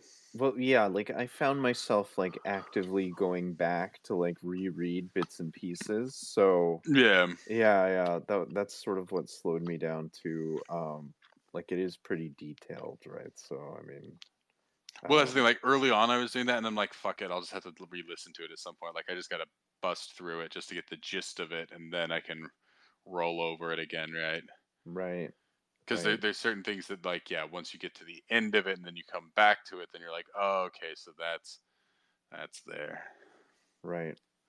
And then Anyway, sometimes, oh yeah. sorry, go ahead, Oh Zink. yeah, no, I was just saying, like, that's sometimes the difficulty is that when you're dealing with media like this, some people think like, yeah, it's not meant to be fully understood at all times, right? Or if ever, right? Like that's I guess sort of the difference. Like, and it's not done in a dumb way because like what is it? The guy who does a David Lynch, right? David Lynch does weird things that people read into, but I guarantee you he doesn't know. He just knows that if he does something weird, that people will read a meaning into it, right? But he has no Right, right, fundamental underlying meaning, so that's why I'm not fond of. David Lynch does, yeah, is the unfunny version of Family Guy. It's just random shit. right, right. Yeah, He's yeah, not, but he's not trying to be funny. Not that Family Guy's funny at all anymore, but it's the same thing. It's just like, oh, if I do something random, right? People is like, oh, it's funny. Why is it funny? Explain to me the comedy of Family Guy. Oh, it's just random. It's just random. It's like, yeah, exactly. You clearly see that this is broadcast as a joke, and then you just want to laugh at it, but there is no joke here. And then it's the same with David Lynch. It's like he just did something weird, and so you're gonna buy into it and try to think that there's something deeper here, but there's really not. right. So And I guess he's like living off the name too, right? So like he's got a reputation that precedes him, right? For yeah, yeah. All right, Zinc. perfect. Have a Again, good great one. space. Take care, and we'll see you Friday, 5 p.m. Right? Yep, perfect. And there All might be right. a space tomorrow. I'm not sure if Mikey wants to run it. I'll probably just set it and forget it if he wants to run it. I probably won't be active in that one, Right. but I All might right. run it. Fair So perfect. enough. All right. Take care, Zinc. See you Talk to you later. Friday. Have a good All one. right. Have a good You night. too. Take care. Good night.